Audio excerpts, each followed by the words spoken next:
Good morning, goeiemorgen, molweni, kia ora to Paula and Amy. Welcome to day 8 of the Madibaland World Literary Festival.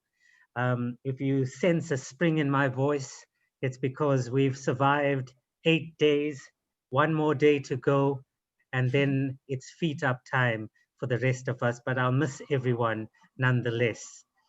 It's been a wonderful festival thus far. Um, Hardly any headaches for a festival organizer, and we're expecting smooth sailing today. Um, it gives me great pleasure to welcome our first two speakers. Actually, first speaker, Amy McDade, and she will be in conversation with Paula Morris, who I met a few years ago in Durban, invited to a festival there. And I will leave them in the capable hands of Rochelle Changu, and she will take over the chairing of the session. So sit back and let's listen to Amy McDade's talk on her book, Fake Baby. Thank you very much, Daryl. We welcome Amy and Paula. And Paula herself is a New Zealand novelist and short story writer. So we're very glad to have you with us and to have Amy talk about her book. Amy has degrees from the University of Auckland and a master's in creative writing. But interestingly, she's also a part-time nurse in the newborn intensive care section, and that experience, I'm sure, contributed to the writing of your book. And that book was awarded the Sir James Wallace Prize, which is New Zealand's richest prize for a creative writing student, I believe. So well done on that achievement as well. We look forward to hearing all about Fake Baby. And Paula, if you could go ahead with your interview, we listen intently. Thank you very much. It's a delight for both me and for Amy to be sitting here in New Zealand on a spring Friday evening and speaking to you all in South Africa on a Friday morning. Kia ora, as Daryl said, from me and Amy. And my job really is just to ask Amy a few questions and prompt her and to get her to talk to you about her novel, Fake Baby. Now, Amy, the title of your novel, Fake Baby, makes the novel sound like a comedy. Is that how you would describe it?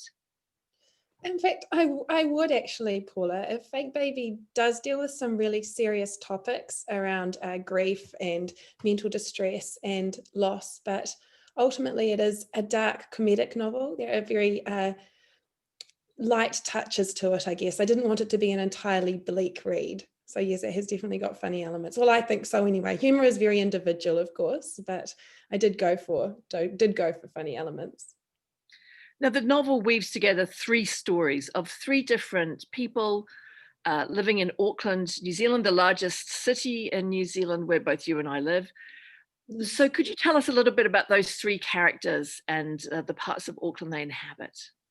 Yes, okay. So the first character I'll speak about is Lucas. So Lucas is quite a socially awkward pharmacist. He lives in West Auckland and Green Bay and frequents Titirangi, which is quite a green part of Auckland. And he works in the city as a pharmacist. Now, what happens with him is he makes quite a bad mistake in the chemist with a medication, which results in his favourite elderly customer, Edith, being admitted into hospital. Now, our second character is Stephen. Stephen also inhabits parts of West Auckland. There's some small overlaps with Lucas. He was brought up and raised in West Auckland, but inhabits through the central city. But he's a quite distressed, homeless man, and he believes his dead father's spirit is following him, and he believes that if he throws himself into the Manukau harbour, he'll be able to free the world from his dead father's evil spirit. The third character is Janvi, and she's the character from whom the title of the book comes from. So Janvi's son, Jonathan, died 6 months earlier in Auckland's newborn intensive care unit. And she is struggling with her grief, struggling to process her grief, and she ends up stealing a very lifelike reborn doll called James. and she takes James from a lingerie shop owner and takes him home, and her husband Mark absolutely hates him, and commands her to return James back to the shop. He doesn't know that she's actually stolen him though, and so she ends up hiding James in the closet. Janvi lives in the central city of Auckland, so there's very loose intersections between all the three characters over the course of Fake Baby. One of the reviews of the novel here talked about how you're quite interested in that line of when mental anguish becomes mental illness, or the sort of variations on the scale where people are suffering mentally or psychically for some reason. Did you, when you were writing it, think that you were writing about mental illness, or was that just one aspect of the novel? I definitely, with the Stephen character, it was quite an intentional decision to incorporate mental distress or mental illness into his element. I know that people have commented that Lucas is perhaps unstable or distressed, but I never really saw him that way. I just saw him as just his own kind of person. Yes, he's odd, but I guess we're all a little bit odd and mad in different ways. And I guess Stephen of all the three characters is perhaps the most unusual. Though I guess Janvi does steal a doll and carries it around with her, and people again have commented to me, oh, she's a little bit mad. But to me, that seemed like quite almost a reasonable way of dealing with your grief, I guess, because who knows how any of us would behave if we lost a child, and those empty arms that mothers talk about when they lose a child, and that ache to fulfill them seems something quite almost healing, to be able to hold the weight of a doll. And they're very expensive dolls. They cost about $10,000, so very realistic. Grief. And now this refers to, I suppose, your own experience that was mentioned earlier, working in natal intensive care units and things that you've observed and experienced there. Would you talk a little bit about how that informed your portrayal of Janvi? Well, I saw Fake Baby as very much an exploration of grief, because yes, we see a lot of grief in NICU, and I think we probably have a baby pass away there every couple of weeks. Most babies, the vast majority, do really well. They grow, they get better, they get out of the incubator and they go home. But there are those ones that don't quite make it out the door. And so thing is, so I was in the palliative care team for a while in the newborn intensive care unit, and did look after a few babies in the last moments of their lives. And it's quite obviously it's a huge thing and quite a privilege to be there at that time. But after those babies have passed away and those parents leave the unit, you don't see them again, and you're forever wondering how did they do? Did they go on to have another child? Did they get the support they needed in order to be able to heal? Or did the relationship survive? We know that losing a child puts huge stress on relationships. So Fake Baby was, in a way, a way of me exploring what happens after. And it's not something that I have actually seen. And apart from in my own family, I've lost a brother, and seeing how my mum and dad dealt with grief in that sense. But as far as the NICU goes, I hadn't seen that after, because you don't get in contact with the parents again, unfortunately. So it's interesting that you talk about your own family here. I wondered if you could talk, if it's not too intrusive, about how your own family experience inspired or contributed to the portrayal of Stephen, the character you mentioned, who we first meet sleeping rough in a large cemetery out in West Auckland, and who is in and out of institutions for much of his life. Yes, so I definitely, though Stephen is definitely an entirely fictional character, I did draw on personal experience through my family. So I had my oldest brother commit suicide when I was 9. He was 16 years old, and my brother Nick has bipolar disorder, and then I myself, through my 20s in particular, suffered a lot with anxiety and depression, and self-medicated in all sorts of unhealthy ways through that time. So I definitely drew on that. I have I as a nurse as well, I also visited mental health units, spent time in them. visited my brother Nick in mental health units. So it was an environment that I was quite familiar with, and it was something that I wanted to capture, but in a fictionalized way. Now, I'm aware that a lot of our audience for this is not going to be from New Zealand. They're going to be South Africans or people from Southern Africa or elsewhere around the world. You have inside knowledge of our health system here, and then you explore its various facets through someone like Janvi, who is a patient, someone like Lucas, who, as you say, is a pharmacist at that end of the medical profession, and then Stephen, who is in and out of institutions for better or worse. How would you describe our health system here in New Zealand to people who don't know anything about it? I don't know much about other health systems, but I can say that it's free. It's quite a socialized health system. If you injure yourself, you go straight to the hospital and you get treatment. And I know that's not the case everywhere in the world, and that we're very fortunate here. It's a good system. It's not a perfect system. Particularly the mental health system has quite a few deficiencies that are being worked on, and there is differences in access around the country, and obviously depending on the socioeconomic status. When I said how the health system is free, that doesn't necessarily apply to the mental health system as far as accessing things like counselling. Like if there's a counsellor that's particularly good for your beneficial, they could cost you a couple of $100 for an hour session, and that won't be funded. So that's something that's very much being debated at the moment, access and quality in our mental health system. However, if you have a little premature baby, they will get world-class treatment. They will be admitted into our unit, any of the units across the country, and they will get world-class care, and it will not be at any cost to their parents if they are New Zealand citizens or residents.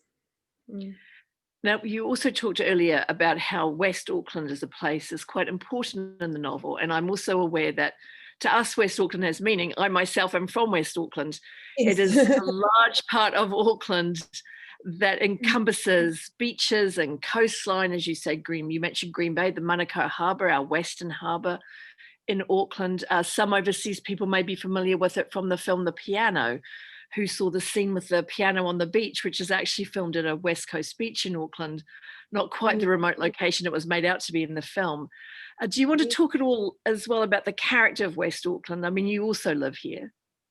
Yes, I do. I've lived in West Auckland most of my life. I was brought up in Titirangi, which has a character of its own. So Titirangi is on the borders of West Auckland. It is very green. It's known to be very arty and quite bohemian. There was Colin McCann, has a famous New Zealand artist, had worked out there, known for it to have quite a writing community.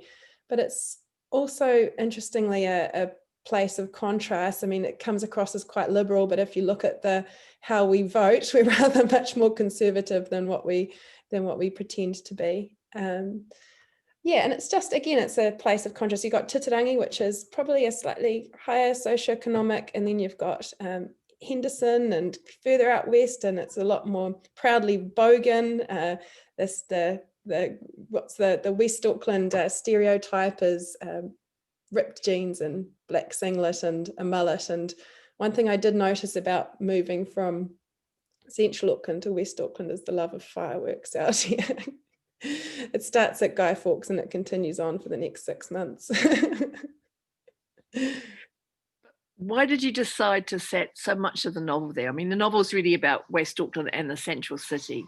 Was there a particular character, the place that you thought was useful, or was it just really drawing on what you knew?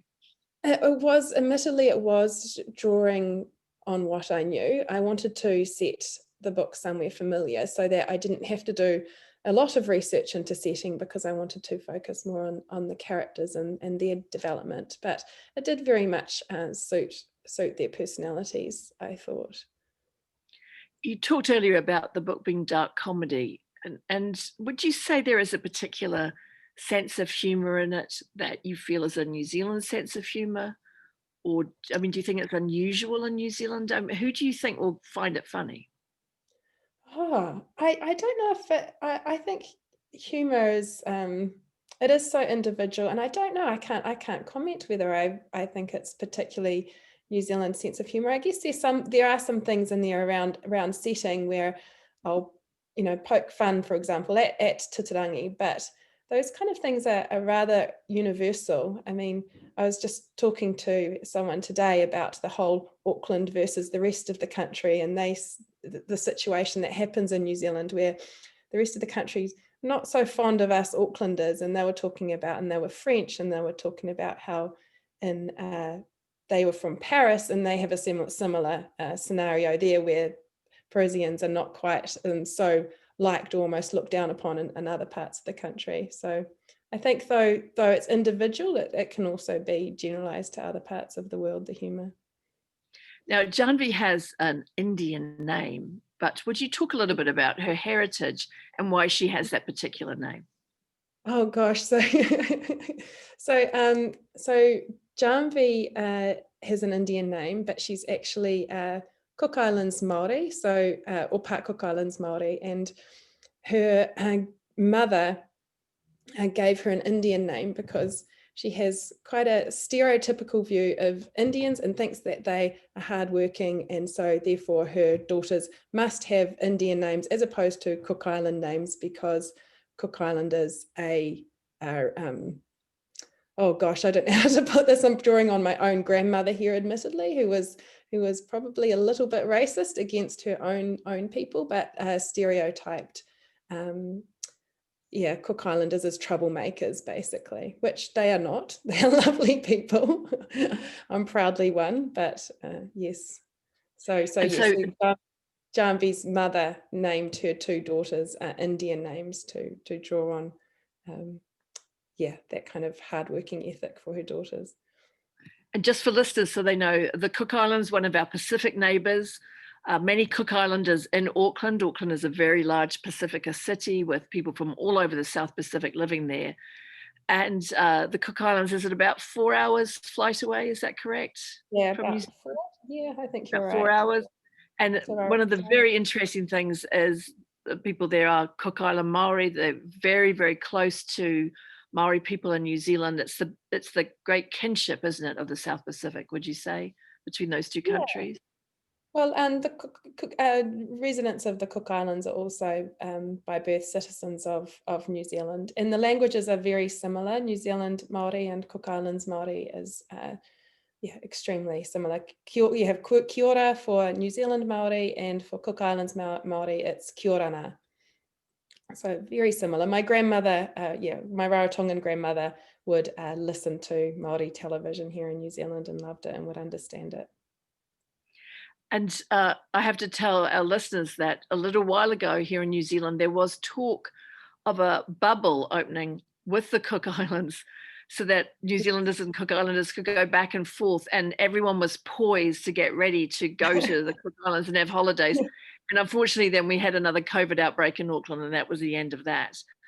Do you see anytime soon, Amy, that changing? No, well, I have to admit, I do worry for the Cook Islands if we were to open up, because we are still getting the occasional community case here, and we are getting, spread from the quarantine facilities occasionally. And the Cook Islands, I mean, the hospital there is extremely basic. I mean, you go up there and it's just a room with some concrete, and there's nothing. There's very, very little there, very basic facilities. Because one of the family inevitably always gets injured when we visit Rarotonga, so we always end up in the hospital for something. And generally, yes, it is quite simple. Very good. I wonder actually if Janvi is one of the very few contemporary Cook Island Maori characters in New Zealand literature. I mean, she's something that's quite new to a lot of readers here as well as elsewhere. I hadn't thought of that, but yes, you're quite right, Paula. You're quite right. Yeah, they're very few. And one of the interesting and important things I think about her as a character is that she is a city woman.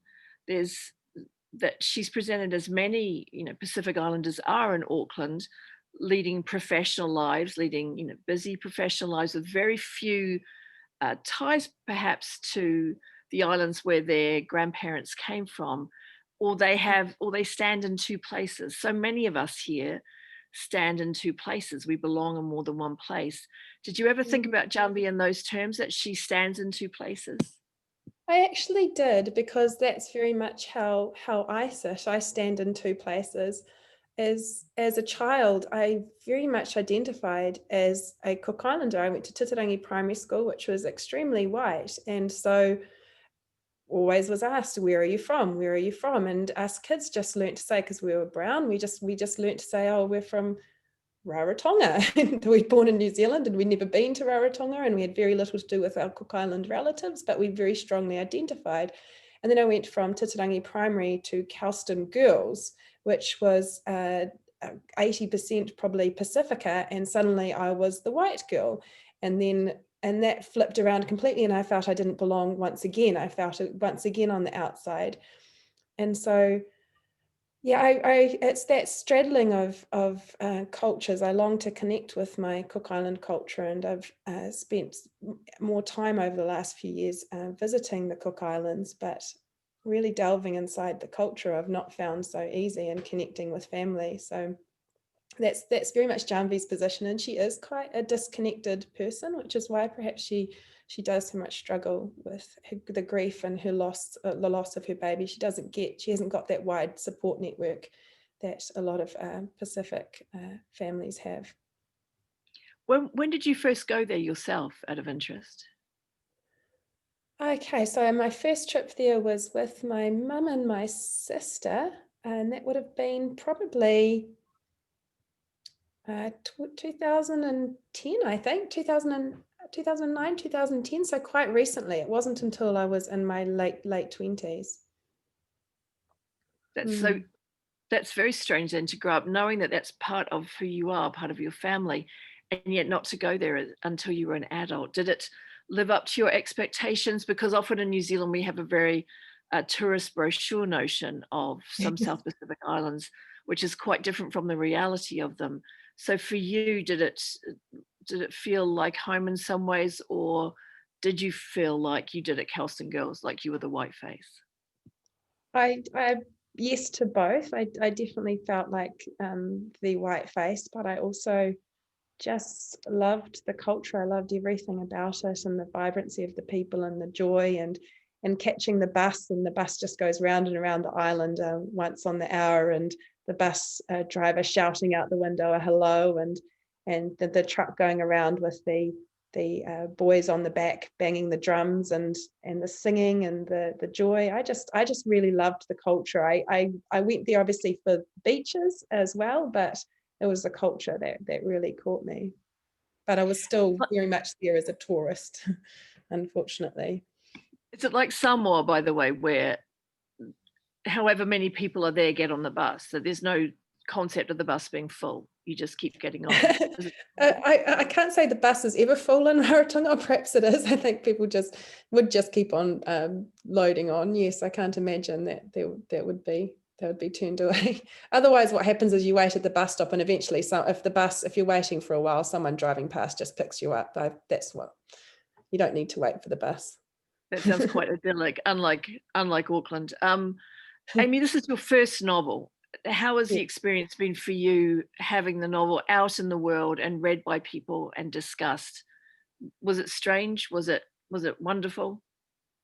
It was scary. Yeah, I have to admit, writing a novel is such a personal expression, and then releasing it out into the world for people to read and to look at and dissect and criticize or enjoy or whatever. It's hard, and I know writers by nature generally we're fairly reserved people. We like, our favorite activity is sitting alone in our room by ourselves.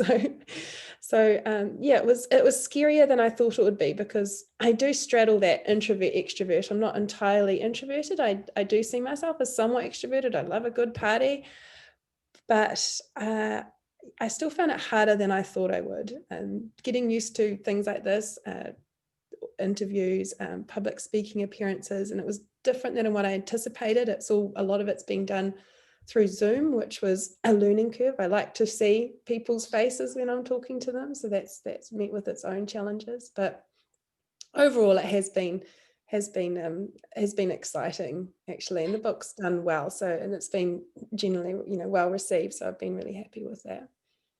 I think there's been a lot of interest in the book here in New Zealand because it is, in a little way, an indictment or an expose of aspects of our healthcare system, which, as you say, generally New Zealanders feel very proud of because it is free and it is good quality. However, we do have a problem here in New Zealand with our mental health care. We have a very high youth suicide rate. We have many issues with mental health that are not addressed. And some people say it's because we can have quite a macho masculine culture where men in particular find it difficult to seek help. Did you think at all when you were writing it that it would be some sort of indictment about contemporary New Zealand society, as well as being a dark comedy, and also very warm and empathetic about people who are struggling? Was that in your mind at all? Were you surprised when people started asking you questions about that? No, so I didn't. It's certainly not what I set out to do, but just particularly on the Stephen character, when I first set out and I was writing him, the focus of his trauma was from his father, and his father was an abusive alcoholic, and that's where I centered Stephen's trauma and perhaps some of the vulnerabilities that have contributed to him becoming quite a distressed adult male. But as I delved deeper into Stephen's character and got to know him, and I placed him in his 60s, I realized that he would have been institutionalized for long periods, probably when he was younger and first becoming unwell. And so then I started to shift the focus of Fake Babies, the focus of his trauma from his father to the trauma that had been caused to him under the mental health system and institutionalization, which included things like electroconvulsive therapy and seclusion, and just generally treating him like he was a child. So yeah, so that was quite a conscious thing in the last year of drafting the novel, that I would be talking about the mental health system. I'm not a consumer of the mental health system myself, so I don't always feel the most qualified to comment, but I do make observations of it. And I know we have to start wrapping up now, but I do also want to really praise you for the character of Stephen, which you write with great empathy, and particularly as he is homeless, and you explore that whole homeless world in Auckland. In Auckland, as many of our viewers and listeners may not know, we have a major issue with homelessness, and people sleeping in cemeteries and under bridges and on streets. And I really applaud you for the empathetic way in which you've approached a character like Stephen. Oh, thank you, Paula. Thank you very much. Now, I believe we have to hand over again to Rochelle. So thank you so much, Amy. And I hope that the people in South Africa, Southern Africa, around the world listening to this are excited to read your book. Kia ora to you all. Thank you so much. Kia ora. Thank you, Paula. That was a lovely interview. We have just one question for you, Amy, from Betty. She says, you have touched on it briefly, but if you could just mention again, to what extent is Maori history and culture reflected in your book? Okay, I have to say it's not a huge Maori history and culture. It's not a huge part of the book. There is one Maori character, Horowai, and he is the focus of one of Stephen's ex-girlfriends, actually. He was with her when he was younger, but it's very much there because you don't escape it in Auckland. You don't want to escape it. It's very much part of our culture. Maori words, for example, are used for birds and plants and things like that, but it's not really talking about that history as such. Okay, noted. Thank you. Thank you so much. Your book really... Yes. Can I ask a question? Yes. I wanted to find out from Amy, you spoke about Indians. Now, are you talking Indians like me, Indians like India, Sri Lanka, or are you talking, when you use the word Indian, are you talking Maori? No, talking about Indian. So New Auckland has a large Fijian Indian population. Okay. And we also have a large Indian population, and I admittedly, I did draw on my grandmother a little bit for this, but one of my characters is very prone to stereotyping people of different ethnicities. And so very much, well, Indians are hardworking, or Indians are this. I've never had a problem with an Indian. And I mean, my grandmother, when I had my first Pacific Island boyfriend, was horrified. She was not happy at all. And then she met him and loved him, and it was all very good, but she was rather racist. Okay. I should just say really briefly, Daryl, that Indians are one of the oldest immigrant groups in New Zealand. And also last year in the statistics, people from India made up the single largest group of people immigrating to New Zealand right now. Wow. Oh, okay, who knew that? Okay, maybe I should start a literary festival in New Zealand. I would be right at home. Just one last comment, Paula. I was it's always nice to talk to people from different countries, because New Zealand gets such good press all over the world nowadays, and it was an eye-opener to hear that you also have so many homeless people in your city. Yes, we have unfortunately many social problems. We have a very high rate of domestic violence here, as well as youth suicide. And while many things about New Zealand are fantastic, particularly I think our handling of COVID here, we too have our dark side, and we too have our many social problems that are difficult to deal with, that many other countries are struggling with as well. So it's not all quite as the tourist board would have you believe. Okay. Thank you so much, Amy. Thank you so much, Paula. And I'll leave the last word to Rochelle. Yes, I thank you very much for raising this pertinent theme of mental illness. It really needs to be given more awareness around the world, and we hope that your book accomplishes that, and all the best for the future success of your book, Amy. Thank you to both you and Paula. Thank you for having me. Much appreciated. Enjoyed myself. Great. So now we journey from New Zealand all the way to Australia. We have 3 panelists from the Sisters in Crime Writers Association.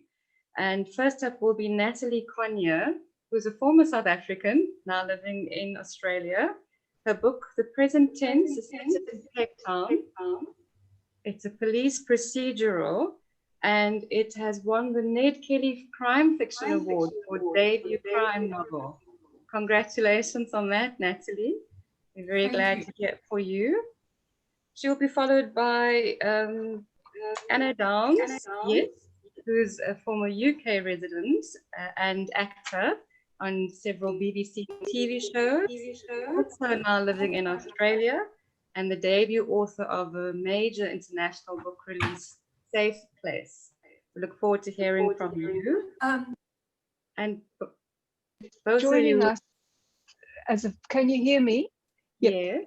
Facilitator is Suzanne Leal, who is a very well-known and well-awarded author in Australia, whose book, The Deceptions, has won a lot of praise.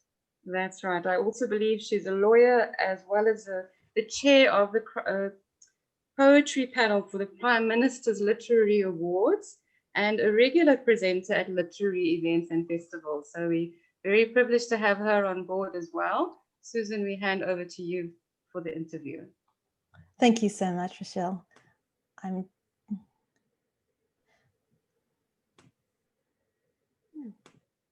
just need my video started, if possible. Suzanne, I think it said that the host.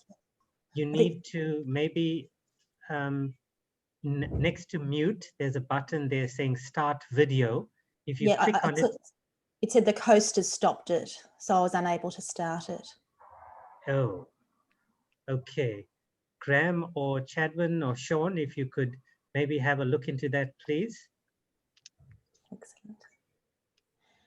And I'll just get my view so I can see Anna. Okay.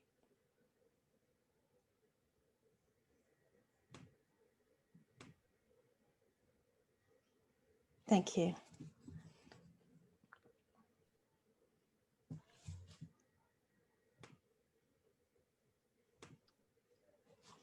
Daryl, would you prefer me to leave and try and come back again? Would that help? I don't know. We can hear you, and your photograph is up. So maybe if you could start, and then Yes. hopefully we'll sort out the photograph. You know, the screen itself while you're talking. Okay. I'll just be in the background trying to get Graham to get it going. But I think let's start, if you don't Okay. mind. Perfect. Perfect. So welcome to our session, Sisters in Crime, at the Madiba World Literary Festival. It's very exciting to be here, and I think you can see me now. Here we are. My name is Suzanne Leal. Thank you so much for the lovely introduction to the three of us. And I'm coming to you from Sydney, Australia, as is Natalie, and Anna's just a little bit further up the coast. As Rochelle explained, I'm an author, most recently of the novel The Deceptions, and I'm so delighted to be here in conversation with Anna Downs and Natalie Cogna. Here in Australia, I'm on Gadigal land of the Eora Nation. I acknowledge the traditional owners of the land, and I pay my respects to elders past, present and emerging. What a brilliant idea this festival is. My congratulations to the festival director, Daryl David, and his team. Greetings from Australia to the readers and writers of South Africa and worldwide, I understand. It's been over 10 years since I've been in South Africa, and I carry such fond memories with me. But now let's focus on my guests. As you've already been told, Natalie Cogna is the writer of a debut book called Present Tense, which was released last year. It's a terrific book, and it's been much lauded in Australia. Most recently, it's been the winner of one of Australia's major crime fiction awards, the Ned Kelly Award for Debut Fiction.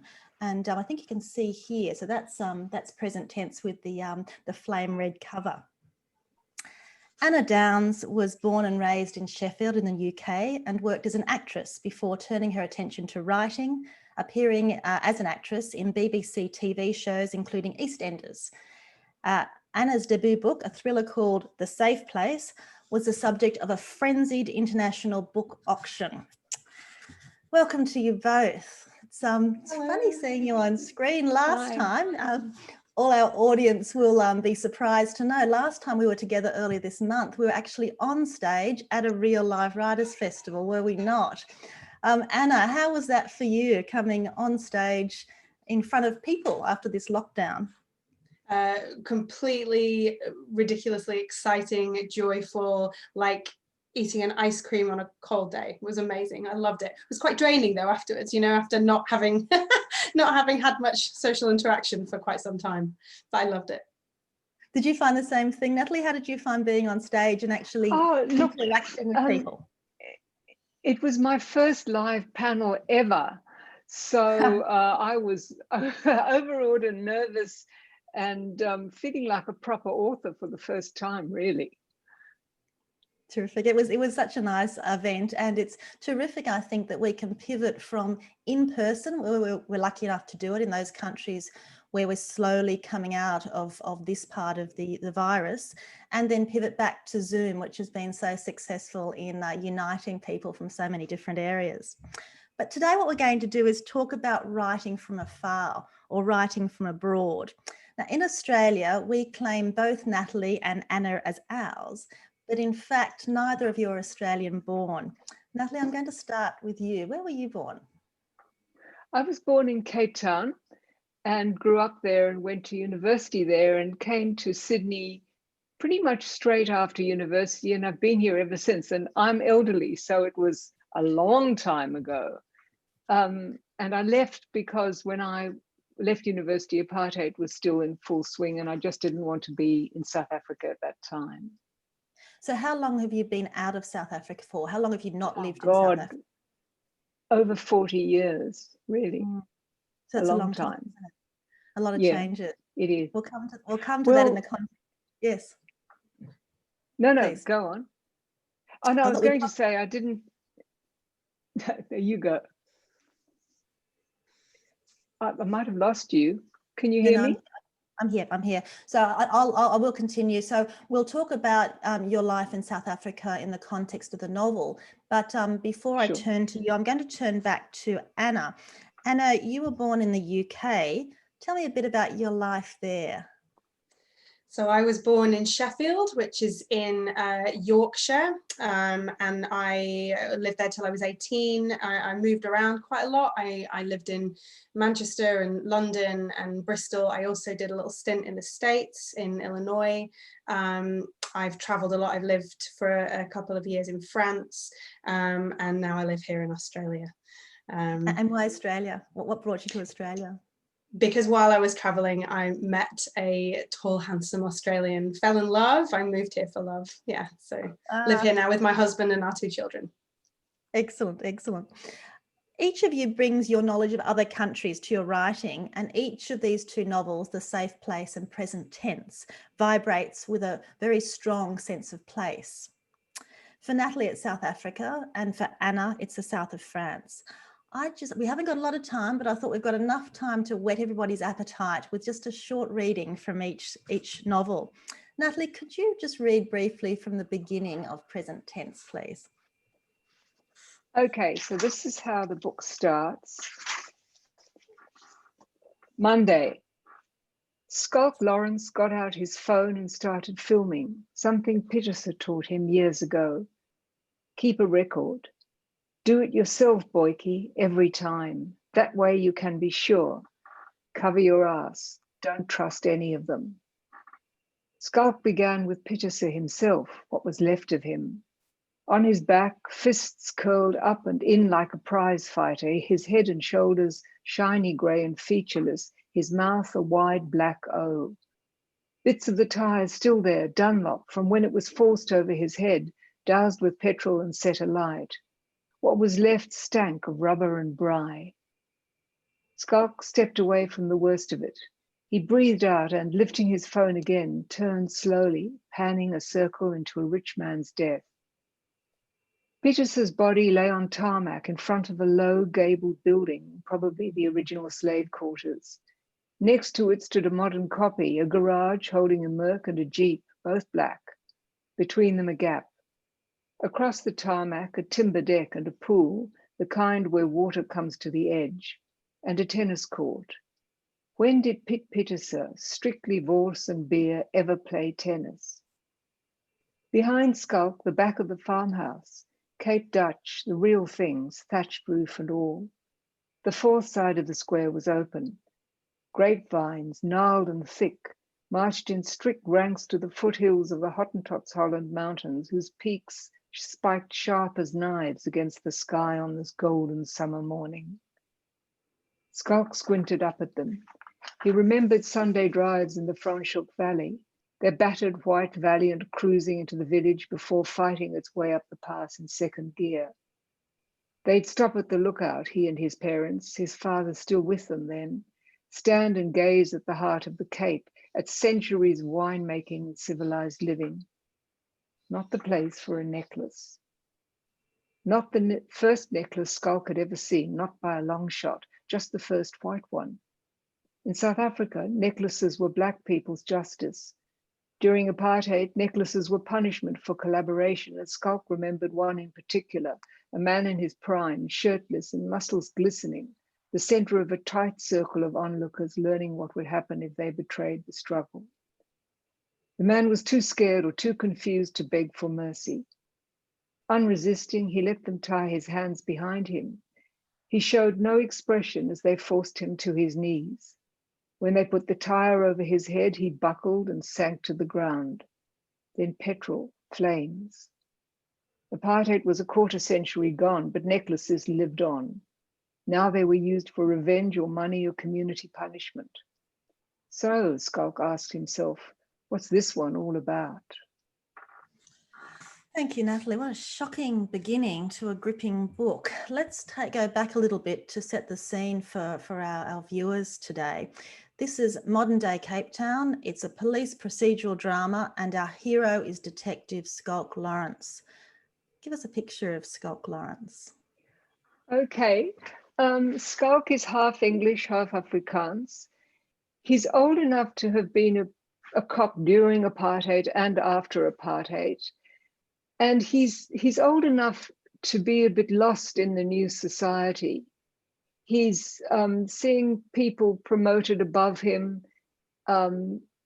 He's not quite sure where he belongs in the new society, but he's a good cop and he wants fairness and he works well with his team. So Peterson, who gets necklaced in the very beginning of the book, was his apartheid era boss. And Skulk is determined, no matter how bad a guy Peterson was, to find out what's happened to him. Skulk's ex-rugby player, a bit rumpled, good looking, of course, but flawed, very flawed.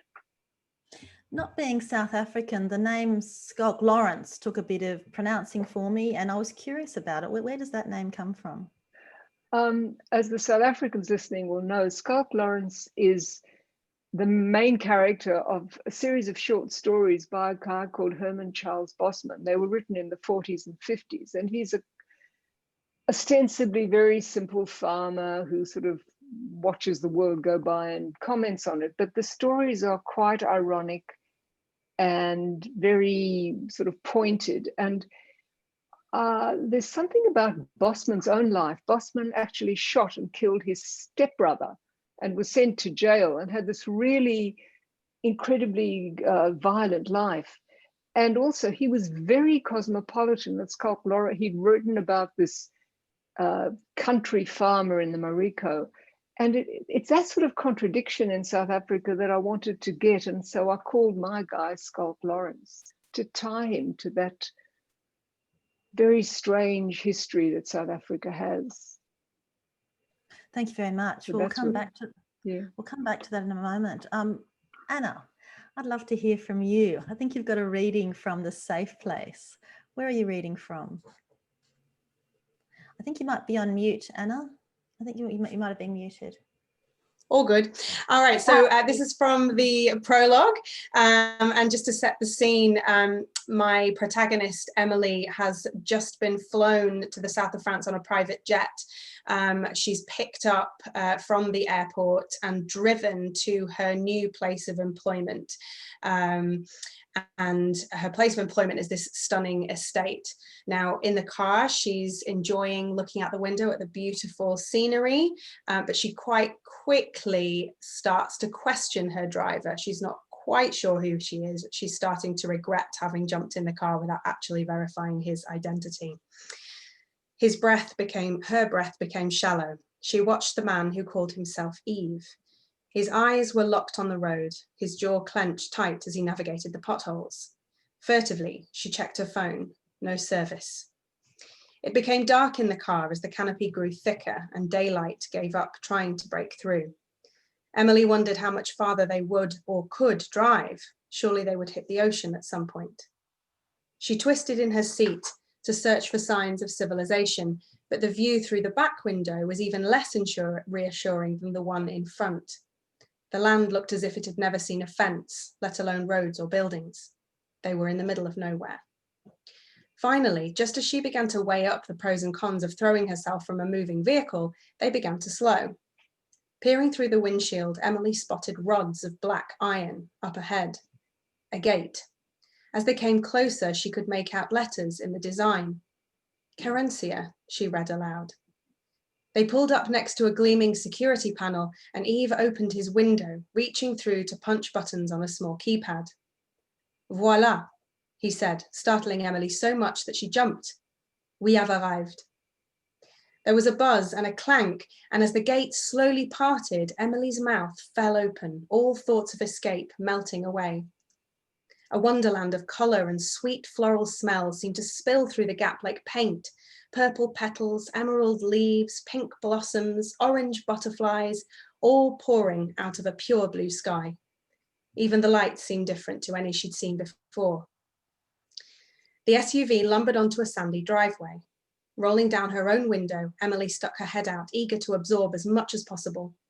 Cicadas chirruped steadily from their hiding places, and somewhere to her right, she could hear chickens clucking, as well as a thin, plaintive cry. A sheep, maybe? Pathways snaked off between sprays of lavender, and a hammock swung lazily next to a cluster of tomato plants, each one bursting with bright red fruit.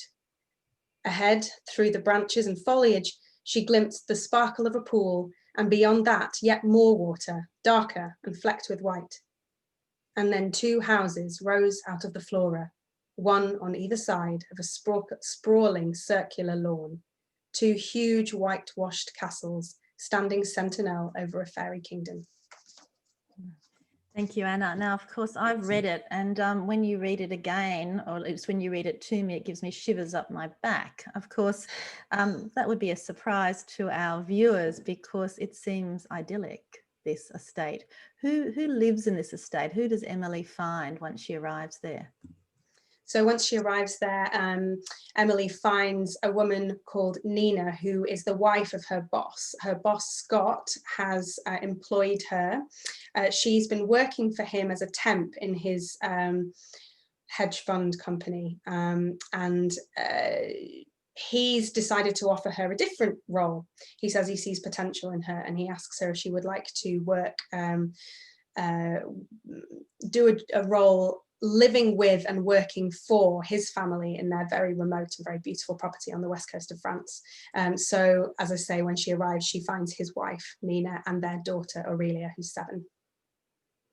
And then things start to get a bit odd. How did you dream up this geographical location? Oh, I didn't dream it. It's real. I mean, I embellished for dramatic effect, but it's very heavily based on a place that I worked at personally. I spent a bit of time traveling in my mid to late 20s, and I did myself work for a very wealthy family on their remote property on the mid-west coast of France. I was a kind of caretaker / housekeeper. And yeah, it was the most extraordinary place. It was really remote, kind of burrowed away at the end of this very long foresty driveway, and it was absolute waterfront, kind of perched on a cliff. So sometimes when you stood in the middle of it, you felt as if, you know, there were no other houses or there was no civilization around you for miles and miles and miles, and yet everything was there. It was very well equipped. The family were incredibly wealthy. There were quad bikes, there was an infinity pool, outdoor kitchens, tennis court, basketball court, these 2 houses. It was extraordinarily opulent. But of course, when you live with other people, particularly people that you don't know, in such close quarters and for such a long period of time, you learn a lot about them, and I think you also see them through a very particular lens. So. Interesting, thank you. Natalie, I'm just going to take up where we left off in terms of, you gave us a bit of an introduction to Scott Lawrence, and you told us that he is a police officer who's worked as a police officer both during the apartheid system and post-apartheid.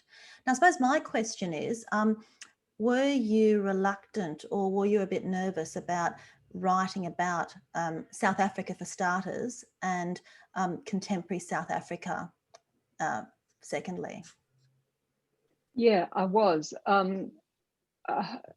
Still am, to be honest. It's very intrusive.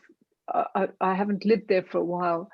And when I left South Africa, I didn't go back for very many years. I went back in 2011 for the first time with 2 friends.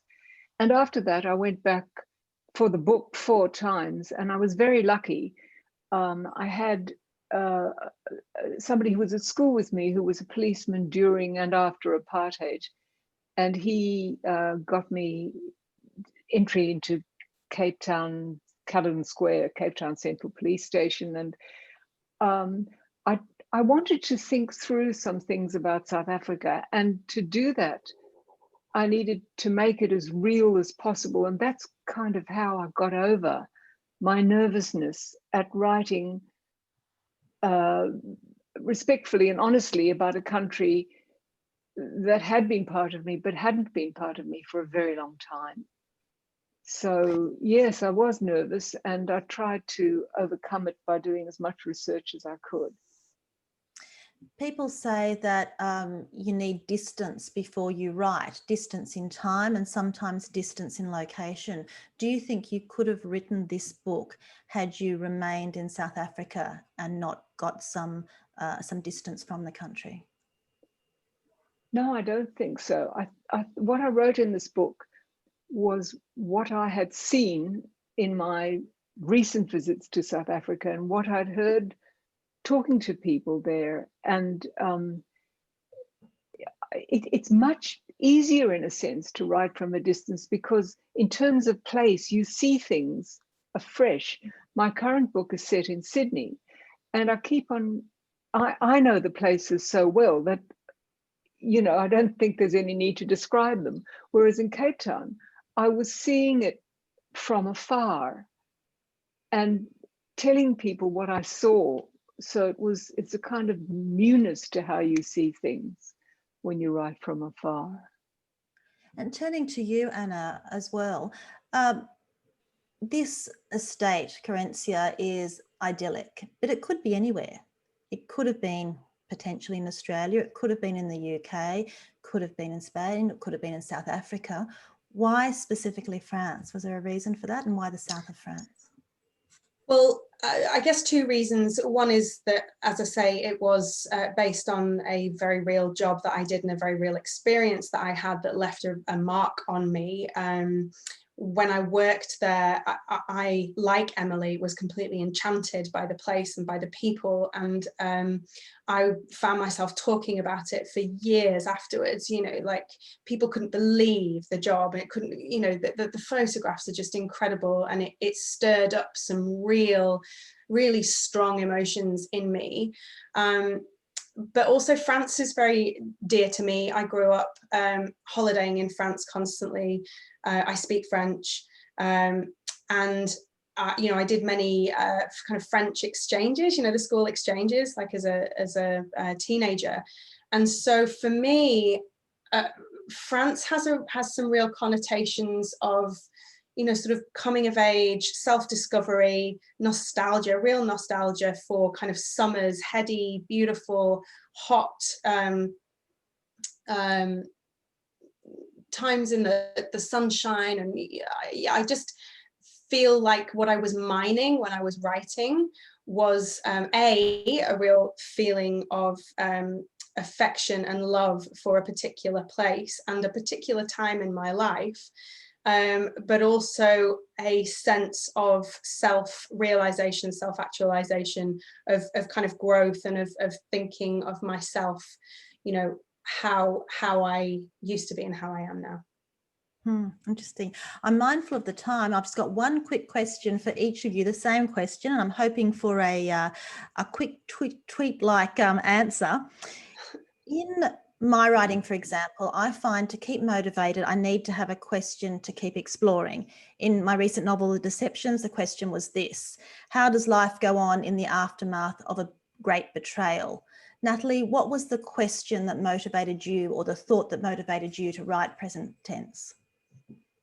How do older white South Africans feel about their lives in the new society? That was the question that motivated. Anna, what was the question that motivated you, without giving away anything? It's quite hard to do that without spoilers, but I would say probably one of the main things is a concept of home and identity, and not just how well do we ever know the people that we love, so our family members, be they sort of chosen inherited family or friends or whatever, how well do we know them, but also how well do we ever really know ourselves?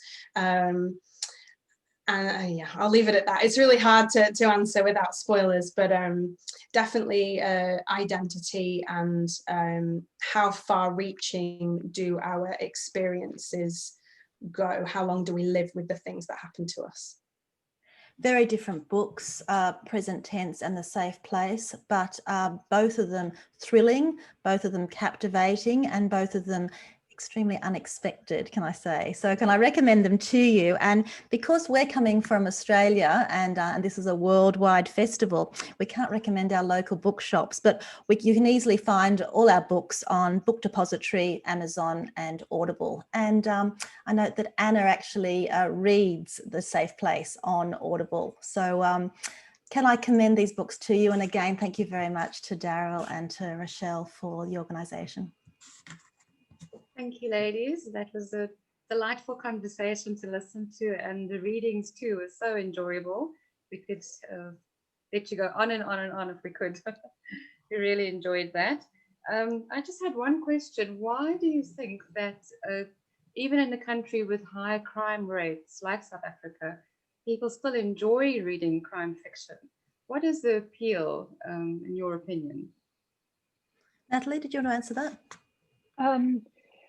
I think that crime fiction is a terrific way of talking about society and thinking about society. And there's a certain safety to it because in most crime fiction, not all, things get resolved a bit. And also the crimes in crime fiction are distant, they're artificial, they're sexier, they're more glamorous than the crimes in real life. But I agree, I think that it's a really interesting question, because I think in a country where there is so much crime, writing crime fiction is a very ethically difficult thing. So I hope that helps. I would say that it's similar to Thanks very much to all you ladies. Really. Yes, Anna. Oh, sorry. I was going to say, I think it's similar to why there are so many thrillers currently being released about isolated homes and houses in a time when we're all staying at home. I think that crime fiction is an incredibly good way to escape, but it also doesn't deny us our feelings of anxiety and fear and nervousness. It lets us explore those and play them out in a safe way and an imaginative way. That's what I would say. Well, that's really certainly interesting. Thank you very much to all three of you. We enjoyed the discussion. Back to you, Daryl. Yes, thank you for a lovely discussion. I think I have a different take on why crime fiction is so popular. I think it's precisely because crime thrives, and at least in crime fiction we catch the bad guys, which I think in the real world doesn't happen too often in South Africa, but that's just my 2 cents worth. But I wanted to say to all the panelists today, it's been a wonderful session. And today is going to be a real international festival. We've had Australians, New Zealanders, we're going to have writers from Iceland, Ireland, England, basically all around the world. People are going to come and be a part of this festival. But I want to thank our panelists for getting it off the ground. And I wanted to just say to Natalie, if she stays for another session at the beginning, you will actually see a man dressed as Oom Skalk Lourens in our introduction. That's Patrick Maynard. Oh, wow. Yeah, just we in Booktown Richmond, we actually kicked off the Booktown with Patrick Maynard and Oom Skalk Lourens performance. So just a bit of interesting facts. So thank you so much, everyone. Let's go and have some tea, coffee, whatever it is, and we'll be back, I think, in about 20 odd minutes. See you then. Thank you. Thank you. Thank you.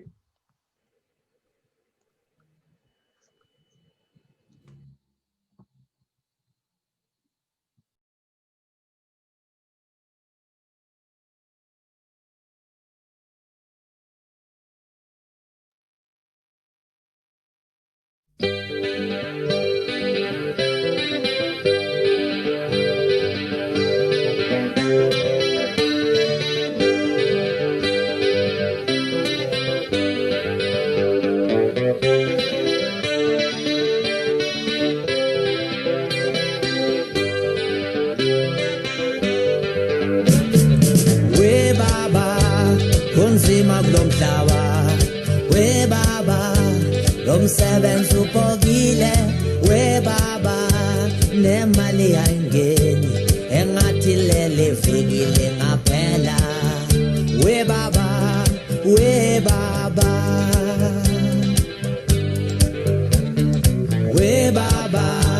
ngonzima kulomhlaba we baba lomsebenzi ubokile we baba nemali ayingeni engathi lele fikile ngaphela we baba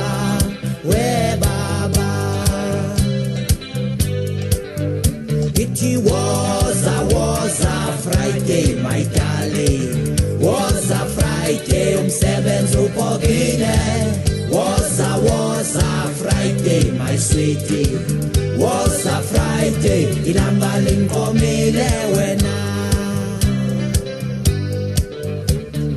we baba ngonzima kulomhlaba we baba lomsebenzi ubokile we baba nemali ayingeni angathi lele fikile ngaphela we baba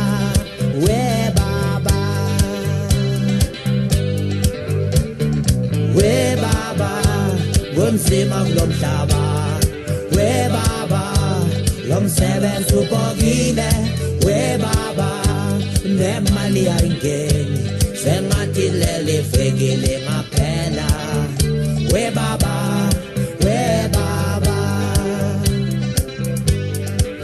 ongithi was a Friday my darling was a Friday umsebenzi ubokile was a Friday my sweetie was a Friday ilanga linkomile wena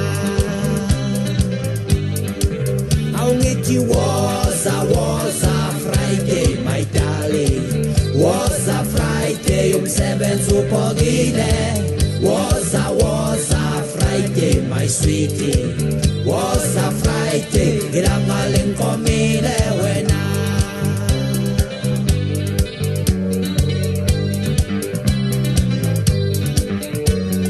goodbye, I'm going now.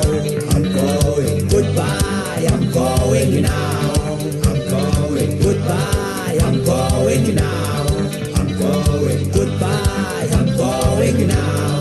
I'm going. Tomorrow morning, I'm going. Tomorrow morning, I'm going. Tomorrow morning, I'm going. Tomorrow morning, I'm going. Goodbye, I'm going now. I'm going. Goodbye, I'm going now. Goodbye, I'm going now. I'm going. Goodbye, I'm going now. I'm going. Goodbye, I'm going now. I'm going. Goodbye, I'm going now. I'm going. Goodbye, I'm going now. I'm going. Goodbye, I'm going now. I'm going. Goodbye, I'm going now. I'm going. Goodbye, I'm going now.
Good morning, ladies and gentlemen.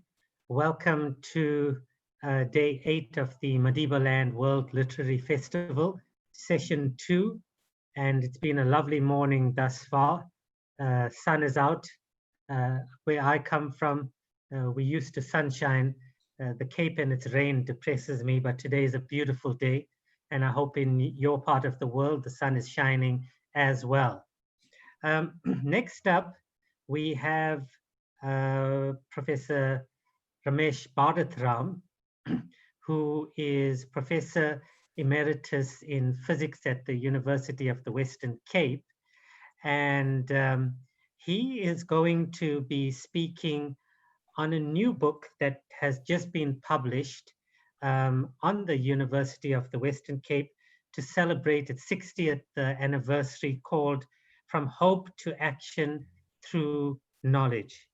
Ramesh is one of the founding or early lecturers in physics who started out, I would imagine, at the University of Durban Westville.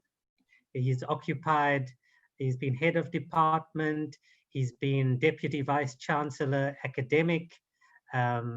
He's won the first Lifetime Achievement Award from the Department of Science and Technology. So he has a checkered career, and he is here now in his capacity as one of the people who led the renaissance of the University of the Western Cape to speak about this book, From Hope to Action Through Knowledge. And so we welcome Ramesh, and we look forward to the next few minutes in his company. Thank you very much, Darrell. Can you hear me? I can hear you. Yeah, I think I'll quickly run through a PowerPoint presentation that will make it simpler. Let me just share this with you.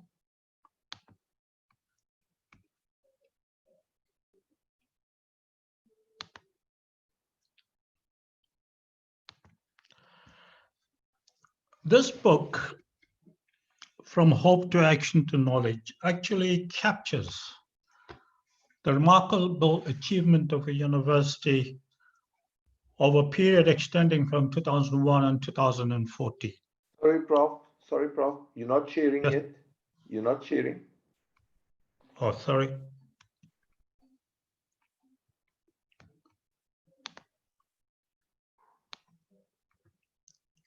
Is that it?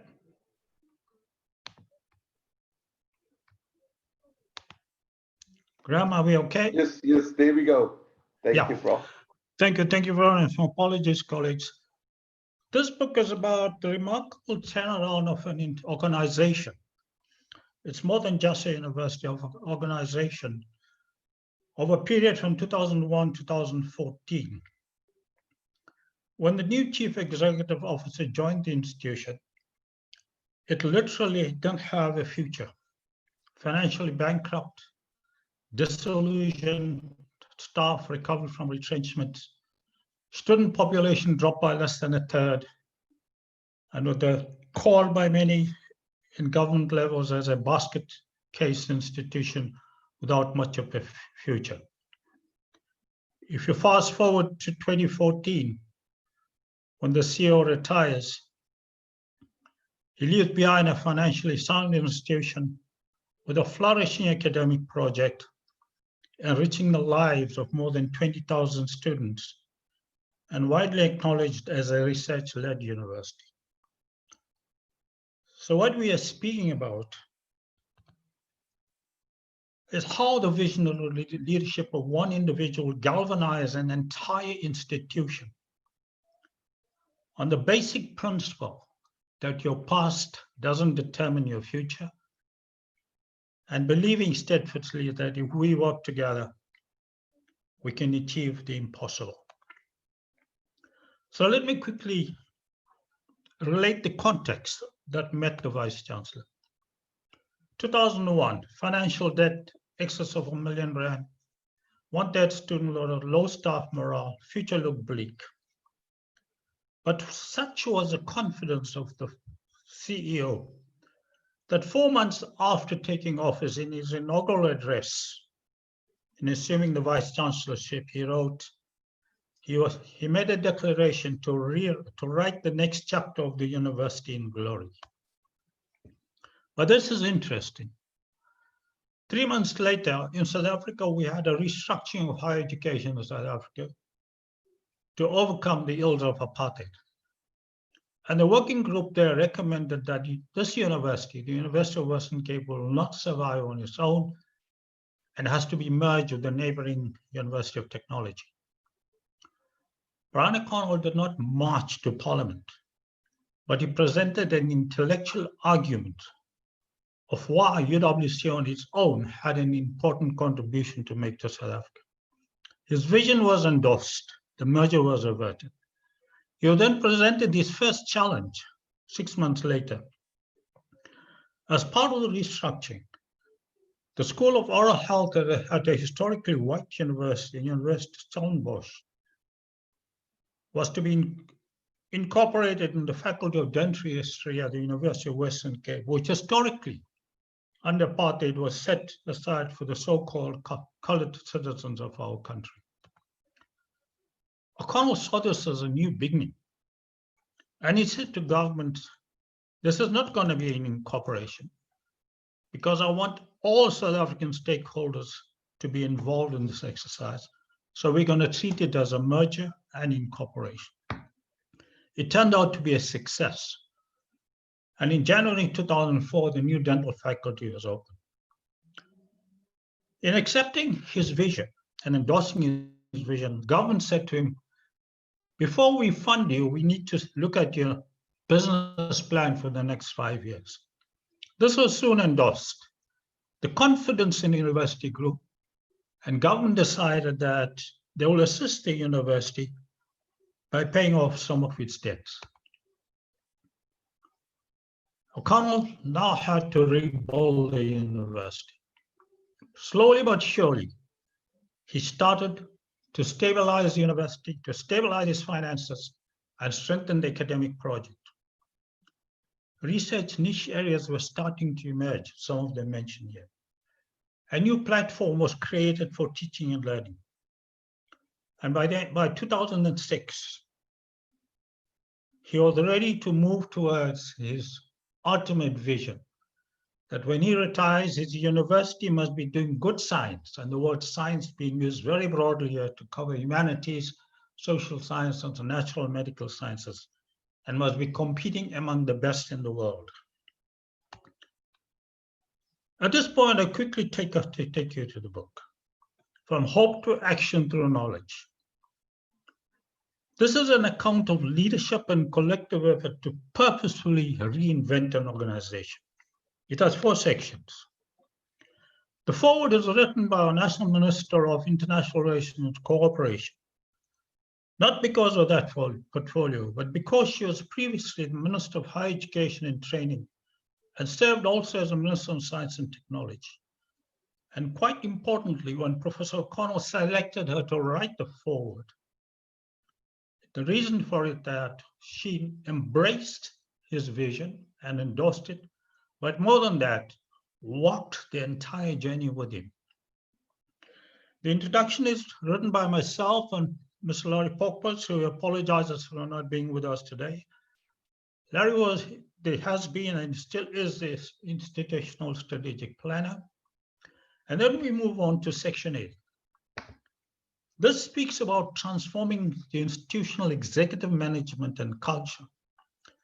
It reflects on the Vice Chancellor's ability to draw on the roles of his group of executive leaders to embed a culture of sense-making through identifying what needed to be done, accompanied by relevant planning and networking. The entire system, executive system, working towards the goals of the overarching vision. Starts with the O'Connell's vision, and then it goes through the 3 strategic plans of the university, 2000, 2004, 2005, 2009, 2010 to 2014. The first phase, stabilizing the institution. The second phase, starting to grow the academic project. And the third phase, the acceleration towards a research-led university. This necessitated many activities. The academic enterprise has to be reimagined, and I joined him in 2008 when we started that. We moved away from student affairs, led by the O'Connell vision and belief that every student is talented. Our responsibility is to unearth the talent. So we moved away from student affairs to student development and identifying the appropriate support. And then, of course, a culture change in financial management policies and practices to move away from bankruptcy to financial stability, and then realigning human resources. Because as the Vice Chancellor the CEO continuously articulated, to get away from where we are, we have to work as a collective. So our human resources must be people-centered, and this was a change that took place. This necessitated relooking at the academic project to be in keeping with the dynamic and institutional strategies.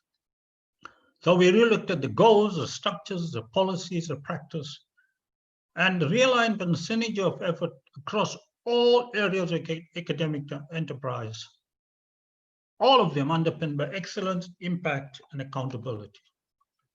So we looked at teaching and learning, research and innovation, embedding community engagement into the academic project, and with the advances in technology, ensuring that we are establishing a growing critical space for innovative education and communication technologies.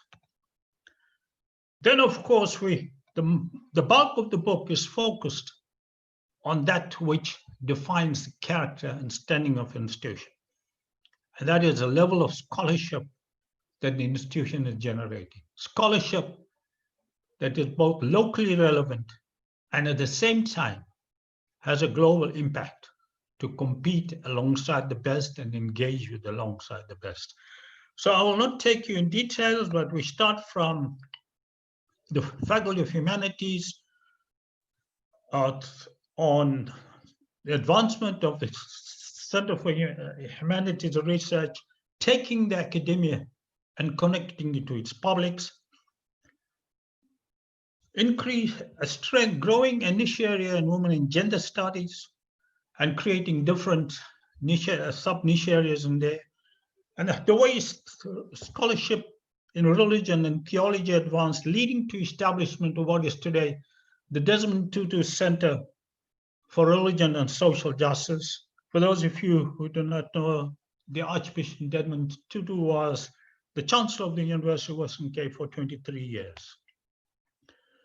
Then from the Faculty of Community Health Sciences, in 1992, Jake Scarville, our former Vice Chancellor, started a program in public health, which eventually has grown into the School of Public Health, which has a global footprint. And then, of course, the dentistry divide, bringing together UWC and Stellenbosch and creating the strongest dental faculty on the African continent. Then they engage research within the Faculty of Economic and Management Science, land research and policies within the Institute for Poverty and Politics, in Institute for Poverty, Land and Agrarian Studies, and the reimagination of development by Prof. Julian May, who's Director of the Institute for Social Development, as well as the Director of the National Center of Excellence in Food Security.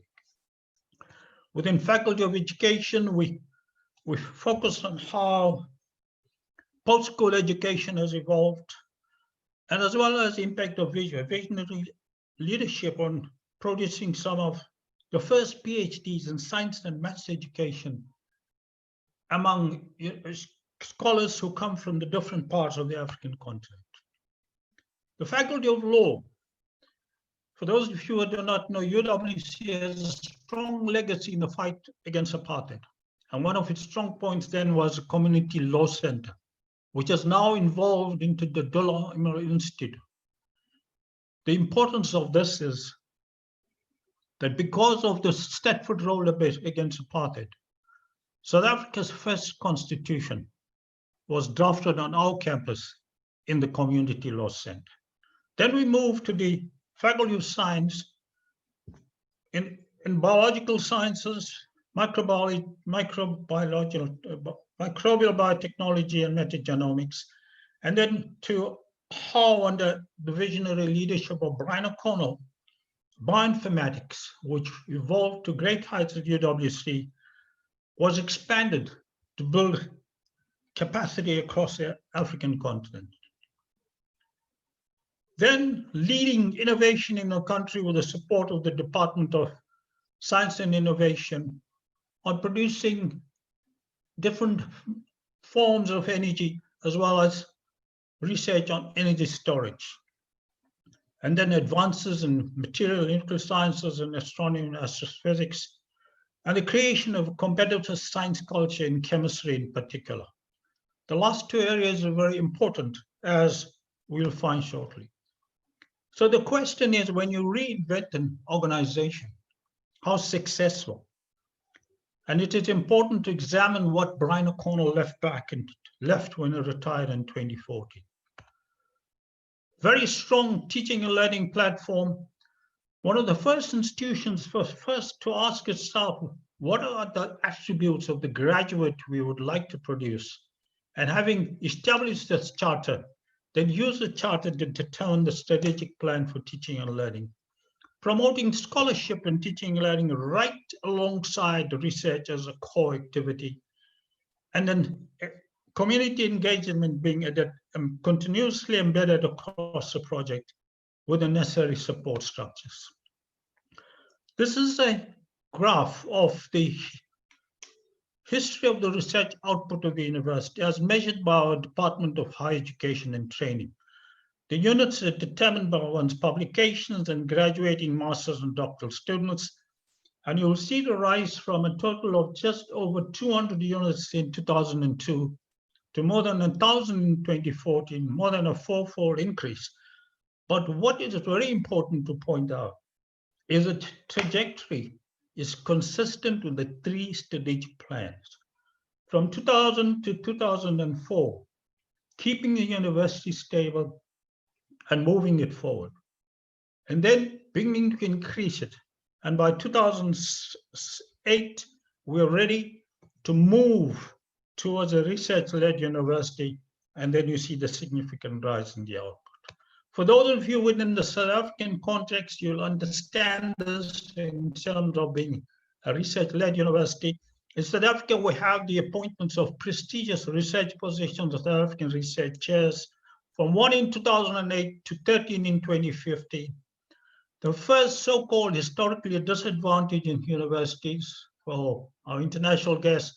These are universities that was created during the apartheid era for Black South Africans. They were not designed under apartheid to engage in research and do postgraduate education. They were designed to produce the lower rungs of the labor market in South Africa. We became the first university to co-host a National Center of Excellence together in partnership with University of Pretoria. The first university to be awarded a DSTNR, a flagship program on critical thought in African humanities.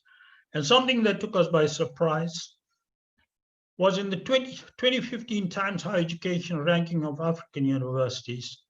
A university that was considered in 2001 and 2002 non-viable, would not survive on its own, was ranked 5th in South Africa and 7th in Africa. Having mentioned that, I should point out that in 2010, when Professor O'Connell was invited to participate in the rankings of these many different systems, he declined. And he said, no, my university must first become a good South African university and a good African university. And if we can do that by engaging and competing with the best, then we will gain a reputation for ourselves. Because of this remarkable turnaround, many government officials and senior scholars across the country encouraged us as a university to write the story. And finally, the book ends with the reflection by our current Vice Chancellor, Professor Tyrone Pretorius. He served as the Deputy Vice Chancellor under Brian O'Connell until 2005, left the university for different positions, returned 10 years later as the Vice Chancellor. He reflects on the university he left and the university to which he returned. And then Larry Pockpuss and I, who worked very closely with Brian O'Connell and worked under many Vice Chancellors, in fact, I worked under 12 of them, will reflect on the unique leadership qualities of Brian O'Connell that put him into a class of his own. This is a book. So why do we call it From Hope to Action Through Knowledge? Because O'Connell believed that if you go by the principle that your past does not determine your future, then you will hope for a better future. But just hoping is not alone. You need to know what you're hoping for. So you need to identify that future. So you have to get to that future. To get to that future, you have to act. But how do you act? To act, you need to acquire the knowledge. So to get to the promised land, it's from hope to action through knowledge. I thank you, Daryl. Okay. Ramesh, thank you so much for that really inspiring talk.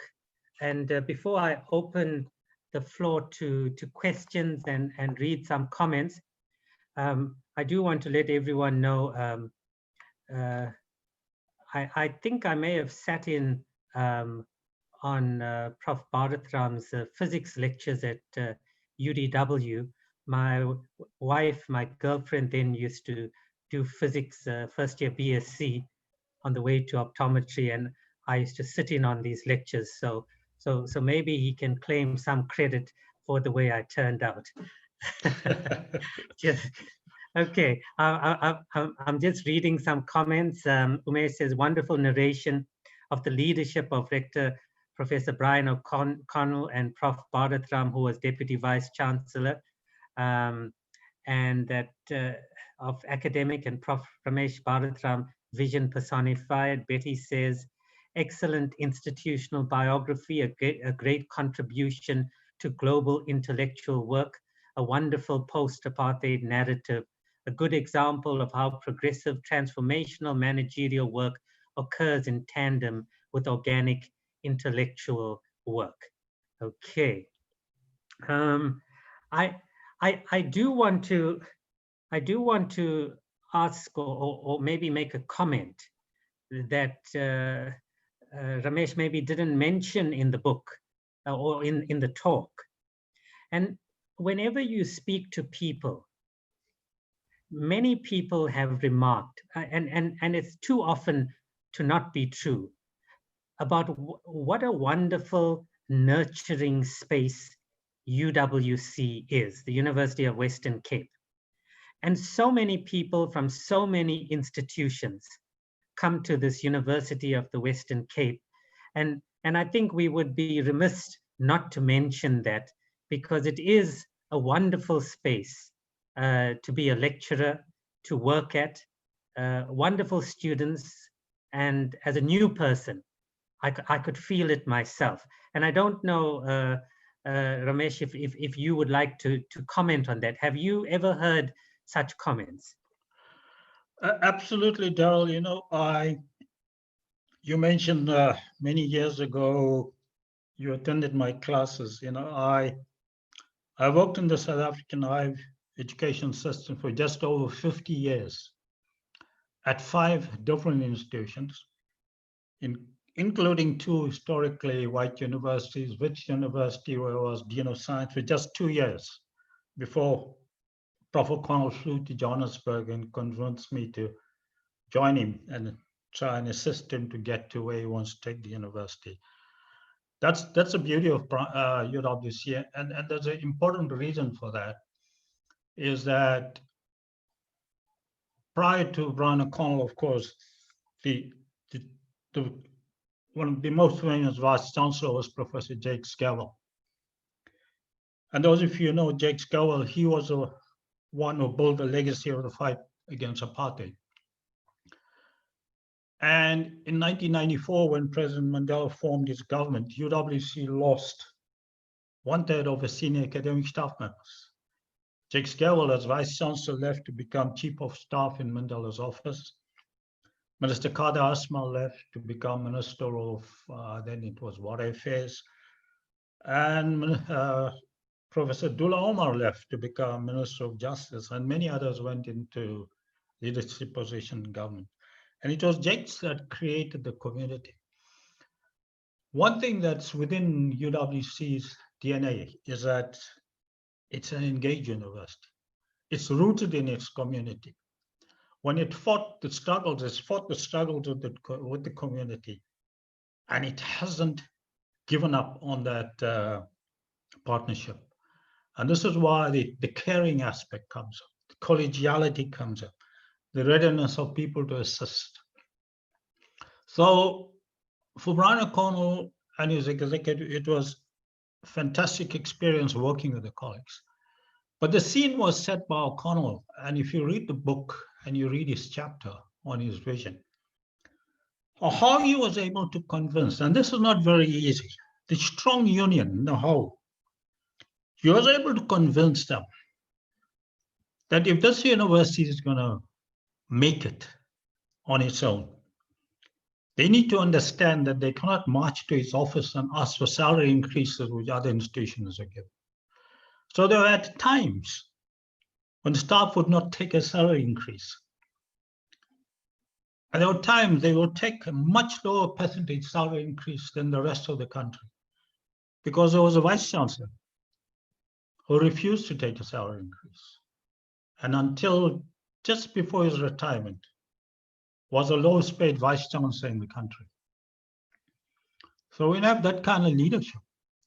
And when you have a vice chancellor, those of you who've seen the video on the launch, when the vice chancellor taking office said that if you do not keep your campus clean, you're disrespecting yourself because you're saying you want to study in a dirty environment, but you're also disrespecting those of our staff members who are employed to clean the campus. So he used to walk around picking pieces of paper, cans, bottles, and put them into the bin. Whenever he's walking onto his campus from one venue to the other for a meeting or some event, you will see Brian O'Connell picking up these things. A unique leader, absolutely unique leader. And he, from the top, created the collegiality that took the entire institution forward. And that ethos still remains. Yeah, that is not something you get every day. So you know, it's the small things that sometimes matter. And I must say that, you know, I as a new person and as a person who had been at an institution for many years, I felt the change, you know, and I'm glad that you know, you've recorded this and many colleagues have written about it, and we just hope and pray that UWC remains the kind of institution that you'll describe in the book. Just one last question, because time is running out. Yeah. The book is also a symbolic moment because from what I understand, it is the first publication of the just founded University of Western Cape Press. Yes. Can you comment a bit about that, please? Yes, quite interesting. I sort of did the negotiations on behalf of the university with the publishers, African Sun Media. And in engaging with them, I know a little bit of the history of it because it started off as a Stellenbosch University Press. It started off as Sun Press. And I started to engage with the leadership and I said, how did you guys begin to move independent? And they said, no, they grew the portfolio beyond just university publishing. And there's a good reason for that. Because there's a recent study by ASAP that has shown all the university presses, UKZN, WITS, UCT, are struggling financially. Every year, the university has to put some money in them. So they expanded the portfolio to the point that they became independent of the university. So they struck a partnership with Stellenbosch University, whereby they do take care of all of the publishing, the peer review, etc., in terms of an agreement. So we just duplicated that for UWC. We created UWC Press in partnership with African Sun Media, where we as a university will be the conduit for any publication that wants to come through UWC Press. But we use their expertise and their infrastructure to ensure there are strict peer review processes for scholarly work. And then we use their infrastructure for the publication. And that's an agreement that they have with us, they have with Stellenbosch, they have with Northwest University.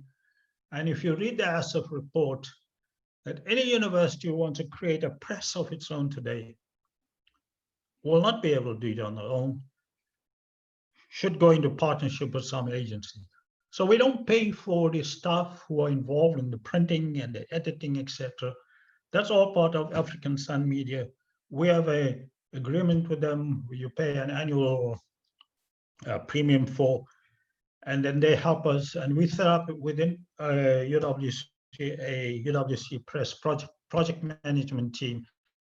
And that through that team, any scholarly work submitted to UWC Press is communicated to African Sun Media, and they assist out of the peer review, etc., and eventually an agreement on what should be published and what should not be published. Okay. Daryl, before you close, yeah. I know you're running out of time. I just want to make a comment about the Connells believe that your past doesn't decide your future.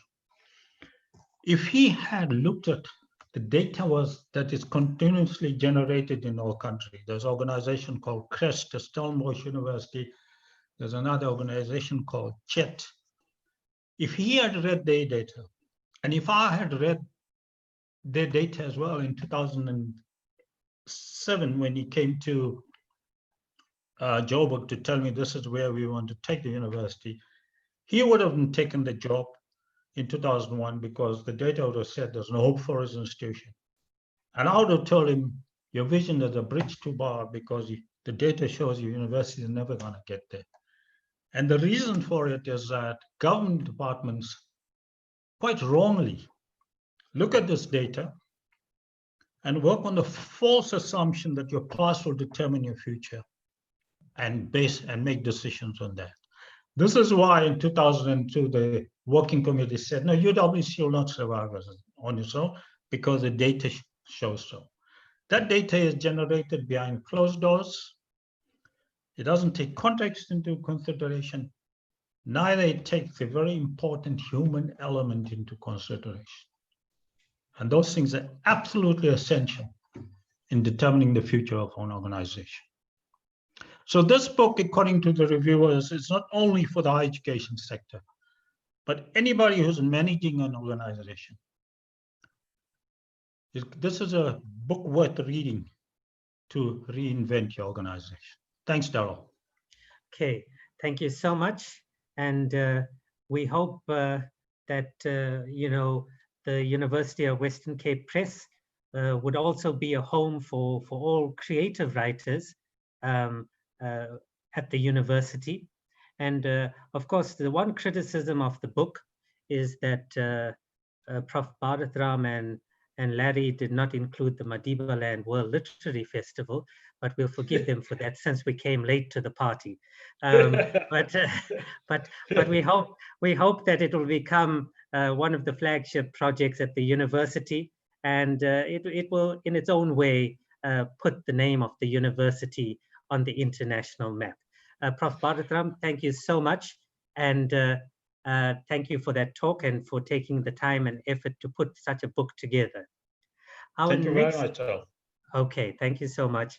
Our next speaker is all the way from Iceland, one of the world's great writers, a poet, a novelist, a lyricist, I suppose known best for his collaboration with the singer Björk, nominated for an Academy Award for the Best Original Song. And his books have been translated into over 35 languages all over the world. Some of his major works in English, translated into English, are The Blue Fox, Mouth of the Whale, and Moonstone. And many of these books have won awards all over the world. And so it is a singular pleasure to welcome Sion to the Madibaland World Literary Festival. We look forward to hearing more about his poetry, about his work, and especially about the UNESCO City of Literature in Reykjavik, which I know he played a key role. He was an instrumental part of the Reykjavik success story. So to Sion, I hope I pronounced your name right, but welcome to the festival, and we look forward to the next few minutes in your company. Thank you, Darrell. It's a pleasure to be with you. And it's, even though it's my virtual visit this time, it's my second visit to South Africa. I came to South Africa in the year 2000, so 20 years ago. And I was there as a part of a group of Nordic authors who came to discuss mostly children's literature and the writing of children's literature with South African writers. You know, we have a great tradition of children's literature here in the North, the great Astrid Lindgren and Tove Jansson, and of course the old master, Hans Christian Andersen, who never wanted to talk about his stories as children's stories, but they became children's stories. So I was in Cape Town in 2000, and among the writers I met, I remember Zakes Emda. So I hope that if I ever return to South Africa again in the flesh, I will again meet Zakes and many other colleagues and literary lovers in your country. Yes, I'm an Icelandic author. I'm sitting here in my house in Reykjavik. It's just getting light. We've had a heavy snowstorm last night and well into the morning. So when I parted the curtains earlier, I could see the kids going to school in the dark with their small school bags, walking against the heavy storm. But you know, they are going to school because even though we have a lot of restrictions here because of the COVID, our smaller kids are still allowed to go to school, and it's a sign of the times that that school has become such a place of joy for the kids. That is the light. That is the light in the winter dark and the dark of the epidemic. So I'm a writer, and as you said, Darrell, I've written in many different genres. I've written poetry, novels, song lyrics, plays, children's books, opera librettos. I've sometimes said it is because there are so few of us here on Iceland. When I grew up, I think we were maybe 270,000 inhabitants. Now we are 300 and let's say 40,000. We are getting close to 40,000. So we up it a little bit. And because of that, we all need to be jacks of all trades, you know. We need to be able to go into this field and that, you know. And so right from the beginning, even though I started as a poet, I was ready to try my hand at whatever was needed. So if my friends needed song lyrics, I said, okay, I can write some song lyrics.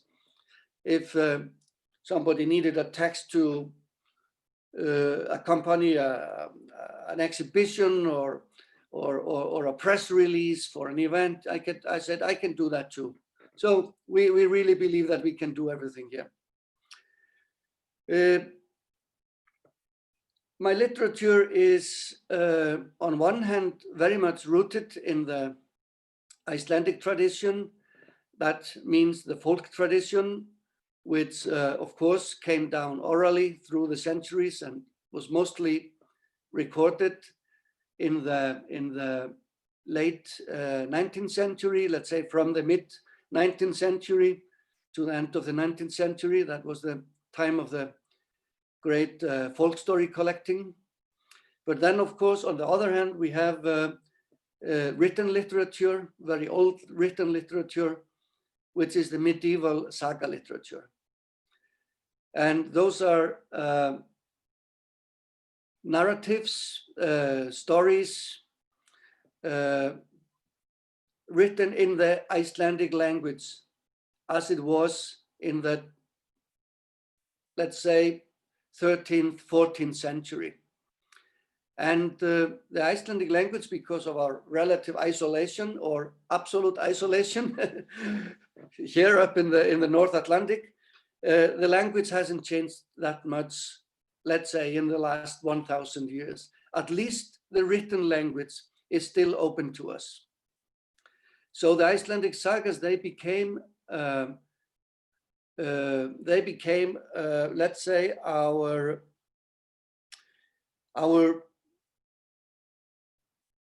source of pride and self-esteem during the dark centuries that we went through here from, you can say, from the 16th century to the 20th century. All the time we had these great prose narratives that helped us claim a seat at the table of civilization, you can say. We had nothing to prove for ourselves except these old manuscripts that even were getting lost, and we had to fight to keep in shape for centuries. So my roots are in the folk stories and the sagas and the Nordic Germanic heritage that was preserved and recorded by the saga writers. And then on the other hand, right from the beginning in my teenage years, I became fascinated with surrealism and the more avant-garde elements of world literature. And my friends and I, we started forming little groups of poets, a group called Medusa. And at the same time, the whole music explosion was going on here. All the bands were coming out of the garages, playing punk music and new wave music. And somehow this came together in a very nice way. The love of poetry, the love of the folk tradition, the admiration of the avant-garde, the participation in the music explosion that was going on in so many countries in Europe and all over the world. And this really formed me as a writer. So in the book that was mentioned, you know, in the program for the Madibaland, the book The Whispering Muse, I think most of these elements come together. It's a tale about an old guy who is primarily occupied with his theories about the relationship between fish consumption and the superiority of the Nordic race. And he is invited on a journey that takes him out of his comfort zone in Copenhagen, where he has been, well, actually not living such a good life, but it's been there like having the chance of talking about his theories day and night with his neighbors and the people who come to the local cafe. But now he's invited on a journey to the Mediterranean, and the journey should take him all the way to the Caspian Sea. But it becomes a transformative journey for this old man, because on the ship that he's invited on, there is a character, there is a first mate who claims that he was one of the crew members of the great ship Argo from Greek mythology. And he starts narrating tales about the great ship Argo and the famous journey of Jason and the Argonauts when they went to Colchis to fetch the golden fleece. And Jason didn't only fetch the golden fleece or catch the golden fleece, he returned with Medea, the famous Medea. And our old man, Valdimar Haraldsson, who is sitting there, hoping to enjoy a few weeks on the sea with people who are locked up with him in a ship, so he can go on endlessly about his theories about fish consumption and the superiority of the Nordic race. He in a way succumbs to the power of the Greek myths. So I think in this book, I used many of the elements that I have already described. There is a strong flavor of myth. There is a strong flavor of the folkloric. But there's also, let's say, there is an unexpected rendezvous or meeting between these ideas and the modern myths. And in this case, I put forward the racial ideas of the Germanic mind, and that had been brought to a horrible end in the Second World War. I put them forward as another set of myths that are really lies. And we see in the book how the myths of the superiority of one race can only lead to the narrowing of the mind and the human experience. I forgot to say that the book takes place in 1949, so just few years after the fall of the Third Reich and the end of the Second World War. And I think it is typical and simple. It's typical that the old man he really has to be catapulted from his mindset by an extraordinary event, which is this 5,000-year-old man telling stories. And the journey that should have taken him to Colchis, to the Black Sea, actually ends in Norway, in a narrow, deep fjord in Norway. And that's where the old man leaves the ship. He's had enough, but he returns to Copenhagen, and at the very end of the book, there is maybe a little light at the end of his journey. So this is the book. But as you mentioned, I'm here and living in Reykjavik. We became a UNESCO City of Literature in 2011,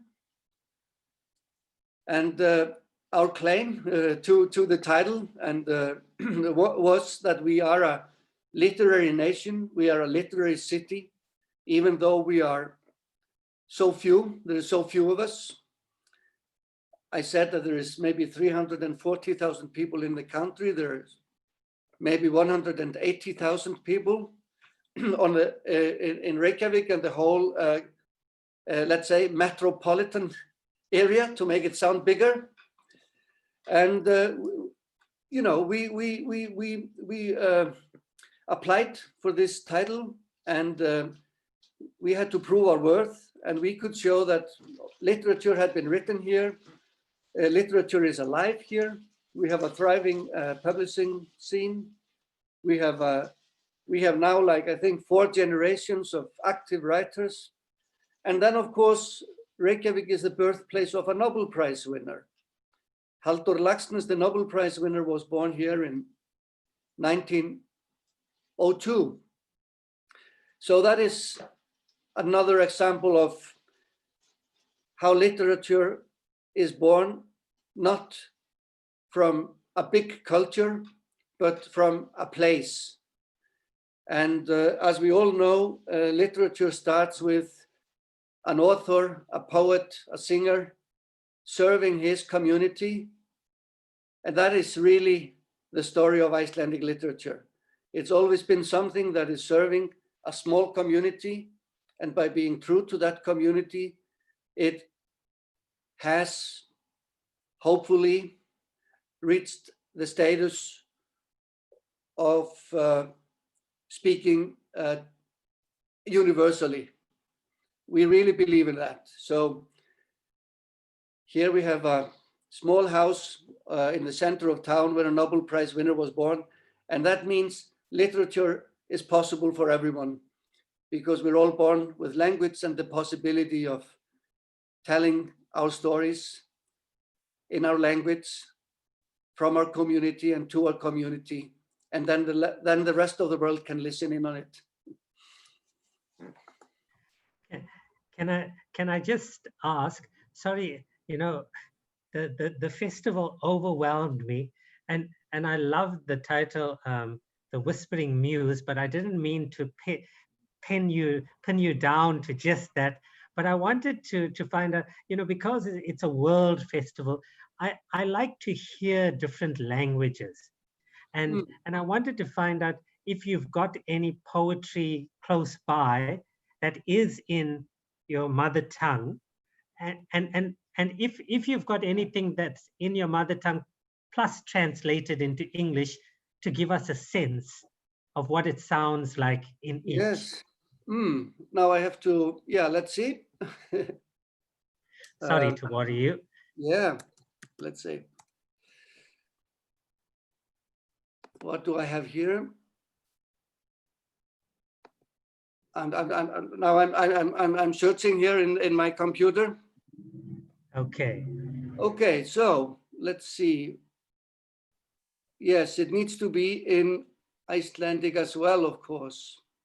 Yeah, but if you've only got the English, it's fine. It's fine. You can. No. Yeah.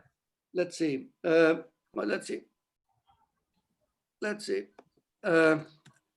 Yeah. I should have thought of this myself. Yeah. Okay, let's see. Let's see what is here. I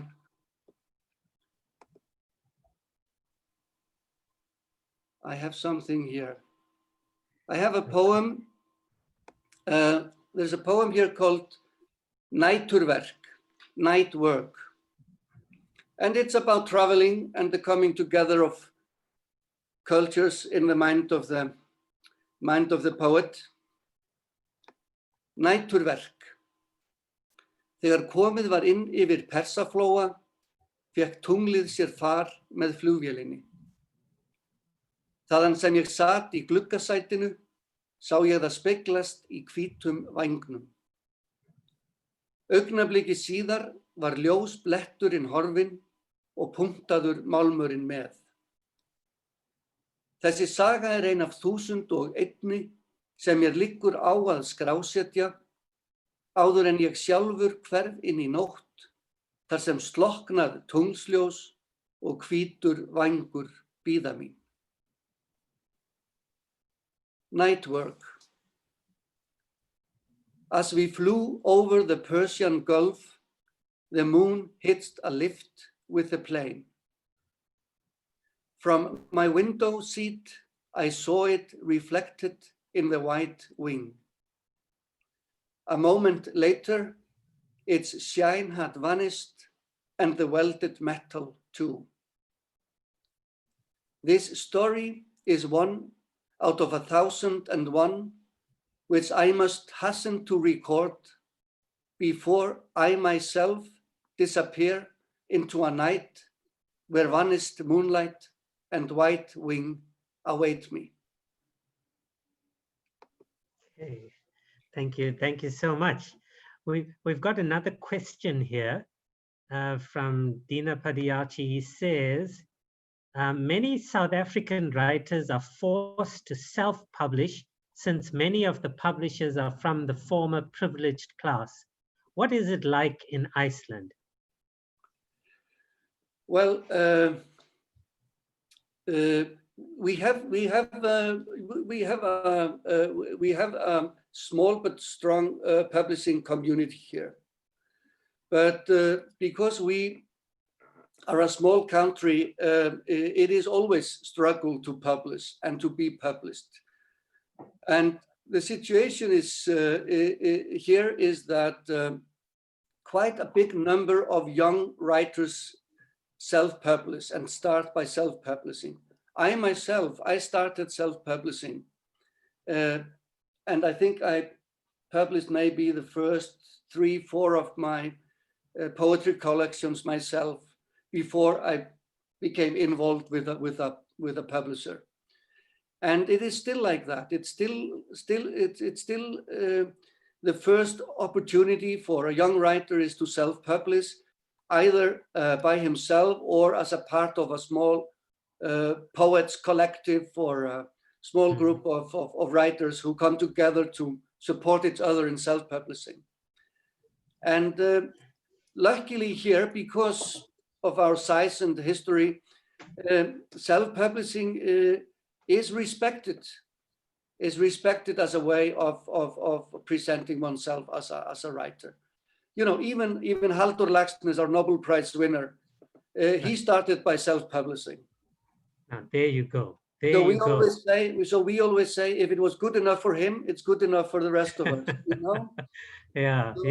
So that is the situation here. Self-publishing and publishing by small collective groups is actually where I look for what is new in Icelandic literature. And just last night I was reading a book called The Son of the Gravedigger, a collection of poetry by a young poet. It's his second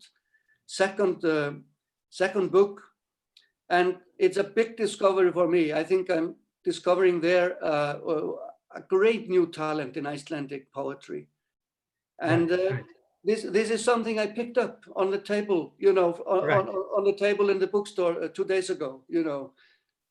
Well, it's good that we made contact with you, because we trust your taste. We will invite that find of yours to next year's festival, just in case he becomes the second Nobel laureate, yes. or you may become the second Nobel laureate out of Iceland. You know, you never know. I wanted to ask you, the language. Do people publish predominantly in Icelandic language? And the related question is, how big is translation in Reykjavik? I would imagine if you need to be noticed by the rest of the world, you've got to be translated. Absolutely. I think the first language of choice for an Icelandic writer is Icelandic. And now I'm speaking about native Icelandic writers, because the situation is changing. I mean, there is more and more people emigrating to Iceland.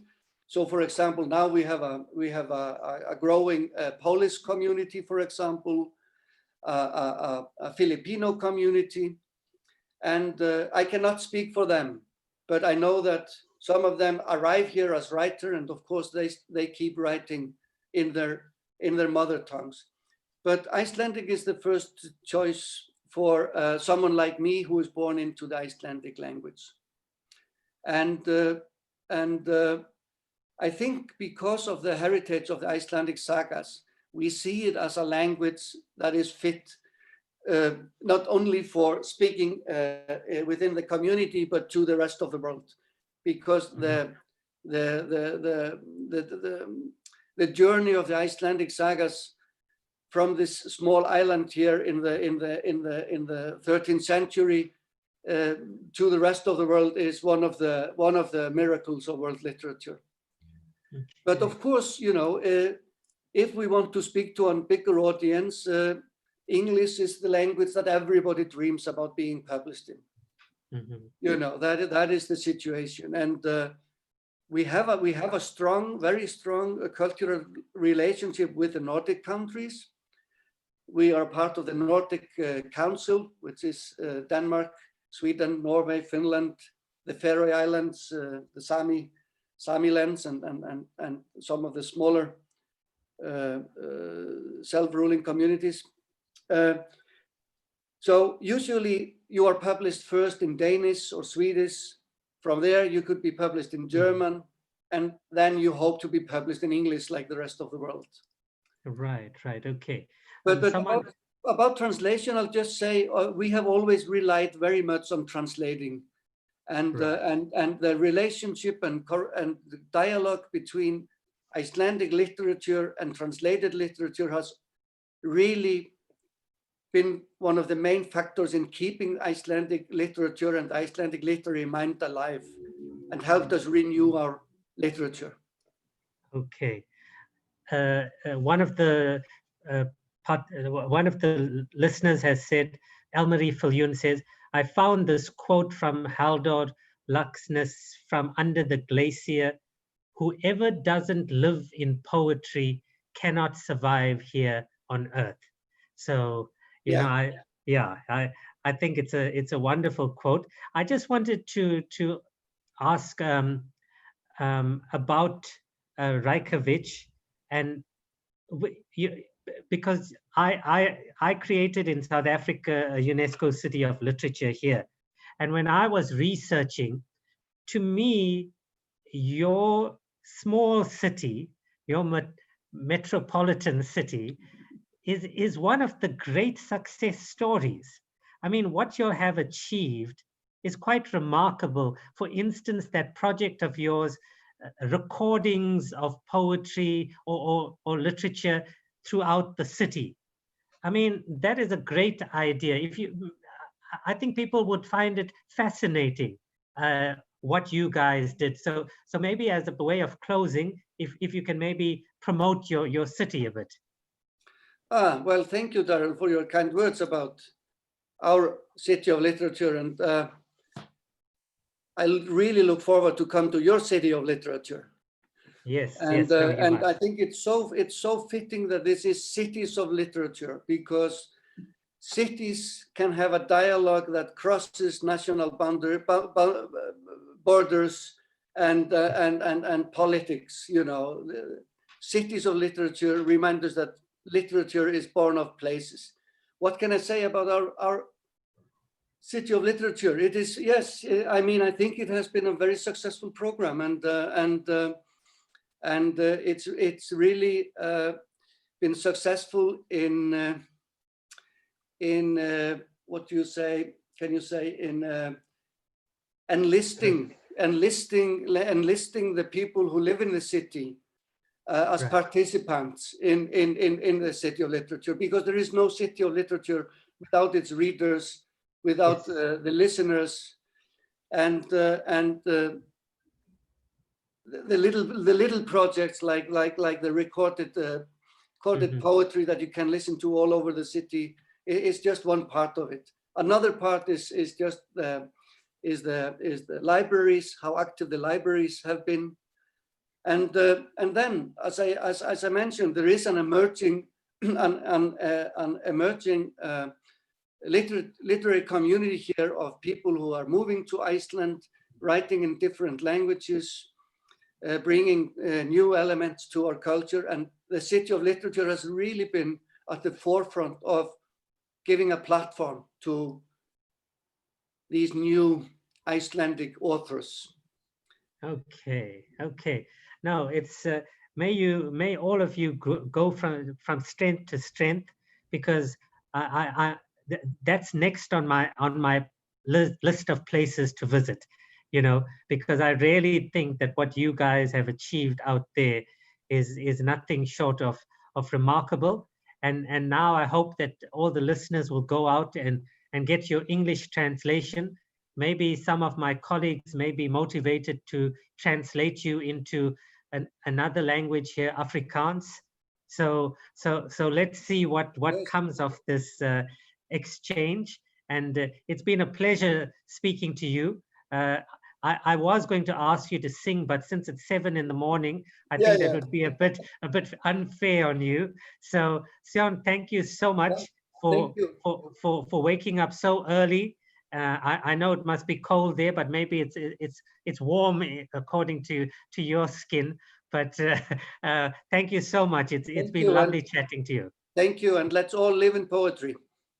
Yeah, yeah. Go well. See Thank you. you. Bye. Bye-bye. Okay, ladies and gentlemen, it's been another fascinating session. International writers all round. Let's enjoy a small break, and when we come back, we go to Mike Nicol, who will start at 1 o'clock, and then Hattie Edmonds with a remarkable book, The Spectacular Vision of Oscar Dinkelblink. So we look forward to the next session, and enjoy your lunch, and we'll be back in a few minutes. Thank you.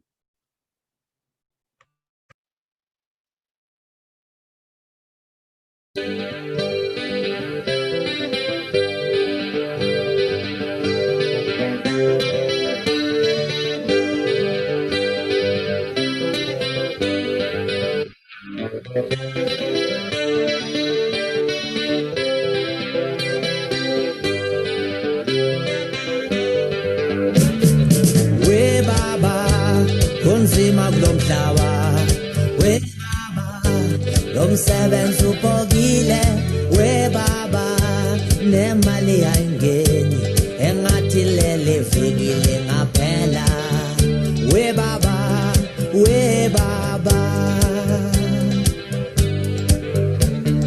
we baba kunzima kulomhlaba, we baba lomsebenzi ubokile, we baba nemali yangeni engathi lele fikile ngaphela, we baba, we baba. It was a Friday, my darling, was a Friday, umsebenzi ubokile, was a Friday, my sweetie, was a Friday, ilanga linkomile wena, we baba kunzima kulomhlaba, we baba lomsebenzi ubokile, we baba nemali ayingeni angathi lele fikile ngaphela, we baba, we baba, we baba kunzima kulomhlaba, we baba lomsebenzi ubokile, we baba nemali ayingeni sengathi lele fikile ngaphela, we baba, we baba. Ongithi was a Friday, my darling, was a Friday, umsebenzi ubokile, was a Friday, my sweetie, was a Friday, ilanga linkomile wena.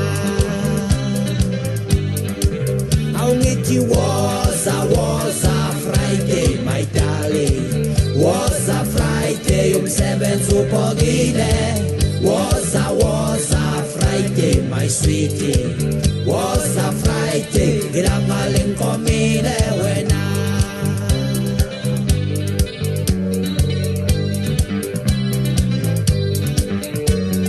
Goodbye, I'm going now.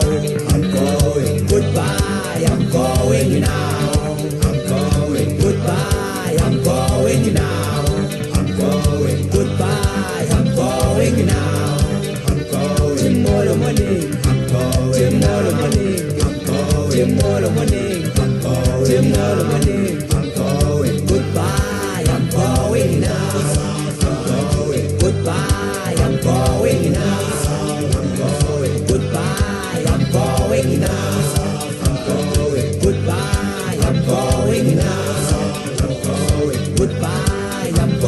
going now. I'm going. Goodbye, I'm going now. I'm going. Goodbye, I'm going now. I'm going. Goodbye, I'm going now. I'm going. Goodbye, I'm going now. I'm going. Goodbye, I'm going now.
Good afternoon, ladies and gentlemen.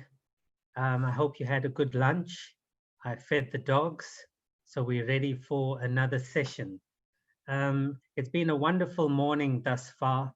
Such magnificent new books that we have all heard about to fill our Christmas stockings up. And I'm sure that the rest of the day is going to be no different. It gives me a great pleasure to welcome one of the writers from South Africa that I admire a lot, and that is Mike Nicol. And I will leave Jonathan to introduce Mike. But as I've said, Mike is one of the most versatile writers to emerge out of South Africa in the last 20 years, maybe longer. And followed by Hattie Edmonds, who I will speak about later. But Jonathan, over to you, and we look forward to your conversation with Mike about espionage fiction. And welcome, Mike. Hello, thank you. How's it, Mike? How are you? Jonathan, scared as all hell because you're probably going to let loose a barrage of bullets. Only a barrage, no more, no less, Mike. Okay, shoot away then.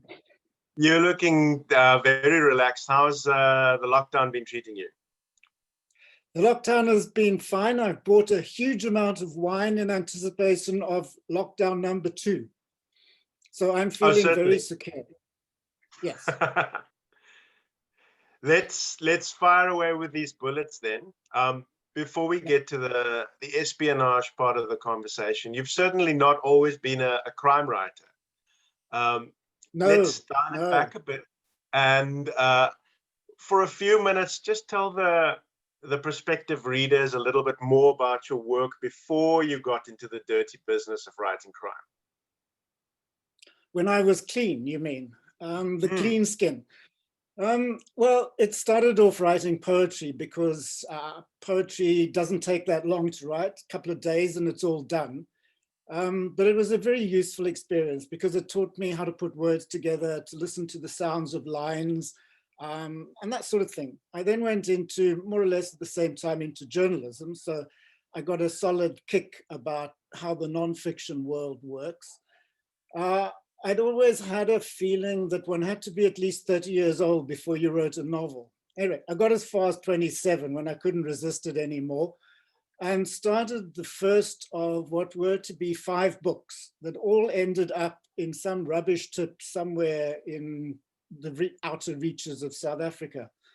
Then the 6th book came along, and very fortunately I got published, and it went on for there. There were another 4 books of a sort of general fiction nature, and a whole bunch of nonfiction at the same time. I was very lucky. I was commissioned to write a book on the drum magazine writers of the 1950s. When we had our election in 1994, the first democratic election, I was asked to write a memoir about that. So I've had a really lucky break in these things. Then came the new regime, and along with it came a lot of crime. So I decided I would join the bandwagon. And you started off that bandwagon jumping with 3 excellent novels: your Payback, Killer Country, and Black Heart trilogy, which left, I can say, an indelible mark on the crime genre locally. What appealed to you about the genre specifically? What was it that said, okay, but I have to do this? You know, I had neglected crime fiction. I hadn't read any of it since the age of 16.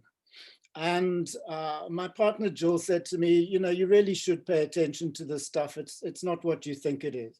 I thought it was way beneath me. I was up in the upper realms of literature. I didn't delve into the dirty stuff. Anyway, I started reading it and I thought, wow, this really gets into the society. This is what it is to write about your society. It's yes, the crime is an issue, but you know, it's all the rest of the stuff. And then I found out that you could get all these characters to talk to one another. So a crime novel is actually a dialogue novel. It's about 2 people or 3 people or more having this great chat, and then occasionally one of them will kill one of the others.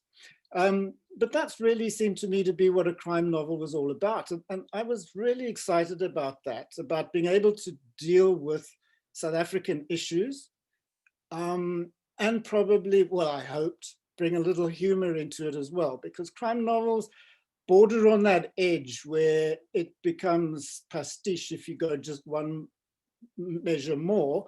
And so you have to be quite careful. So I think it's just a wonderful genre. I really do. I love reading it, and it's great fun writing it. I'm sure you have a tremendous amount of fun writing it.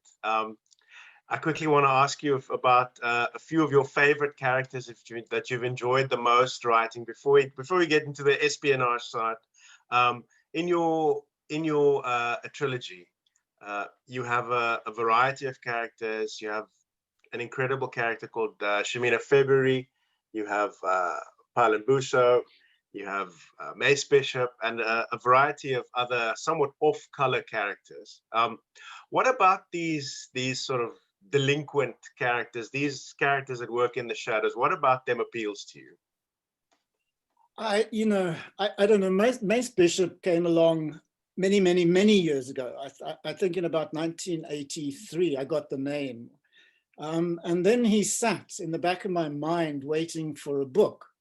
And eventually suddenly came Payback, and I thought, time to bring out Mace Bishop. And you know, this is the thing with writing. You just don't know when a character is actually going to work.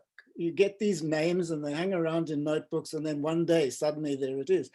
And he gave me an opportunity to get into the crime fiction, but the book wasn't working. So Mace wasn't enough. I was sitting there one day, and I mean, I've told the story before, so please excuse me if you've heard it, this version, but I was sitting there in front of my laptop and I start hearing this tap, tap, tap, tap, tap, like footsteps coming down a passage, you know. And I thought, oh yeah, who's this? And there's the door, there's not even a knock on the door just bursts open. What I had was inside this room was I had Mace Bishop with some club owner's son, you know, and Bishop was doing the bouncing for the club owner's son. And I thought, okay, this is quite interesting. And the door opens and in walks this woman with, you know, this glove on her left hand right up to the elbow. And I thought, who the hell is this? And she sits down, and the moment she sat down, wow, the stuff just started writing. It wasn't me, you know, I was just the typist at that point that was coming from somewhere else. I was just channeling the stuff. And Shamina February, that's who it was just tremendous. Whenever she came onto the page, I didn't have to do any work. It was wonderful. So I thoroughly enjoyed her, and unfortunately, things got tough for her. They certainly did. Another character that I can basically describe as a kind of a gateway figure for you was Fish Pescado. And he very much introduced your shift from a certain kind of crime into the crimes of the state, crimes of intelligence, figures dealing with duplicity and double dealing and things like that. What was that shift like for you in creating this very, very interesting surfer character who has a lot of fairly dangerous connections? What was he like for you? You know, once again, he came along, strangely enough, I had written this manuscript, and it wasn't really working. It came at the end of the trilogy with Mace Bishop and Shamina February, and before another book called Power Play, which is Shamina's daughter is the main character. I beg your pardon, Mace Bishop's daughter is the main character. Anyway, this book just didn't hang together. And I thought it's the main character that's the problem. So I took the main character out and tried to find somebody else. Now, I spent a fair amount of time surfing because surfing is very important, particularly if you're a writer. You need to sit out there and stare into the wide blue yonder and get occasionally completely terrified by these waves that come and pound you into the sea.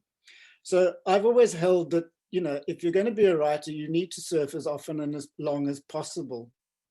I used to get into terrible trouble in the old days when I wasn't at home, and Jill would ring me and say, I know where you've been surfing. And years later, I was able to explain to her that this was valid and it did have some little impact on our bank balance.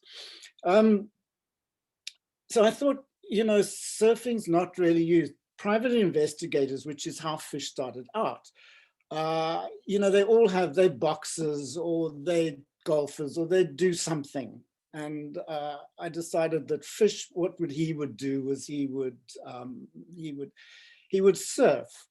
And I had a favorite restaurant down in Simonstown called Pescados, which used to do wonderful pizzas. And I thought, okay, I will use their name. And of course, it's Portuguese, so Fish is the obvious choice of the first name. And that's how he came about. And once again, the moment he stepped onto the page and I got him onto the page, things changed. There was a kind of energy there which hadn't been there before. And he was able to help me pull that manuscript together. All of which sounds really weird when you're talking about it like this, because it sounds like mumbo jumbo. Believe me, it is. I want to ask you about your writing of female characters, and maybe we'll stick to Vicky Khan as an example. She's a particularly fascinating character in terms of race, in terms of what she does for a living, and then her particular relationship with Fish, dragging him into a variety of murky scenarios. So what do you like about Vicky, and which challenges does she pose for you as a writer? The female characters have all been interesting. I've been asked if I have sort of mother problems and so on and things like that. But because all these female characters are very, I hope, are very strong characters. They're strong characters, yeah. And they tend to propel the story in directions which I don't necessarily think it's going to go in the beginning. And Vicky was one of these characters. She was in the original of Cops and Robbers before Fish got involved. But as soon as Fish came in, I saw there was an opportunity here to have the two of them form a relationship, and which is what they do. And that relationship has been throughout the books. And I have just finished the 5th one, which is sitting in the drawer where it ages for a while before I look at it again. Or I age for a while, maybe. So it was important, I think, because she was going to bring out another side of Fish as well. And their relationship is not an easy one. They don't live together. He lives in Muizenberg, where it's easy access to the beach. She lives in the city center. So there was a tension there between the two of them. Because she's a spy, effectively, she has secrets, and she keeps some of those secrets from him as well. So it's not a conventional relationship. It's one that's got rough edges to it. Certainly does have a lot of rough edges. Speaking of rough edges, your world that you create, I think will segue into the espionage part of the conversation now, is one where characters are often very duplicitous. There's a sense that people aren't who they say they are. There's a constant negotiation of boundaries, and often there's a sense that your action in your plot has an international flavor. So I want to ask you about the sense of place that you managed to convey, not only about Cape Town and South Africa, but also overseas. I'm thinking of Germany, for instance. How do you go about creating a credible sense of place? Look, the German connection, I was just really lucky. Years ago, 1997, I was given a DAAD writer's residency in Berlin. Actually, Nick Mishlangu is on that residency right now. He may be back in the country, but he was on that residency as well. And it's for a year. And they ask nothing of you other than that you be there and write. You don't have to write if you don't want to, but I mean, that's why you're there, so you do. They pay you a month in stipend, so you don't have to worry about money either. And Berlin in 1997 was a really interesting place. I mean, we were now quite a long way after the change, and the city was it was a building site. But essential Berlin was still there. It was this really edgy place where you felt there'd been invaders constantly. And as an outsider, the inhabitants viewed you as one of these new invaders. So it was quite abrupt in some of the shops. You know, the word "was," which is this German "what do you want," was often the first way a shop attendant would address you. Interestingly, just about that, I went back 2 years ago, and it's not like that at all. It's now almost baby skin soft, and it's very pleasant, and they're actually very nice to you. But in 1997, it was still quite hard. But I walked the city. I mean, it was just a wonderful place to walk and to be in. And I just thought it is the center of the English crime novel. I mean, novels in English center about Berlin. John le Carré, you know, established that, Len Dayton, and so on. So one is almost, if you're going to write espionage fiction, you're almost obliged to put some scenes in Berlin. And because of Vicky's background and because of the whole business of ANC operatives having to live outside the country, and a lot of them in East Berlin, I was able to use that. So it was really handy. And because I had firsthand experience of the city, you know, I could draw on it. Because to me, the setting is vitally important. I mean, if you don't get the setting right, then you just lose the whole book. And so one has to be careful about settings. You do need some kind of exposure to them. I mean, there's the story, the wonderful story, Martha Gellhorn, obviously before she died, but she was out here, and we were chatting one day, and she told me, she was highly disgusted. She told me that she'd spoken to John Coetzee about the Master of Petersburg, and he told her that he'd never been there. Now, to Martha Gellhorn, not to go to the city that you're going to write about was absolute anathema. But Coetzee was able to visualize and present the city so that it sounded real to the readers. And I mean, that's really what one's doing. It just hopes, and it's probably the journalist in me that likes to visit the spot where the thing occurred as well. I really like this idea of telling a kind of story which has credibility in the context of the reader, not necessarily having been in the place themselves. And that then spills over into the way that you use your research and your presentation of facts, in a sense that it stays credible for your reader. I want to ask you about the writing of espionage fiction, which deals with a very specific kind of truth, the search for truth and multiple truths in a post-truth context, which makes it very, very difficult to create a kind of argument that readers might be able to identify with, depending on the side of the fence they're on, depending on their politics. So how do you, as a writer who doesn't want to preach, how do you go about writing a book that can still engage various camps and keep it interesting? You know, Jonathan, that's an interesting question, and I don't know. Maybe it's just instinct that helps one to do this. But you're right, and you mentioned earlier. I mean, crime fiction is all about duplicity. Sorry, espionage fiction is all about duplicity. It always has been. So one is presenting different truths in those novels, and I think that if you focus on the characters and you present their truths, I think that prevents you from becoming dogmatic and pushing a political line.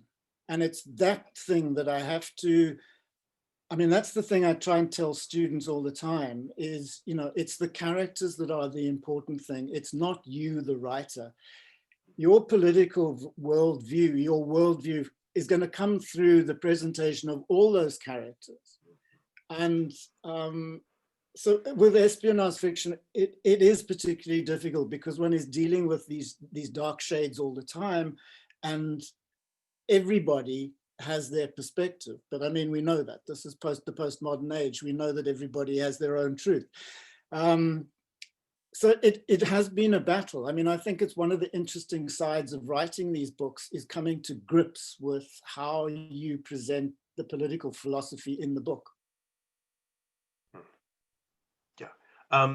Speaking of a political philosophy, with a barrage of nonfiction, and I mean, you work with nonfiction texts all the time, you'd know that nonfiction is tremendously popular in this country. It's what people read. People love political angles and scandals and things.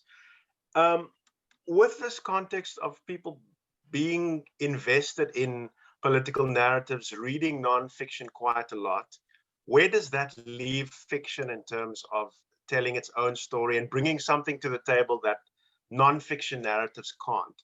What do you, in terms of your imagination, bring to the table that a Peter Louis Mayberg or someone like that might not be able to do? Look, they are dealing, as you know, as we all know, they're dealing with the facts of the country, the situation in the country. I think that it is important to create an imagined country as well.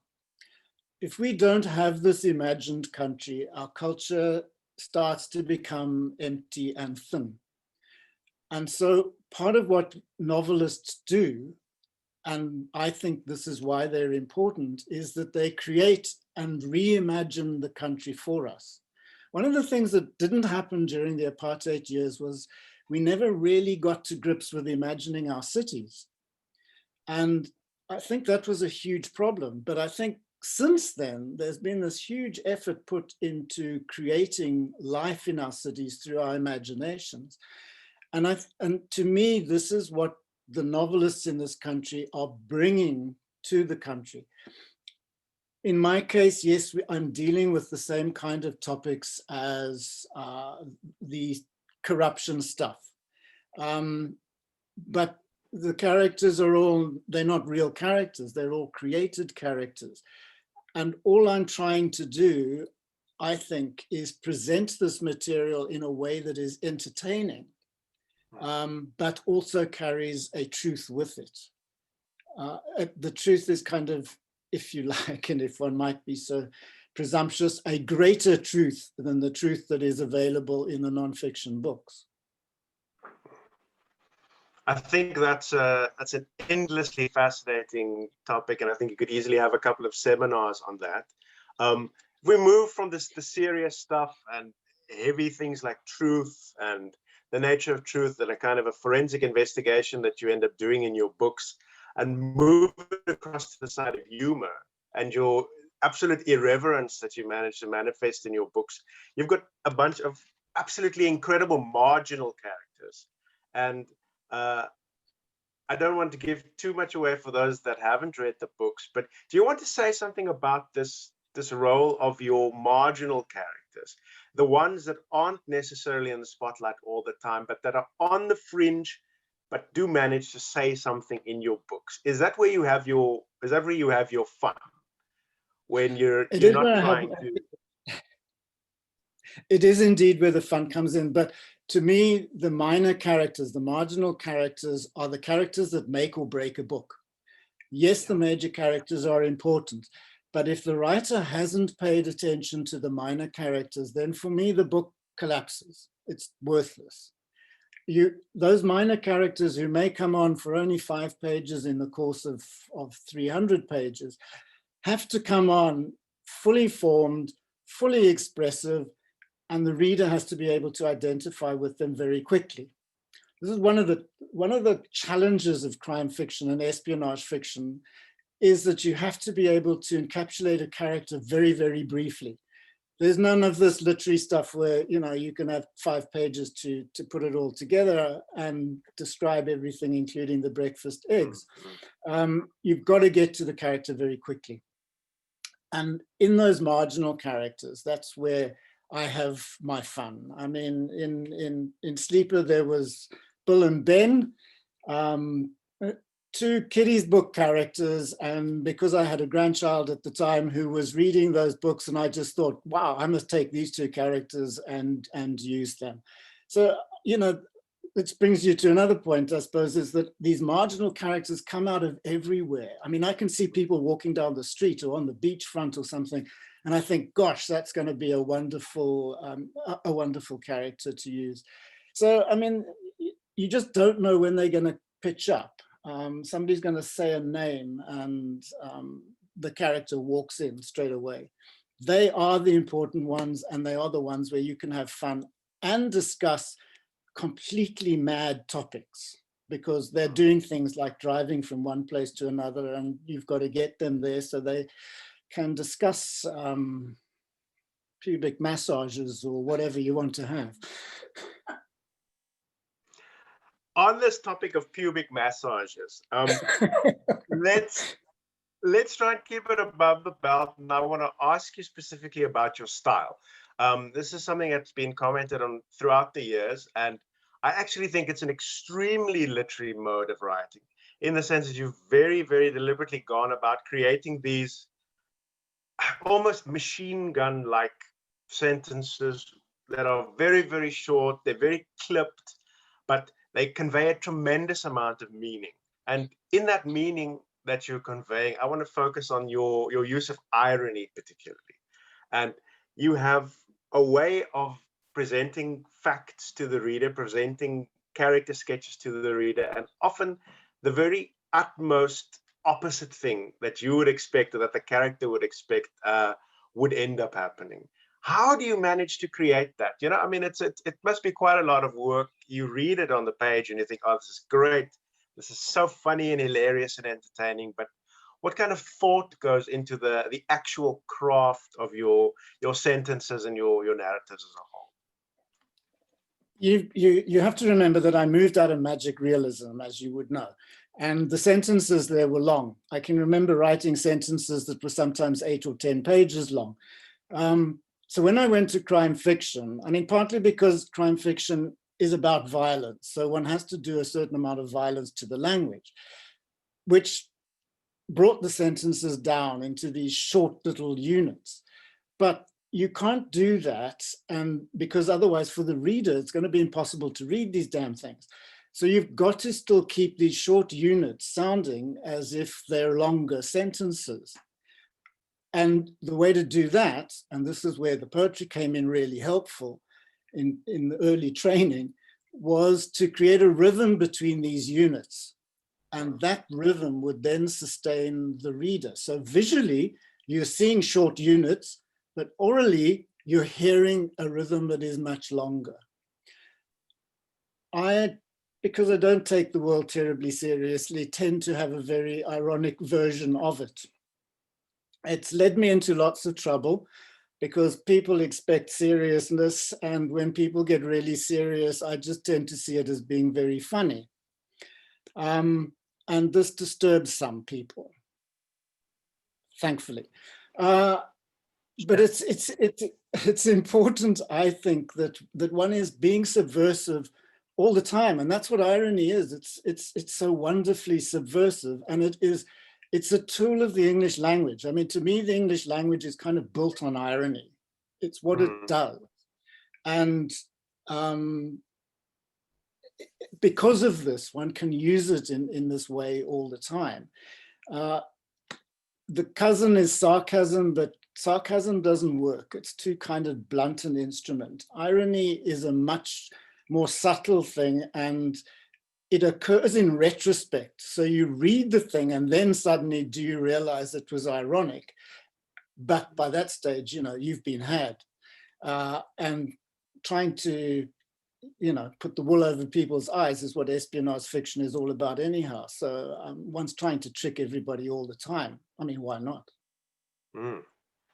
And when you're hearing these sentences, you add something to that by making music a very central component of your writing to create a mood.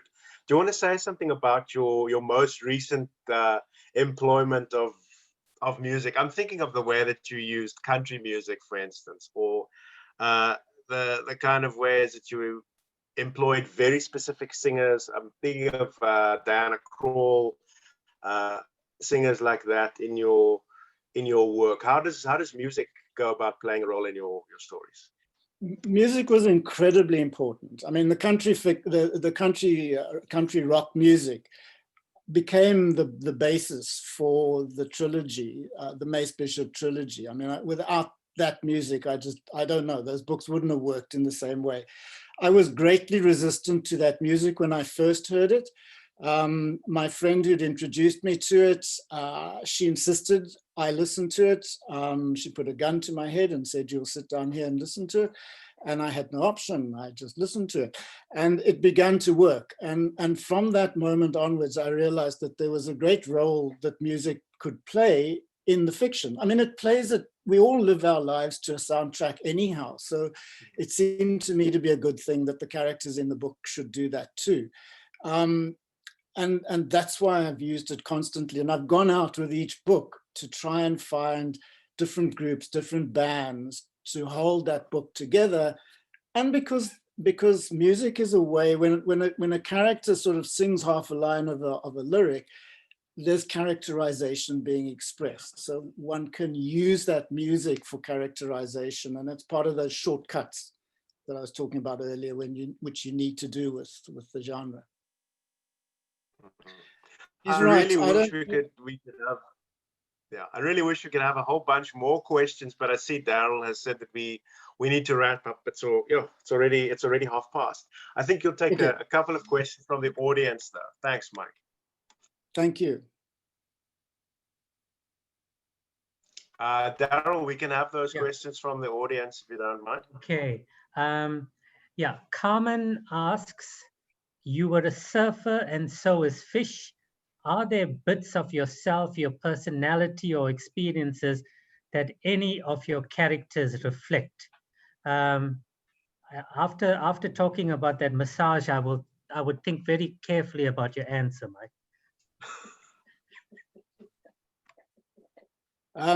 Does that mean that I should probably say no comment? Listen, I will say one thing. Fish is incredibly handsome. He's young. He has, startling blue eyes and blonde hair. And that is a complete description of me. Oh boy. Okay. Aisha Kasim has got two questions. One is, between fiction and non-fiction, which do you enjoy writing most and why? Wow. They're two very different things, actually. Well, she knows that. She's going to be a novelist next year, so she knows well what I'm doing, and she's also a journalist. I think what happens with nonfiction is you've got the whole story. It's there, it exists in facts. And one then just has to put all those facts together in an entertaining narrative.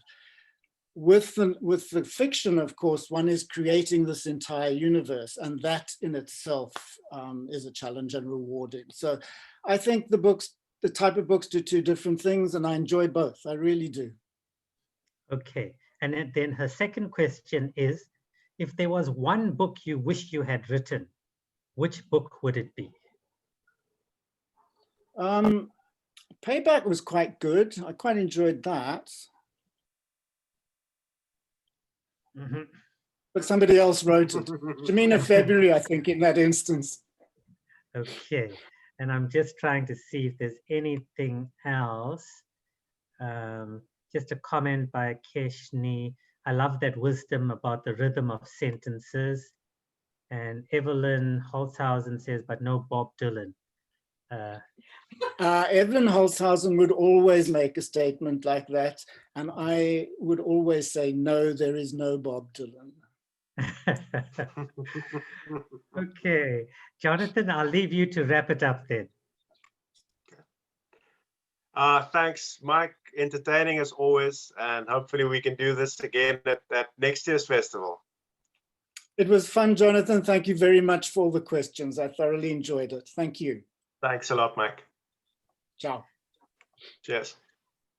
Okay, and thanks, Mike, once again, and thanks, Jonathan. Thank you, Jonathan. Without you, I don't know what I would have done. So thank you for all the interviews that you conducted. And for all the people here, Jonathan broke a record yesterday. He was heading for 1.5 hours for an interview. I had to stop him because no one would have gotten within spitting distance of that record for many years. So Jonathan, thank you so much. It's been a pleasure having you on board.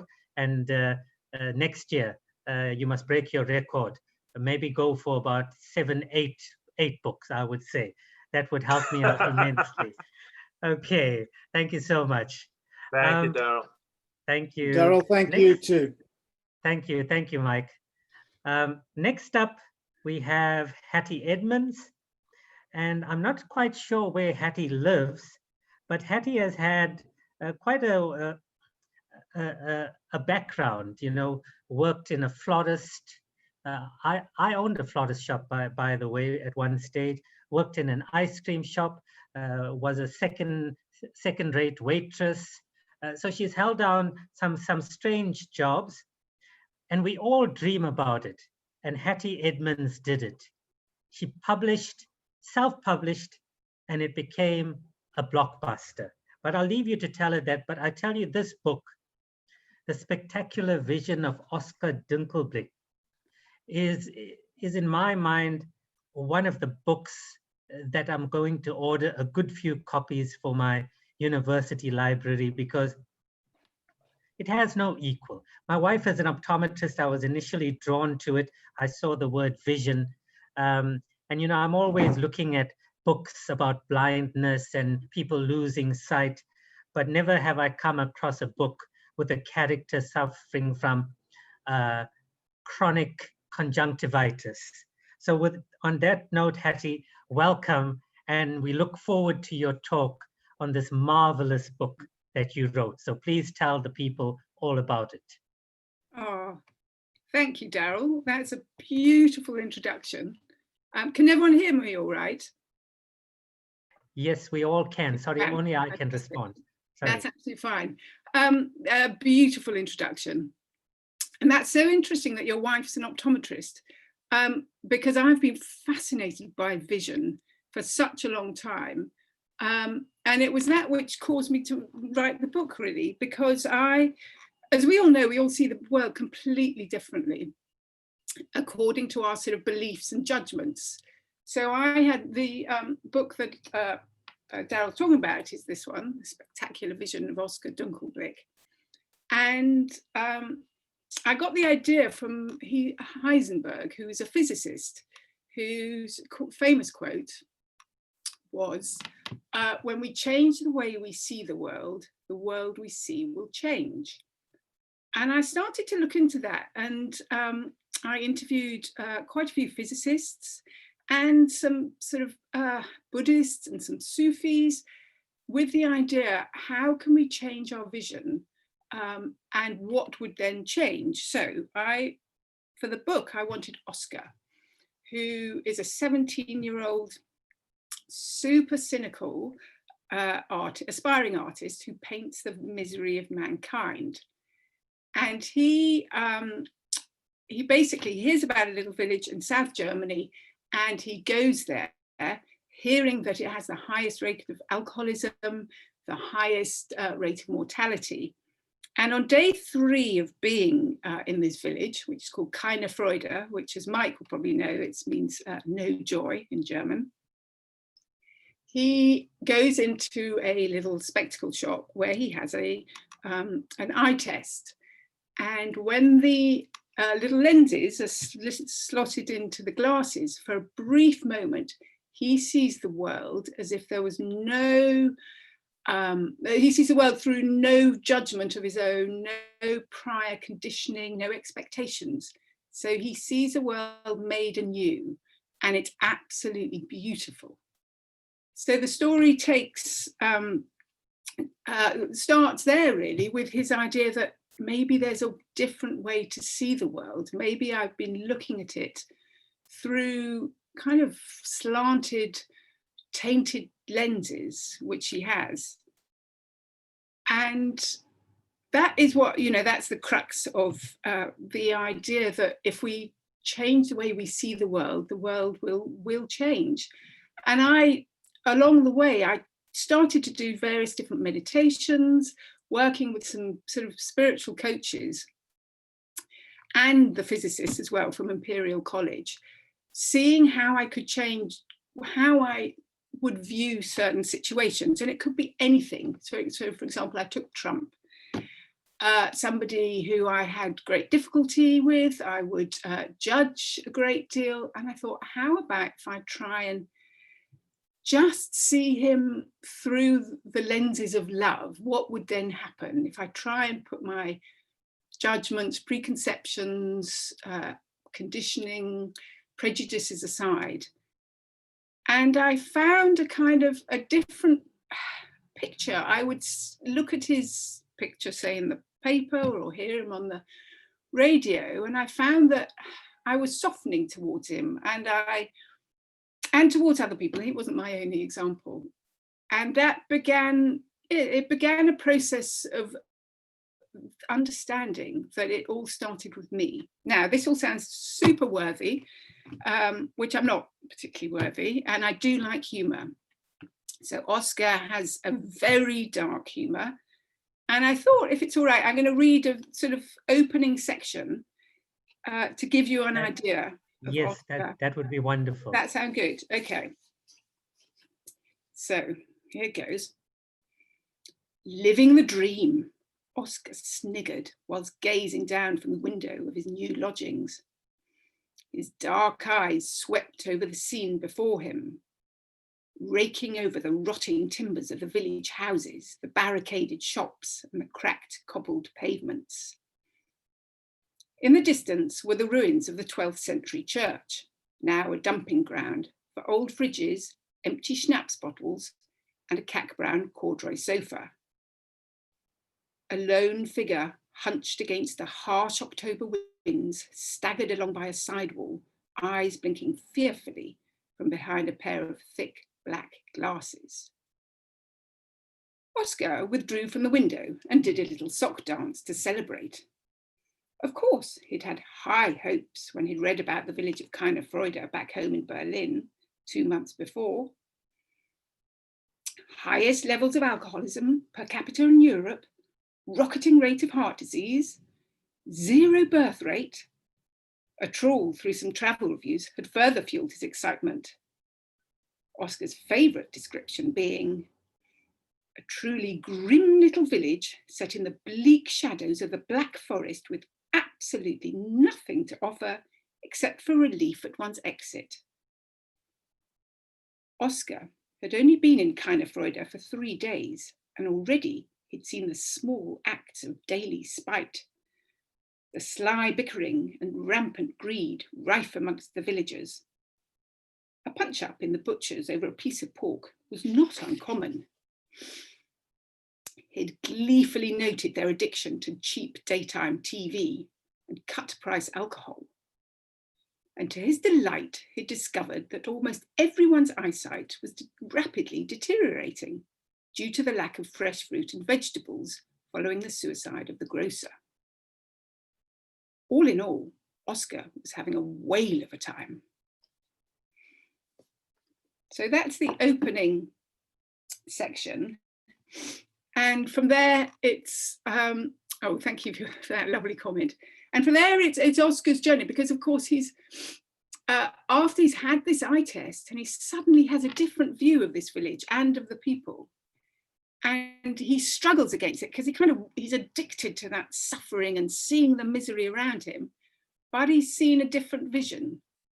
And I expect everybody knows there's a very famous quote by William Blake, which is, when we cleanse the lenses of perception, then we'll see infinity, or perhaps we'll see eternity. I can't remember which one, it's one or the other. But so even Blake, you know, way back, I think he's 17th, 18th century, he already was thinking about cleansing those lenses and seeing kind of reality. So with Oscar, I have him at the beginning loving the fact that everybody's so unwell and they can't see properly. And then he has no empathy. And all of this is for a very good reason. He had a horrific childhood, thrown out of his parental home, living on the streets. And he therefore has no empathy for himself. And he's not sort of in touch with himself. And if you know, we all know, if you're not in touch with yourself and you can't really feel yourself and you don't love yourself, which Oscar certainly doesn't love himself, you can't find that love for anybody else. So I'm seeing a couple of questions. Oh, lovely. Can I have a little, please ask Hattie if Oscar is a nod and a wink to, yes, absolutely. Mike, it is. And Mike has asked, please ask Hattie if her Oscar is a nod and a wink to Oscar Mazarath, who is Gunter Grass's Oscar. And yes, he is, in that Oscar Mazarath sort of refused to grow up. And he didn't talk for a long time. And it's the same thing. I would say my Oscar, he refuses to grow up. He refuses to kind of, because of his awful childhood, he's stuck in a child's body, really. Well, no, he has a grown-up's body, but stuck in a child's mentality of hating the world, and he's the victim, and it's only this experience, seeing the cleansing of his lenses, that leads him to realise, you know, he's his own person and he needs to find his way back to himself, which he does, luckily, by the end of the book. But that's a great thing. Another comment, the moment I read your Oscar, came to mind. Yes, a lovely reference. I mean, it'd be interesting to talk to Mike, because I'm sure all writers do this. You try and slide things in, and often they don't get picked up on. But yeah, Oscar Mazarath is definitely one of the main, I would say, you know, main sort of character ideas. Now there is something else. Ah, yes, okay. And another lovely question from Mike. Thank you. Tell us about tell you about my time in Berlin. So yes, I went to Berlin when I was 19, and I don't know, you probably all know, but Berlin in those days, the wall was up. It was a kind of anarchic, and still is, got that feeling of anarchy. So definitely anarchic city where people went to escape from national conscription. There were no kind of licensing laws, so you can go into pubs and well, they're pubs, but they're bars and clubs at any time of day or night. And I'd come from a really kind of conservative, with small c, university, and I get to Berlin, and it's like party time. I lived in an old squat. There was night number 2, a new mate who I'd just met the previous day said, hey, why don't you come to Nick Cave's bar? And it doesn't open until 4 a.m, not worth getting to until then. So we turn up, and it's a little bar under Yorkbrücke, if anyone knows, in Neukölln in Berlin. And indeed, there was a little sort of grate, so that slid apart. A guy looked you up and down, decided whether you're worth coming in or not.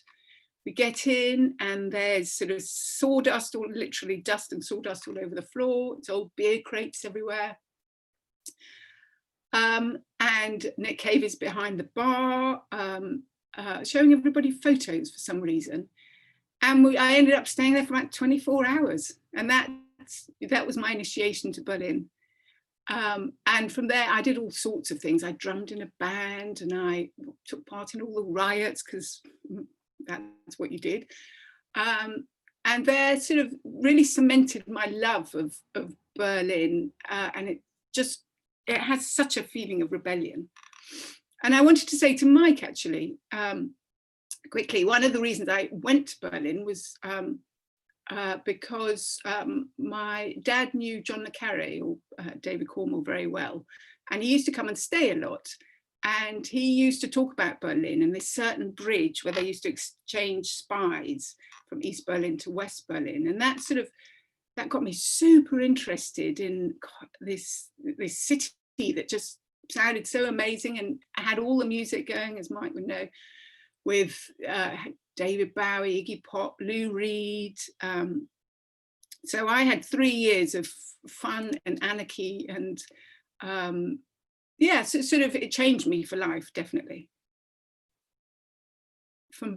Okay, so I'm breaking off a bit to read some lovely. So Rochelle, thank you. That's a really brilliant question. Just lovely flattery about the book. How can we encourage teenagers to read more books that instill values like empathy and compassion? Oh, that's exactly what, yeah, Rochelle, what a brilliant question. I spent last year going around schools and colleges talking about Oscar and how the importance of empathy and compassion for us to understand ourselves firstly and the world. So I think, you know, from my experience of that, you've got to meet them on their level.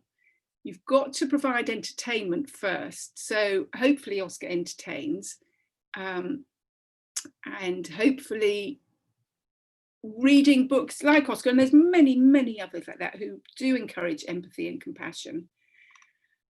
And to get them reading, I mean, it's a massive thing. And what really saddened me at the beginning of the tour is how few children or teenagers were reading. I hear that in lockdown that's changed. There's quite, you know, the statistics have gone up and teenagers turning to books again. I mean, things always go in circles, as we know, so they will come back eventually. A good story, humans love stories, and the pleasure of sinking into a book when you know you're in good hands and it's taking you away, that will never go away. And well, I'm very optimistic that you know, reading amongst teenagers will come back again. to its full, you know, as what it should do, as J.K. Rowling helped a whole swathe of teenagers and children to, you know, sink themselves into her books. Now, another lovely question is from Berlin back to London. Do you believe in fortune tellers? I love this story, and I tell a lot of fortune tellers. I've been to a few times to mediums or clairvoyants, and I did go when I got back from Berlin, and I was sort of in a job which it was actually writing for a music magazine, a German music magazine, but it was a pop magazine, and I just got a bit frustrated by only asking them about what they had for breakfast and what kind of clothes they like, because it's a pop magazine and that's what the readers were interested in. So a friend said, why don't you go and see this clairvoyant? She might be able to throw up what will give you passion and what job is going to kind of, you know, really make you feel satisfied. So I went along to, we have something in London called the London College of Psychics, been there for 120 years. Conan Doyle helped to set it up. He of the I've forgotten the name of that massive television series. It'll come back in a bit, in a while. So I sat opposite this medium, and I was quite resistant, didn't believe in them at all. And the first thing she said was, what do you do for your spiritual life? And I said, I don't understand your question. And she said, well, how do you really connect? Do you walk in nature? Do you meditate? And I said, no, don't do any of those. I go to the pub. I'm, you know, trying to be a bit kind of glib. And she said, it's really important for you to look into that side of yourself, because that's the only thing that's going to bring you true sort of happiness and contentment.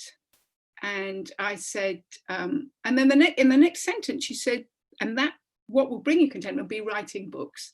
They will be funny, they'll be light, they'll be a sort of, they're for slightly cynical people to look into the spiritual world, but encased in a good story. And I said, that makes no sense to me whatsoever. I write for a pop magazine, never written comedy. At which point she said, I'm going to stop you there, because you will see that events will conspire to put you in the right place at the right time for your comedy writing. And I walked out of that place and I thought, what a waste of time and money. And I was quite sort of cross. And then by a beautiful twist of circumstances, the woman who lives on the top floor of my house said, I know you're, you know, frustrated by the, you know, the job you're in at the music magazine. Why don't you volunteer for a place called Comic Relief, which I don't know if you know that in South Africa, although they do a lot of work there. It's one of London's biggest charities, and they earn about at least 80 million a year. And they specialize in comedy and entertainment, but raising money through that. So she said, why don't you come and volunteer? Work, you know, you can do work in the, I know they have, because she was working at the time, she said work in the picture department, where you're literally filing pictures. Something might come of it, you don't, you know, you never know. So I duly turned up for 2 hours a week to Comic Relief, and I was inputting data into the computer. And once in a while, I'd have to write a funny comment attached to one of the photos I was putting in. And and then 3 months later, out of the blue, and this is what made me think there was something to the clairvoyant. The man who set it up is called Richard Curtis, and he's the director of Four Weddings and a Funeral and Notting Hill. He also set up Comic Relief, and he said, we need an in-house comedy writer, and we think you'll be good at it. And I said, I have absolutely no idea why you're saying that, but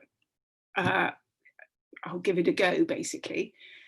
He had one thing to go on, which was a short story I'd written together, and which appeared in a book with a story with John le Carré, and he'd seen that and he'd read it and he'd thought it was funny. So 2 weeks later, I'm sitting in a conference room, and in the conference room are some of my favorite comedy writers ever, like Armando Iannucci and Dawn French. There's literally 5 or 6 of them. And I'm expected to contribute and starting to write a comedy. And it was, I walked out of there, I thought, well, bloody hell, how would that clairvoyant have known that? Because it was beyond anything I've known. And that was for me anyway, the start of beginning to realize there might be more behind the scenes going on than what we can see and feel and touch. Oh, okay, I'm breaking off here. Oh, Mike, that's a wonderful question. You've written a novel for adults and young adults. Brave to write for young readers. Was it more difficult? Not really, I have to say. I mean, I love the character of Oscar so much. And actually, Oscar, when I was writing the first book, which is called Cinema Lumiere, Oscar was there in the background. There sort of was an office set up, work set up, and he was, as a character, sort of secondary character there. And he just, in the end, I had to cut him out because he didn't fit. But that character just sort of grew and grew. He wouldn't go away, really. And it was like he was sort of not tapping me on the shoulder and wanted, you know. And the writers, I know other people have talked about this, and it sounds kind of mad, but it was a character that just had to be written. So that's when, yeah, so I would say it wasn't more difficult because I just had such fun writing Oscar. I wanted the baddest, meanest character on the planet, you know, in the form of a 17-year-old sort of tearaway. And then I wanted to see what he would do if he'd had a change of vision, basically. So, wonderful. You've been amazing, basically. It's lovely questions from Mike again. Can you tell us about your marvelous House of Talents? Yes, I can. Okay. So at the beginning of lockdown, as so many people did, I woke up on day 2 back in March and thought, well, many thoughts went through, but I thought, what about if I form something called the House of Talents, which would be filled with writers and performers and actors and painters who will offer online classes. And I will go to anybody I've ever come across or heard of who I really respect and ask them if they want to join and can do these online classes. So I literally wrote everybody to everybody. And I included, we have someone called Millie Ellis, who's the personal voice coach of Helen Mirren and John Malkovich and John Gielgud. We have performers from the Royal Opera, from the Royal Ballet, to other novelists, you know, award-winning novelists, and they're all in this one thing called the House of Talents, which is www.houseoftalents.co.uk. And basically 10% goes to charity and 90% goes to all the teachers and the coaches who are the artists, the authors, the performers, the actors. And that's, yeah, and it's working. It's so lovely. It's earned a lot of money for charity, and it's earned a lot of money for the practitioners and for the coaches. So if you're looking for Christmas presents and you want them online and you want something quirky and sort of full of compassion and super creative, that would, it would be amazing if you felt like getting an online class from them. So I think that we're winding up slowly. That's wonderful. Thank you. You've been amazing. I just wanted to ask, Mike and you, do you all know each other? That's why my question, were you a character in Mike's novel? Oh, I wish. No, we don't. Yeah. I just obviously contacted him when you so kindly asked me to be part of this. Right. It's absolutely fantastic. You know, I mean, if there wasn't any other session, it was worth it. And I take all the credit because you were not going to pitch for this session. I had to warn you to get back to your house. And without me, you wouldn't be here today. And we would have missed the greatest talk, you know, really. Oh. But Hattie, thank you so much. Thank you, Daryl. It was an absolute pleasure. Yeah, I just hope that everyone here, you know, has discovered a great author, a great mind, and I hope that they start following you. You know, and it's just brilliant. Maybe next time we'll get, because that other book that you showed, just show it again. Your first one, the cinema one. Cinema Now- Lumiere. Yeah. Now that is another brilliant book that we're going to invite you for a second time, because Daryl. it's a magic book, magic. So carry on creating the magic, and we will always invite Mike along as well, because he keeps everyone going. And Mike, thank you so much, and Jonathan once again. But we've had a great time this morning. And I think I'll surprise my wife, who doesn't really like reading that much. I think I will ask you to sign a copy, and I will give it to her, the Oscar book, and I'm sure she'll love it. Oh, fantastic. Okay. Well, thank you. We're really honoured to take part in this. Okay. Thank you so much, Hattie. You go well. Thank you, Daryl. You go well too. Okay, thank you. Bye-bye. Bye-bye. Okay, thanks everyone. Let's go in for a short break. And when we come back, Rochelle, you will chair the following session. Thank you so much.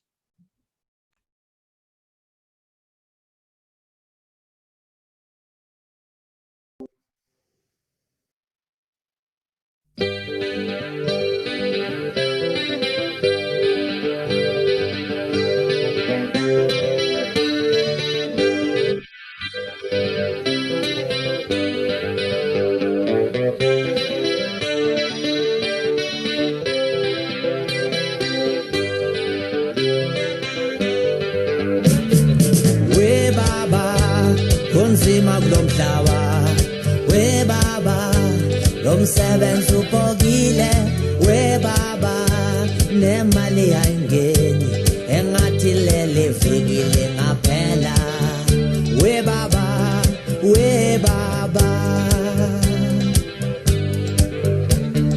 we baba kunzima kulomhlaba, we baba lomsebenzi ubokile, we baba nemali yangeni engathi lele fikile ngaphela, we baba, we baba. It was a Friday, my darling, was a Friday, umsebenzi ubokile, was a Friday, my sweetie, was a Friday, ilanga linkomile wena, we baba kunzima kulomhlaba, we baba lomsebenzi ubokile, we baba nemali ayingeni angathi lele fikile ngaphela, we baba, we baba, we baba kunzima kulomhlaba, we baba lomsebenzi ubokile, we baba nemali ayingeni sengathi lele fikile ngaphela, we baba, we baba. Ongithi was a Friday, my darling, was a Friday, umsebenzi ubokile, was a Friday, my sweetie, was a Friday, ilanga linkomile wena. Ongithi was a Friday, my darling, was a Friday, umsebenzi ubokile, was a Friday, my sweetie, was a Friday, ilanga linkomile wena.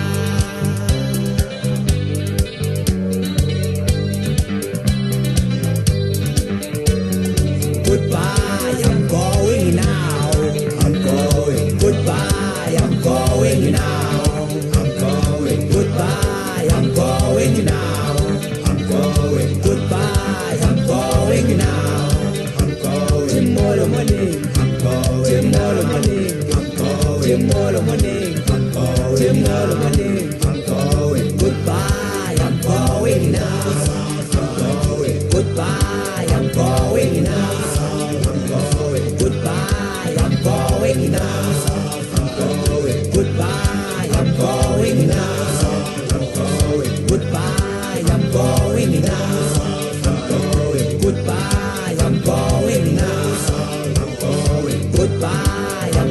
going now.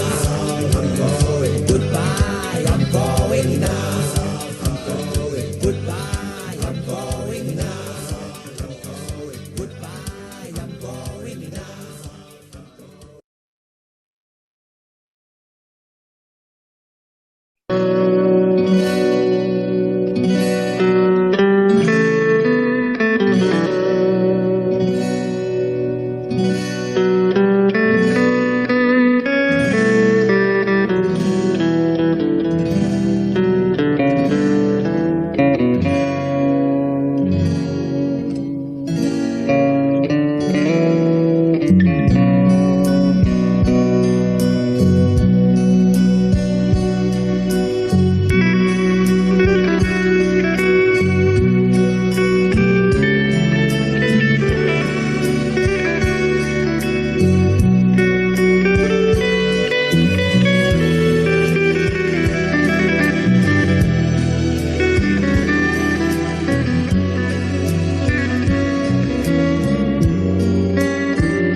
Welcome to this afternoon session of the Madibaland World Literary Festival.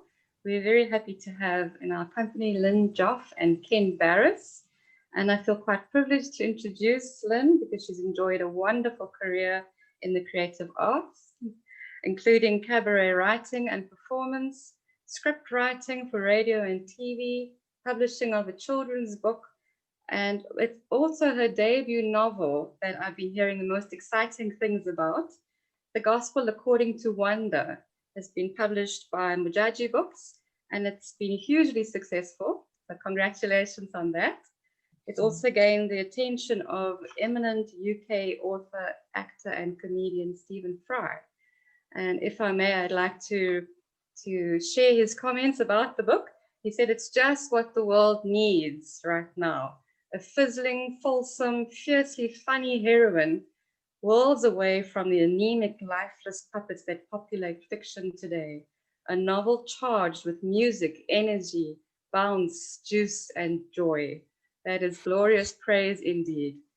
She's going to be interviewed by Ken Barris, who is himself an award-winning poet and short story writer, and we really look forward to hearing more from both of you.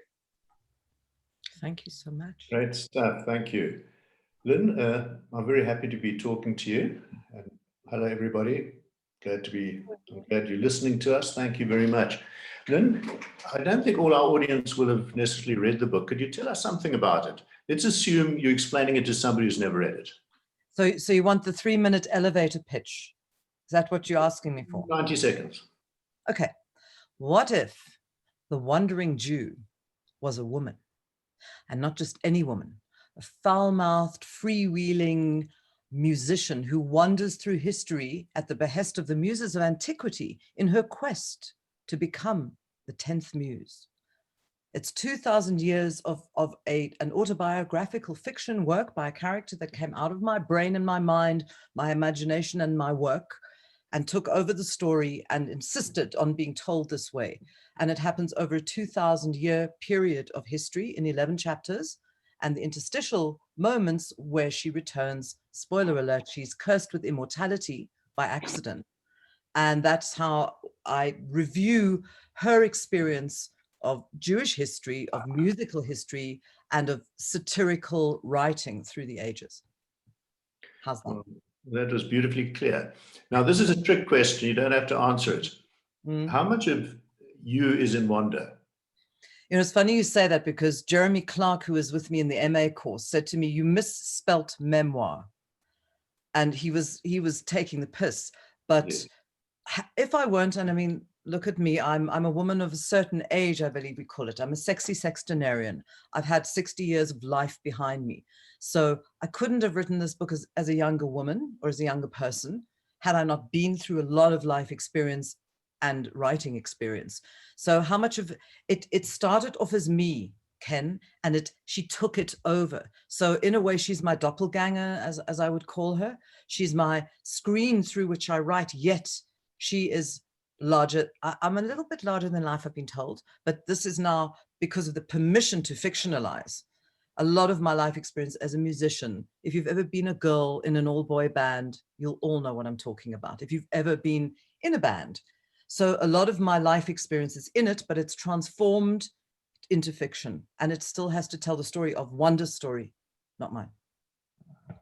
You know, when I read your acknowledgement, I misread Jeremy Clark as Jeremy Clarkson. And I thought, he doesn't. What's he doing in an MA writing? Look, I had an MA group, as you know. I did a creative writing course at Wits with a very tight bunch of people, because your community of practice becomes the writers you write with. So they know Wanda. And it's interesting, because once people start talking about your character like she exists, she exists. So Wanda has become a character that they know very well, but then they know me better. You don't have to know me to know the book. But I think a few very good friends will find stories embedded within it, because there's a lot of stories within stories within stories as well. It's very much Decameron-esque. It's a story cycle in a way, but it's episodic through the ages with an overarching narrative, which is the pleroma section. You know, I'd like to give our audience a taste of your writing, but you've got a very individual style, which I think is terrific, by the way. Could you read something that gives us an indication of your signature? No, you're putting me on the spot here. Should I read from the beginning of the book? Well, not till the end then. No, not till the end. I think that it will just give the premise, perhaps. No, I'm going. Now we've got 26 minutes, so 3 minutes. How's that? Because I'm timing. Okay, so chapter, The Gospel According to Wanda B. Lazarus by me, a novel. Chapter 1, Tumult in the Temple, Judea, 33 CE. If we hadn't been following Hadassah's pomegranate all over the known world, we'd never have wound up in Bethany. Lazzy would still be alive, and I'd be mortal. But that's not how the Hamantaschen crumbled. A painted lady flaps her wings and all that jazz. The disciples remember it differently, but they were always going to write their own version anyway. I was there. I saw it all. Not in my present incarnation, but who am I to split shaitel hairs? The Beit Sim started to roll when Rav Yossi and his chevres were invited over for that Last Supper. It was a double whammy, actually. Pesach and Shabbos rolled into one. Martha and I were helping Hadassah boil and bake an exodus of matzo balls. I was never much one for domestic activity and did all I could to wheedle out of the chores in the wide clay-baked kitchen. Normally, the servants would clean up after us, but on Pesach, Hadassah was having no shirking. Scour the scullery, polish the porcelain, on your hands and knees, girl chicks. Seek and destroy any vestige of chametz. No wheat, no rice, no leftover showbread. It all had to go. On Pesach, we're forbidden to put anything in our mouths that rises. Is that enough? It takes so long. Great, thank you very much. You know, as Rochelle implied, you're a veteran writer, producer for TV, radio, stage. You've obviously shown great versatility. Did all that writing experience play into your writing of the novel, or was it something you had to unlearn? It's such an interesting question, Ken, because the answer is, of course it did. Training as a copywriter is probably the most vicious training you can get into writing, because you've got 5 words to say your stuff in.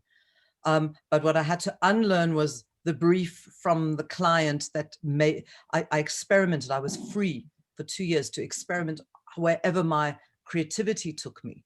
So I had the discipline, if you like, of the writer, the commercial writer for all these years. And then I had the freedom to express something completely over the top. And at some point, in fact, I had said to one of my lecturers, you know, we've got to do the 9 points of the story and the rising stakes and the denouement and all of that stuff that we learn. But and that's what I do in the stories that we tell in advertising. You have to have a story arc, you have to have storylines. So I took the liberty of not doing any of the things that I normally would have done. So maybe I could have written it in, say, I don't know, a year and a half, but I didn't. I leapt in and out of the creative brain and then sobered up. You know, they say write drunk, edit sober. So it was a kind of a drunk fest. No, it was bringing my unconscious story to consciousness through the medium of a character, which I do in the ad world. But this was my story. It was a story for me to tell. So yes, I would say that having been a very well-trained copywriter, it helped me later on. You know, it helped me to edit myself. It helped me to see, you know, what was extraneous. You know, Michelangelo always says, you know, the statue's inside the marble. All I have to do is chip away and find it.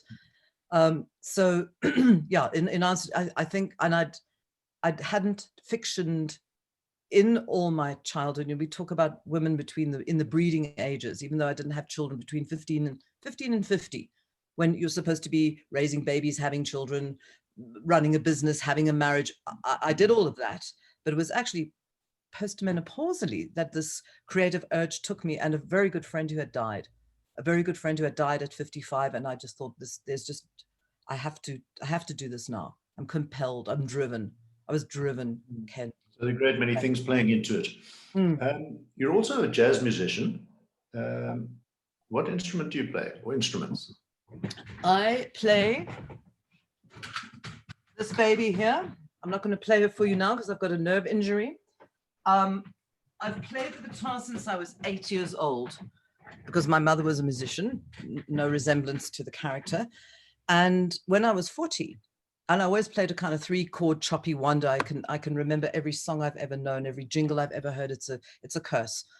And at 40, I had done a jazz program on television where I had just busked my way through everything and with the most professional musicians on the planet. And a friend of mine, Claire, said to me, Joffy, isn't it time you went and learnt some music? And so I started with the late, great Johnny Faree, who blew my brain off. And it took me another 14 years to come to the point where I could comp myself, where I was competent in myself. And in fact, I think they call it's a mastering of the music as far as I can. I mean, I'm no great soloist. It's the difference as well. And I think this is part of the creative process of being an extrovert, being on stage, charming an audience, and going into a process of introversion, which is what the writing was. That's why it took me so long. I have no Sitzfleisch. I couldn't sit down at a desk and miss out on stuff until I was more mature to be able to take that creative process. And, you know, I ask because the music plays such an important role in this in the book. In fact, you had me running to Google every 10 minutes. Oh, did I? No. You know, those musicological terms. Yeah, but they're also nonsense, if you know what I mean. They're also they're there to catch you. But you know, hyperlodorius, singular-melorious is a word from. In fact, it comes from Pythagoras. But you're not supposed to know. In fact, because I was so ignorant for so long, not ignorant, unlearned, unlettered, undotted, I made it all up as I went along. You got yourself pretty lettered up. And it brings me to an interesting question, because it's not only that musicological knowledge, it's also the great depths you go into in ancient history. And, you know, it's obviously a comedic book. It's a serio-comic work of literary fiction, darling. So I'm told. Yeah. But there's a lot of hard knowledge underpinning everything. Yes. Well, because didn't say I had a chip on my shoulder, and this is at a university, and I think you all know what I did a BA when I was like 12 years old in the 70s. The life went by, and I always knew I had it in me, if you like. And it was a perfect thing to have a creative writing course at a university I'd always wanted to attend. So I had to bring the academic side or the philosophical side or the thought side, the consciousness side into the process. And because I was at WITS and because I had an expectation for myself, I researched my off. I spent a lot of time in the library, and then I spent a lot of time I wrote a lot without consciousness, like I say, and then I would go, well, Mendelssohn's Wedding March wasn't written until whatever it was, 1848, but my story is set in 1842. So do I now rear engineer the date into the time? Do I move the time into the date? A lot of that was juggling exactly because all the episodes happened within a very short period of time inside a time frame. So I did, and so I only later, in a way, I gave myself free rein. I did a lot of research. That's how I found the gypsy girl who's on the cover, who had been uncovered in Gaziantep, and suddenly she became the icon for the book. So it was a lot of combination of doing the writing, doing the research for the writing, and then at some terrible point, if anyone's written a book, you put it aside for a while, you bring it back and you go, no, she couldn't have, I don't know, gotten a train in 1642 or something silly like that. So there was a lot of, it also had to be for either comedic effect, plot effect, or character effect. It had to do one of only two things, as you know, carry the story forward or embellish the character. So I researched, I wrote about 38 different chapters, maybe in total, and chose 11. And then I rear-engineered some of the best bits of the ones I'd left out because I had a 2,000-year period, God help me, and I needed it to kind of go through the ages significantly so it wasn't 4,000 pages long and it could work through history. So it's pretty much every 300 years or so, and a little bit less time when we get to the 20th century. And it was harder to do. It's actually what's happening with the Crown now, where everyone's still alive to see what happened with Di and Charles, but nobody cares what happened with Queen Victoria, kind of thing. So the closer I got to the present, the more careful I had to be, because people can check my facts. You can't check Zenobia's makeup artist in the year 272, but you can, under advisement, be careful with living people. Yeah, let's move from the sublime to the ridiculous for a moment. You know, when I hear your written voice, I keep thinking of I hear other voices, Barbara Streisand in Funny Girl, or Wayne and Schuster, Rinsed Out of My Toga, the Marx Brothers. Oh, really? Oh, thank you. Groucho Marx is my spirit animal. I think there's a long line. I haven't asked my question yet. You know, what's common about them is Jewish humor. And so I'm going to ask you about Jewish humor, not in general terms, but what role did it play in your upbringing, in your family culture, and so on? If I hadn't developed a sense of humor, I wouldn't be alive to tell the tale. And I think that it's quite a Jewish trait. When there's tsuris, when there's difficulty, you can sync with it, or you can find a way of overcoming it through humor, which is pretty much what the Yiddish language is kind of infused with. I came from a family, sorry, mommy, I came from a family of narcissists and extroverts. In order to survive in that family, I developed a sense of humor and a sense of music. And so when I used to go to the little youth camps, I was called Panna, like as in the punning person, when I was very, very young. And so because I was so different, I was a little Jewish girl in Scotland where there wasn't another Jew I didn't know what that identity even meant. And I had glasses the size of Coke bottles and frizzy hair and freckles. You got to develop a form of defense. And I think and tapping into Jewish humor is a wonderful way of expressing that survival technique. I think it's part of the tribal kind of thing. And you can go way back. In fact, I don't know if you know that Don Quixote was written by a converso Jew. I did not. So if you go, and in fact, I tapped into this concept of the picaresque, which is a particular pre-novel style. Ivan Vladislavich said, oh, so you're writing a picaresque? I said, I don't know. Went back, researched it, went, oh my God, of all of the 9 characteristics of the picaresque, I tick 8 boxes. The 9th box is because I'm a girl. So in a way, I'd love to think that I'm part of a stream of Jewish humor, satirical humor. It's not just like jokes. It's satirizing your situation in order to overcome or cope or just survive, which is what wonder does, within a sense of it's not just deprecating. It's a kind of universal way of looking at the world through very unrose tinted glasses. Yeah, I'd just like to take an ad break and ask the audience, if, please feel free to ask questions. You can type them in on the chat. I'll see them. I don't know if Lynn will see them, but I can relay them. So I can actually see them. You see that to the panelists at the bottom right. But please feel free to interject. Where was I? Oh yes. What muse inspired you to write such horrible muses? That's such a lovely question. Originally, the muses were like a chorus, like you get in Greek chorus, and they all speak the same. They were sort of very much too ethereal. I had to make them real, and I had to give her grist to her mill, because that's where the transformation takes place in the pleroma. My muse is Talia, without question.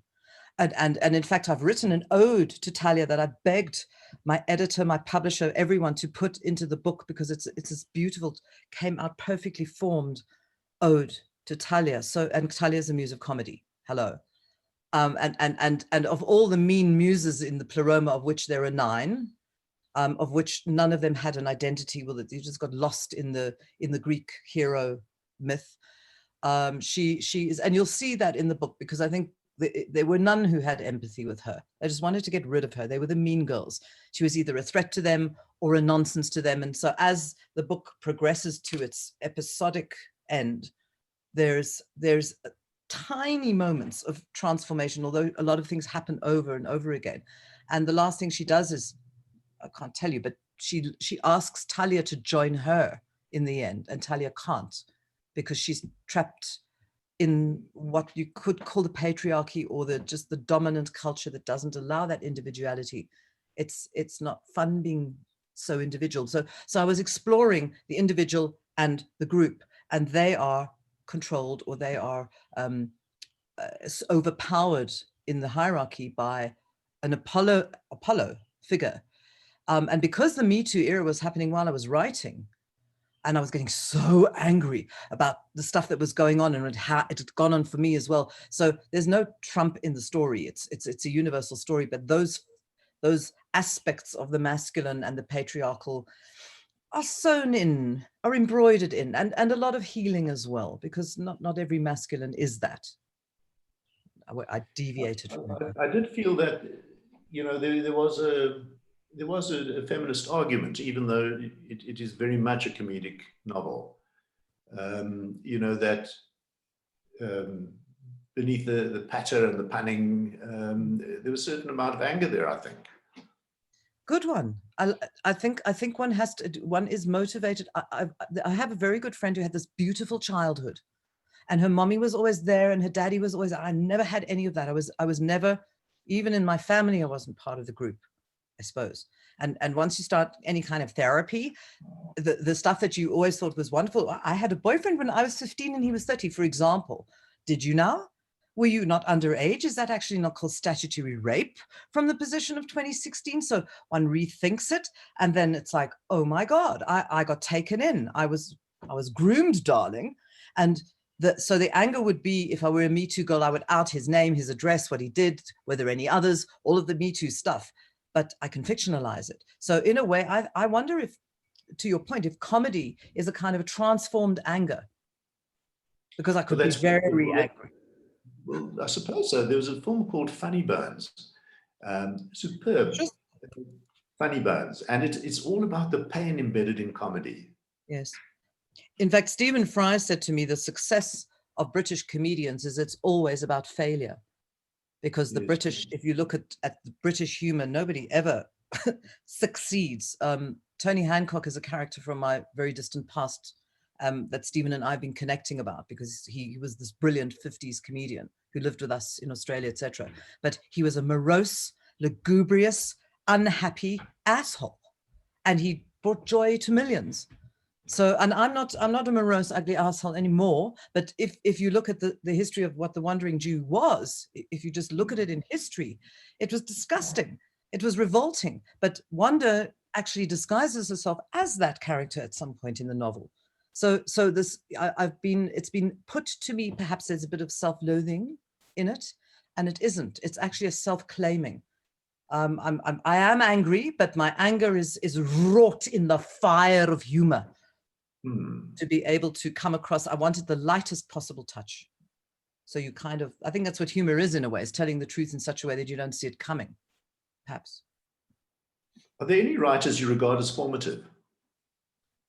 You know, when I did the proposal for the MA, it was interesting because most of my aspects of the past are through. Virginia Woolf is not a kind of writer I am, but Orlando had me absolutely, it was going to kind of be satirical on Orlando, and then there were too many chapters. Tom Robbins is my spirit writer in terms of the ability to do serio comics so well. And then being versed in the, not the usual suspects, but the magic realism of a Murakami, for example. I mean, what happens in Murakami just like suddenly comes whack. So I had the permission, if you like, from writers before me to go crazy. And then, of course, I read things like Lazarillo de Torres, which was one of the first picaresque novels, which was written before Man of La Mancha, before that, was a picaresque, and it's difficult to read. It's like Middle-Age English, Middle-Age Spanish translated into English. So I had my set of blokes, actually. Somebody once, a cousin of mine said to me that this book was very much Portnoy's complaint for the Me Too era, à la vie.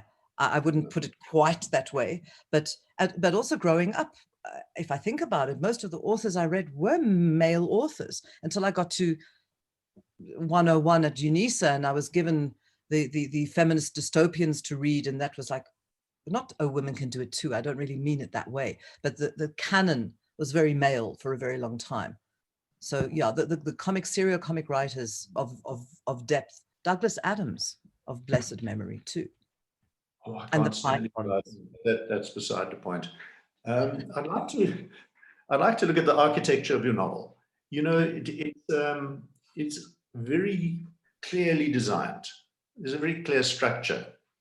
How did you arrive at that? Did you kind of find your way to it, blunder towards it, or did you have a crystal clear thing at the beginning?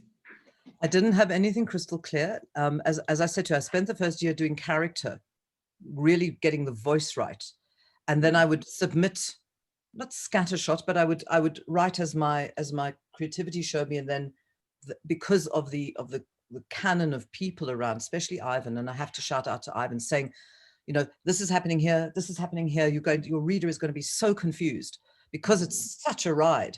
I decided quite early that it would be a linear process through history. Otherwise, there's literally no way you could navigate through it. But I didn't write chapter 1 to chapter 11 at all. I think I found my stride, honestly, probably after about a year and a half of the MA process. And then something came out in the Solly the Sultan chapter that just suddenly popped for me. Because ultimately you have to decide if it's popping, because you can get the highest praise and the lowest curse from anybody.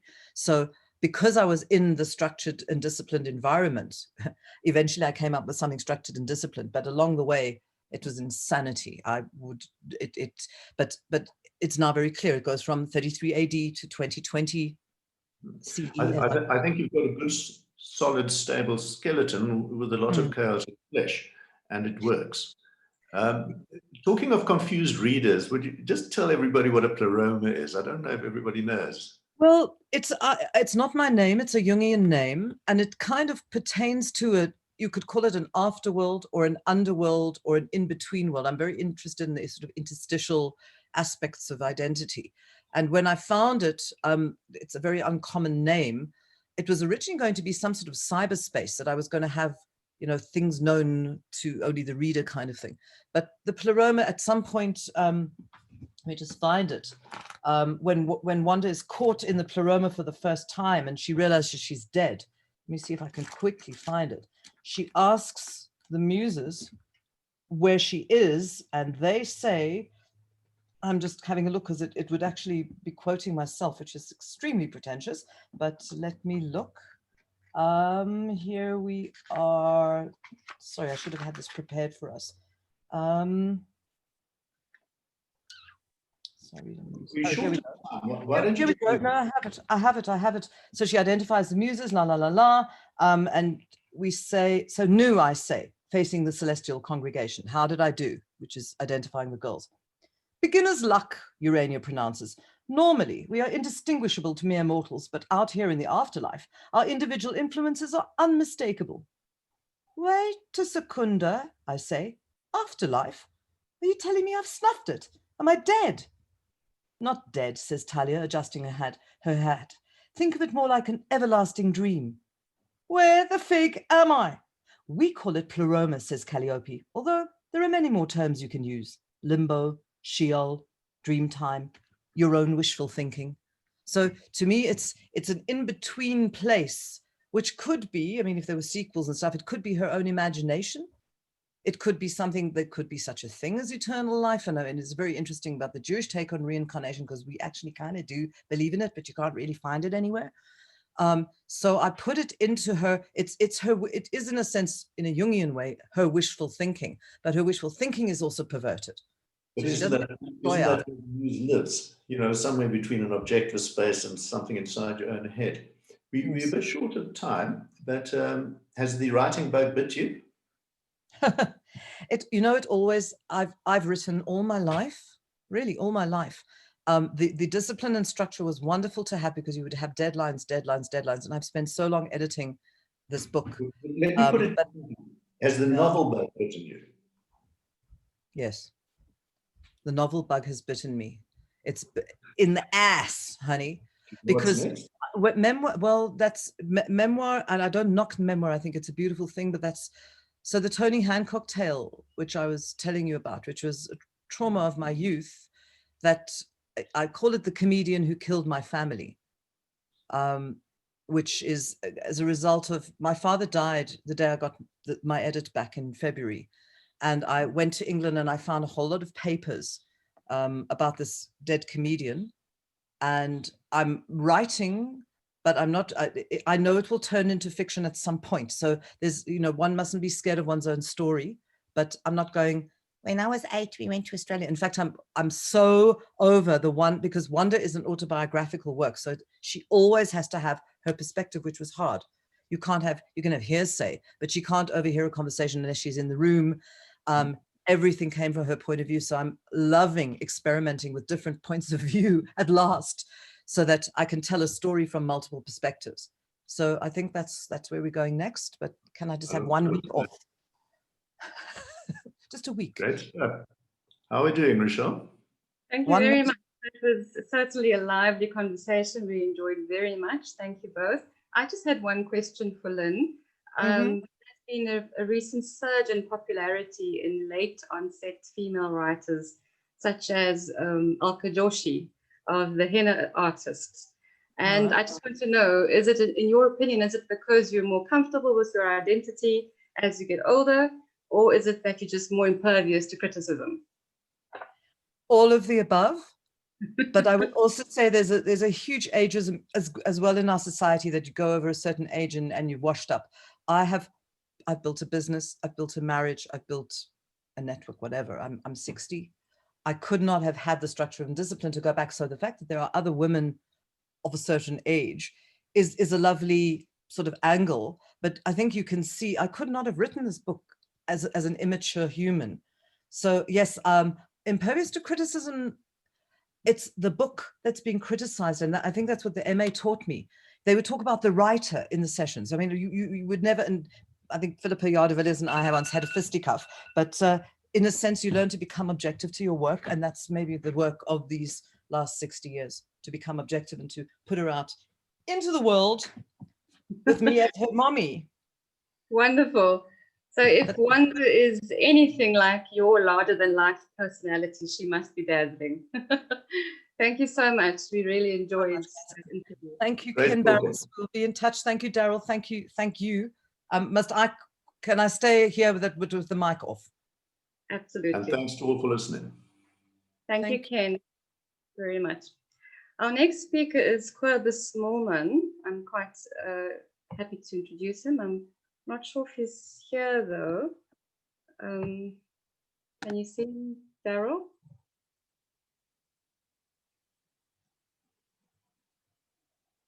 Daryl, hi, Rochelle. I saw Cobus there just now.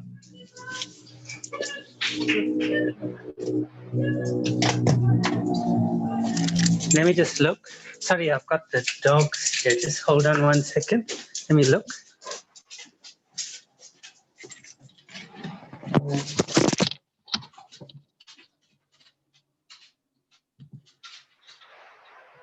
Cobus.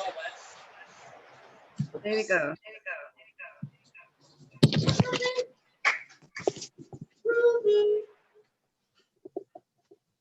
Okay, I just need his video. There we go. Hi, welcome, Cobus. We're very pleased to have you with us.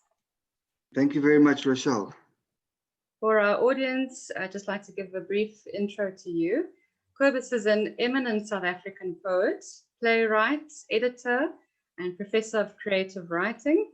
He's published no less than 7 poetry collections, which is a celebration in itself, and they've earned him numerous local and international awards.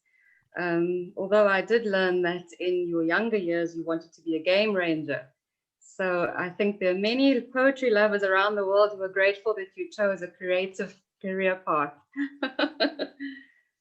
Today, Cobus will tell us all about his latest collection, The Mountain Behind the House, which was published by Dryad Press in this year. So over to you, Cobus. Thank you very much, Rochelle. It's really great to be here, and thanks to the Madibaland Festival for giving me the space. So this is the collection that I'll be reading from this afternoon. The Mountain Behind the House. The collection was published a couple of weeks ago. Let me just speak briefly about the collection, because it does actually have a kind of there is a sort of overarching idea that I think holds the book together. So the book is really, I suppose, in some way a kind of series of poems that are meditating or looking at the idea of movement, of change, and specifically originally in a geographic sense, a physical sense, but then also obviously moving away from the geographic and away from the physical into perhaps psychological, and one might even say, I don't know, spiritual. I'm not comfortable. I don't understand these terms.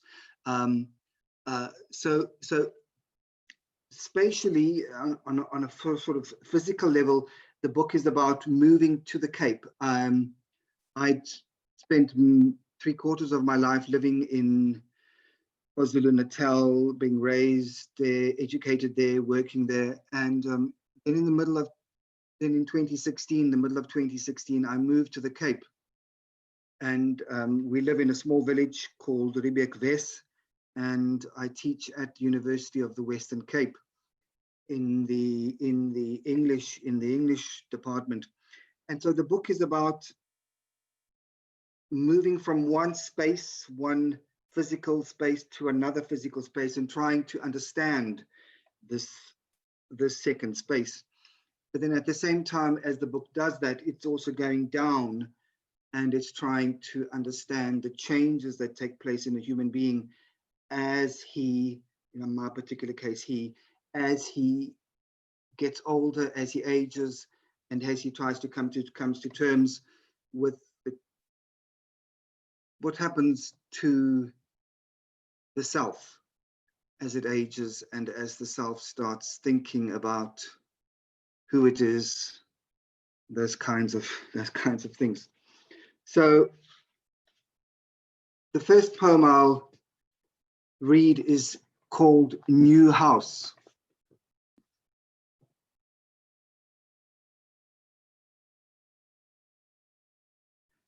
There is no mountain at the front of the new house. There are only birds and thin fever trees. There are only small stones and the shouts of children. At the back of the new house is where the mountain lives. The mountain with its hard, high forehead. The mountain with its infinite number of steps into the clouds. At the back of the new house, there is the mountain and small plants that survive only on air and yellow fish that change behind the curtain of the wind.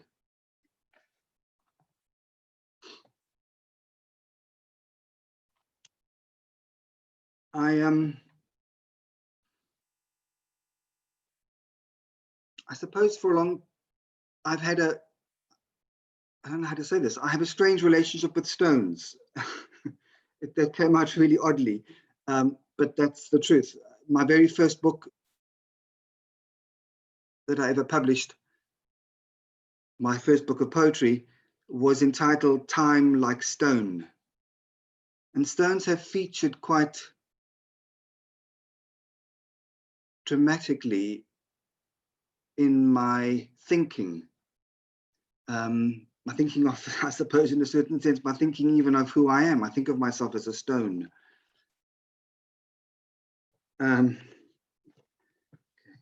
This is called I Am That Stone. I am that stone. Red mountain in the morning. I am that stone that sits.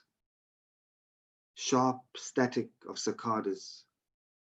I am that stone that sits still. Sky between wind and rock. I am that stone that burns silently.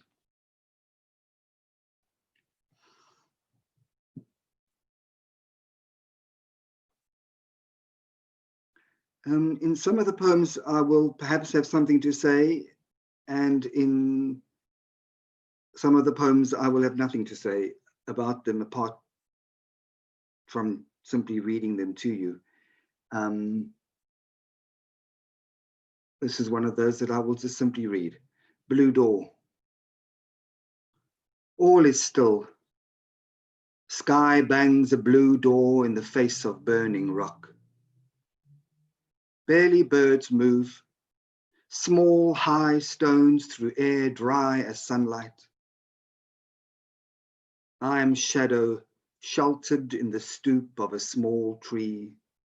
I am salt that tastes of seeing. Old bone, cracked beneath the weight of insects.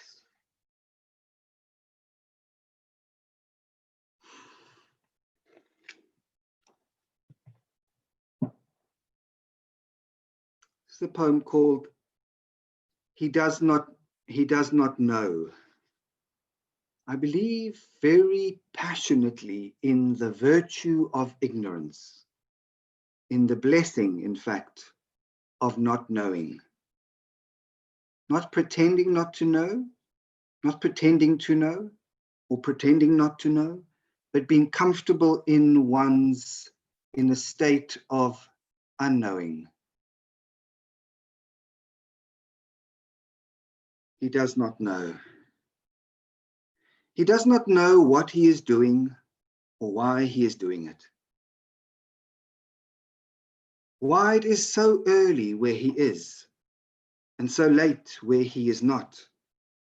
Why the sky where he is so big and so limited at the same time. Why there are so many mountains. Why there are any mountains at all. He does not know the answers to any of the questions anymore. He is no longer able to think of even the simplest things. Where to pay for water, for example, or how to buy time.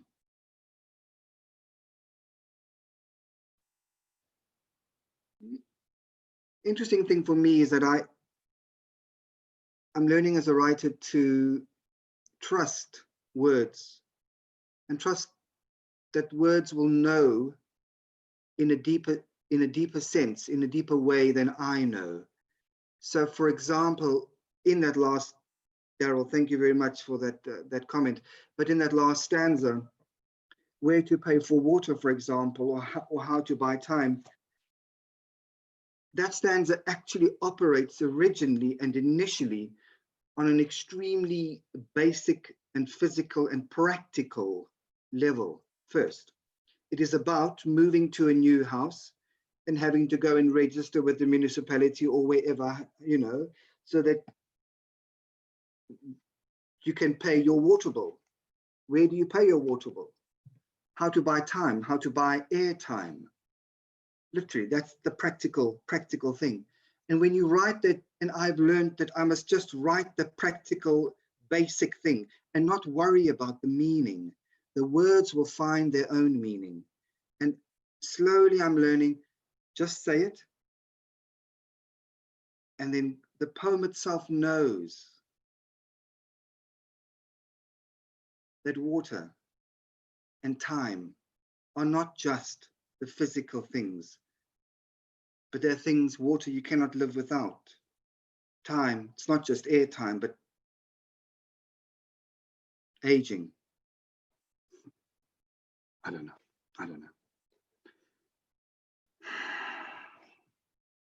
I'd like to read this poem in case I run out of time and I don't get round to doing it. This is a poem that I think expresses a lot, but it expresses it in a strange way. The poem is called Wineland's One Stop. So I live in the Riebeek Valley, and I used to, not this year, travel in to Belleville to UWC 3 or 4 times a week. And then I would have a habit of stopping at one of the Ultra City stops. I have an absolute addiction for Wimpy cappuccino. I'm addicted to Wimpy cappuccino. I think it's the best cappuccino in the world. And I've sort of, my shares have probably dropped. And so this is a poem that is on one level just saying just that. What happens to the character as he stops at the one stop and buys himself a cappuccino and sits down? In this particular instance, he does sit. But it's also doing something else, I think. Wineland's One Stop. On his way home along the N1, he stops in the parking lot of the Wineland's One Stop. He drags his legs slowly to the Wimpy. He sits down by the window and orders a mega cappuccino with artificial sweetener instead of sugar. He opens his leather bag, the one that his ex and now late wife gave to him. He takes out Night Sky with Exit Wounds by Ocean Vuong. He takes out his notebook, a Croxley JD 623 with 192 lined pages. He takes out his black Bic ballpoint pen, the one with the broken clip. He closes his eyes. He puts his left hand over his eyes. He rubs his tired eyes.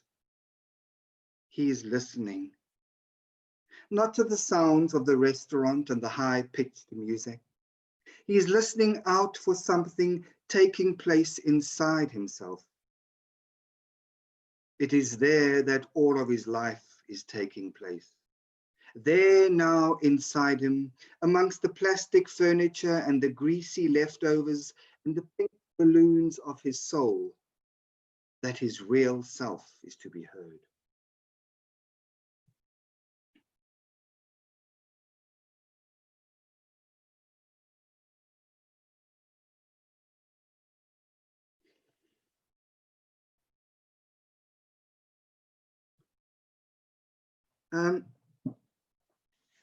I'll next read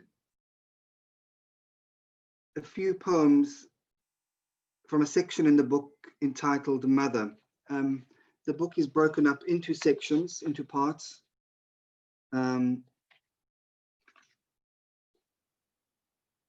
Mountain, here, there, mother, everywhere, bone, nowhere, obeyed.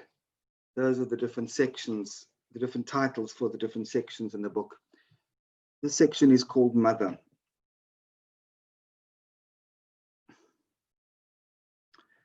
And the poem, the first poem from this section is called The Dripping. There is a dripping in my head. Mother says she was always the largest girl in her class at school. A flock of sacred ibises erupt from a tree. The neighbor hoots for his wife to come and open the motor gate for him. Someone has turned off the water at the mains in the street again. Mother says the only thing she ever won at school was the St. John's ambulance badge for best bandage technique. The wind has died down and the fires on the hillside at last are out. I can see the thin blue sky again. There is a dripping in my head. Mother left school in Standard 5 to work in a parent's fish and chip shop at the end of West Beach in Port Alfred. Those are not clouds anymore. Those are no longer trees. Someone has pulled out the plug from the bottom of the ocean and I'm being sucked into the current. Mother says she was an only child and both her parents were adopted. My pockets are filling up with syringes and with sand. My pockets are filling up with surgical masks. I have to write something, anything just so as not to hear the dripping in my head.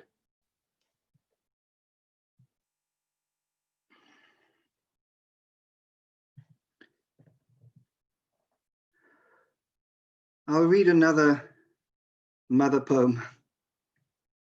This poem is called Dear Letter, and it comes in 11 parts. Dear Letter for Mother. 1. I'm writing to tell you that the burning has begun. 2. Although it is cold at night, the lemon tree outside the kitchen door already has white blossoms. 3. Coming back on the freeway from seeing you yesterday, after how long? I drove over a small buck. 4. Even with all the windows shut, smoke from the cane fires filled the inside of my car. 5. And then it struck me that you were a stranger stranded inside an old woman's skin and not my mother anymore. 6. The small buck on the freeway was already dead, but that did not stop it from making a sound against the undercarriage. 7. The echo of something that long ago had stopped happening. 8. It is that time of the year. The burning has begun. 9. All the animals are fleeing. 10. Your eyes, your eyes, your eyes, oh mother. 11. Filled with so much smoke.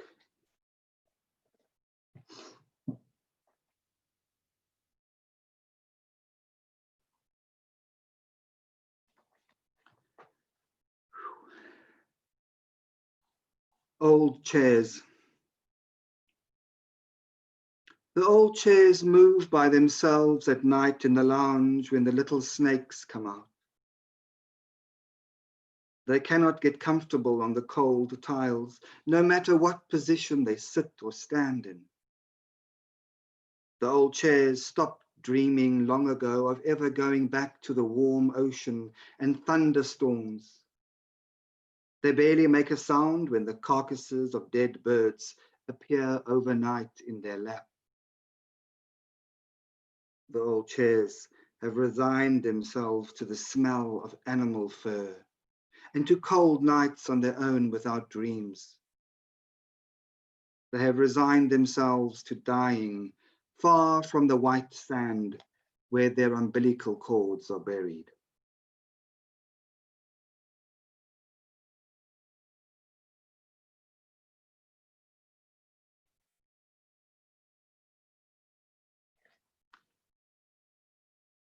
This is a poem called Naming.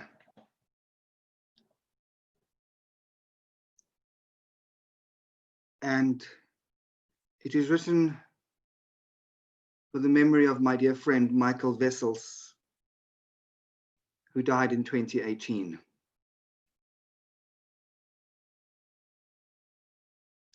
It is still dark. No birds are singing, though the night is almost over. Only a few roosters crow in the village, and an engine close by beats its low bass. There is a hole somewhere. I can feel it. Something is missing from the order of the world. Everything I touch feels as if it could shatter or crumble. The earth is tilted and I am sliding.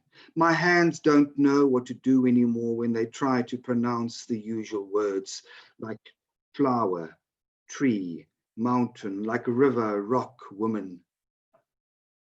I can feel it the way an amputee still feels his arm, the arm he used to hold his children, to hold his wife.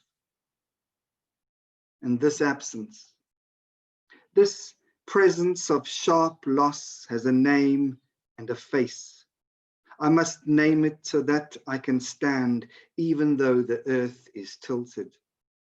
The name of this absence is your name. The face of this absence, your face.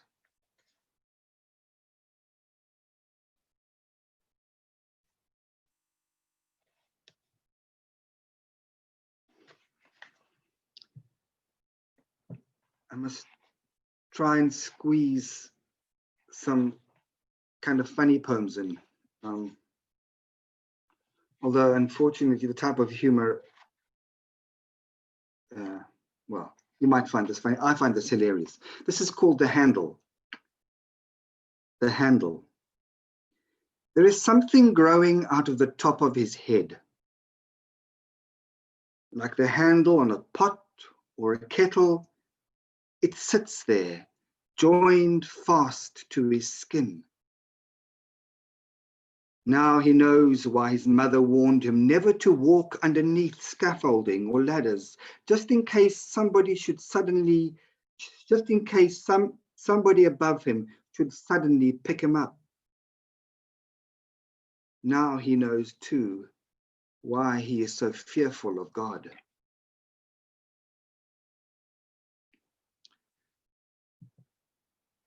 This poem is called Who. Who? Who is the one who opens and closes the heavy gate so that the fully laden truck can drive through and out the other side? Who is this person whose job it is to step out into the heat, barefoot, to grasp the hot metal of the gate and heave it open and then close it again? Who is this person? Tell me. Is it the one who sits in the back? Is it the one who always sits behind?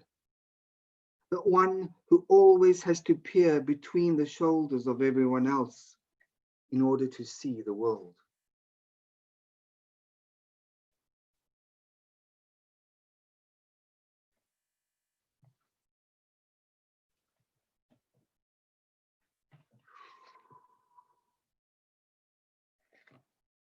wall. The wind comes in the night when everybody is asleep and builds a wall between the sky and gravity. When we wake and walk in the forest of tall gum trees, smelling the eucalyptus and the wet earth, we do not notice how much the sound of leaves is like bricks tossed up to the second story where the loud light lives. I don't know why, but something in me wants to read that poem again. I think it happened too quickly, and maybe we didn't hear it. The wind comes in the night when everybody is asleep and builds a wall between the sky and gravity.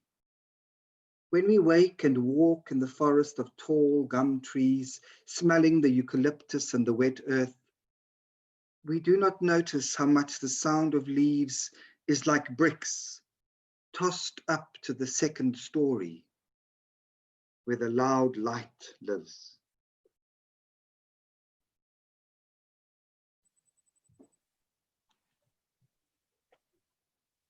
I don't know if there are any questions, Rochelle, or Thank you very much for this. I can appreciate that it's not easy to read your poems to people when you can't see our reactions in person. So we thank you very much for that, all those readings. And as you can see from the chat, our audience truly enjoyed them. They said your poems are exquisite, truly special, evocative, majestic. It speaks even to the hearts of strangers, powerful. So we all did really appreciate that. And personally, it struck a chord with me when you spoke about, when you read the poems Mother, two of them. I could sense that feeling of separation and distance, and also absence. And that touched me because I actually lost my mum during COVID. So that was really, it touched my heart. So thank you very much for that. Speaking of the pandemic, did you, your poem is about transition, moving from place to place, the mountain behind the house. And in contrast, during the lockdown, we were forced to stay at our homes. Did that have any effect on you creatively? You mentioned in one of the poems that you just have to write. You have to write something, anything, just to not hear the dripping in your mind. How did that affect you during this pandemic? No. I think in the beginning, this COVID thing it undid me completely. And I was, like many of us, Daryl, having to learn how to teach online and all that kind of stuff that just freaked me out completely. And not being able to see people or go out, not that I really go out much or see people, but just when that independence is taken away from you, suddenly you start to notice the loss. So it took a long time to actually write in the lockdown period. I spent a lot of time reading, and that was actually very, very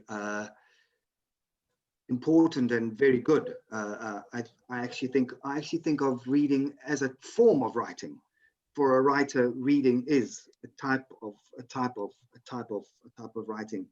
I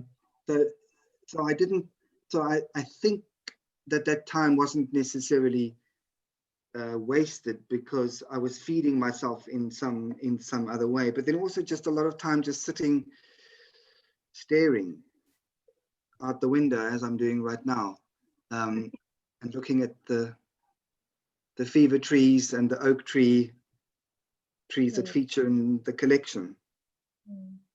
There's nothing serious about them. They are the real trees. Well, your poems certainly stir one to contemplation and reflection. So we're very grateful for that. And it's ironic that we're both Pietermaritzburg born, and I grew up reading about you in the Witness, about your work, and it's taken a World Literary Festival to connect with you. So thank you very much for being here today, and thank you, Daryl, for this beautiful program. We really enjoyed it. Well, may I just say thank you so much, Rochelle. It's been a real pleasure to connect with somebody from Maritzburg. And Daryl, thank you so much for making the space, and to all the writers on the Madibaland Festival and the audience, most importantly. Thank you so much for supporting. Cobus, I just want to say, you know, your funny poem about the handle growing from the head. Yeah, you know, I didn't find it funny because I must tell you why. You know, I always think that I'm following you. You know, I mean, we traveled together for so many years. Then I followed you to Pietermaritzburg. I followed you to the Cape. I followed you to UWC. And if God ever lifts you up by your head, you know what that means, eh? So I hope that handle is not growing on your head, because then I fear for myself as well. But I'm sure we're going to be around for a long time. So don't despair. We'll sew off that handle sooner or later. Cobus, thank you so much. Thank you, Daryl. Okay. Bless you. Thank you. Okay. Thank you for saying that. I needed that. Okay. Cobus, thanks so much. Cobus Moorman, really one of the great voices of South African poetry, a Pietermaritzburg man.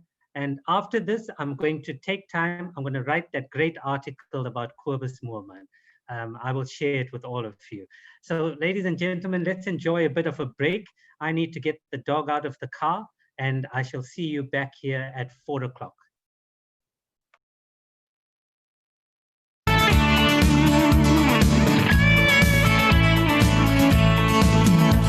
In Richmond draai die windpomp en ek voel hoe waai die wind teen my gesig.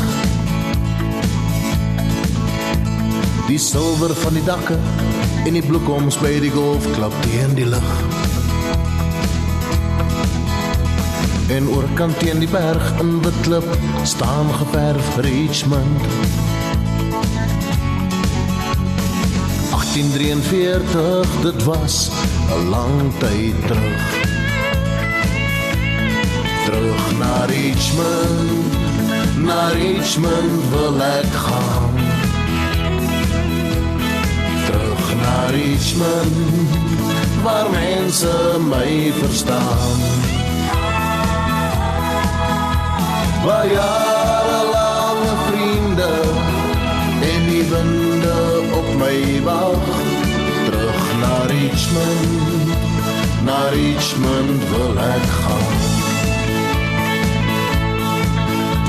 Die windpomp draai op Richmond en ek voel hoe waai die wind teen my gesig. Die silwer van die dakke en die bloekoms by die golfklap teen die lug. En oorkant teen die berg in wit klip staan geverf Richmond. 1843, dit was 'n lang tyd terug. Terug naar Richmond wil ek gaan. Terug naar Richmond, waar mense my verstaan. Waar jarelange vriende en die winde op my wag. Terug naar Richmond wil ek gaan.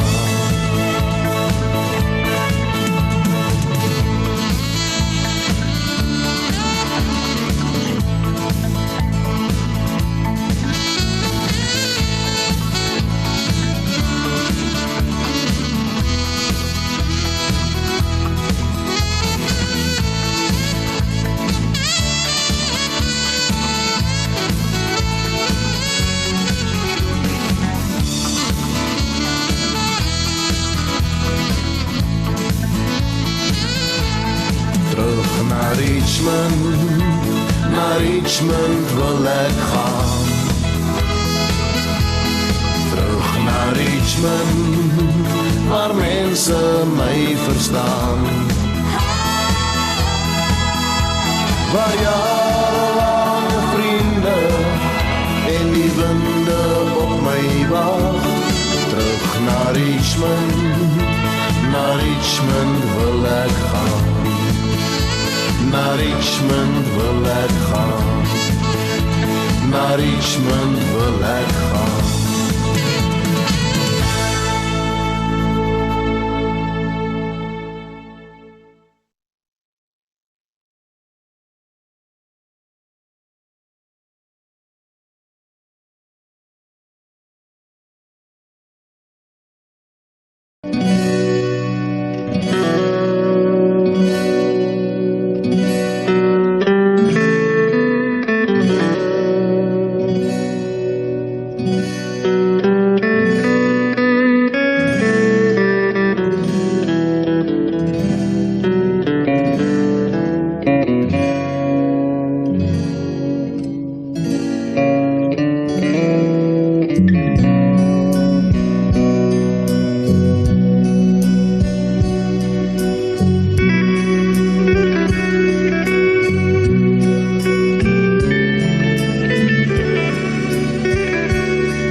Good afternoon, ladies and gentlemen.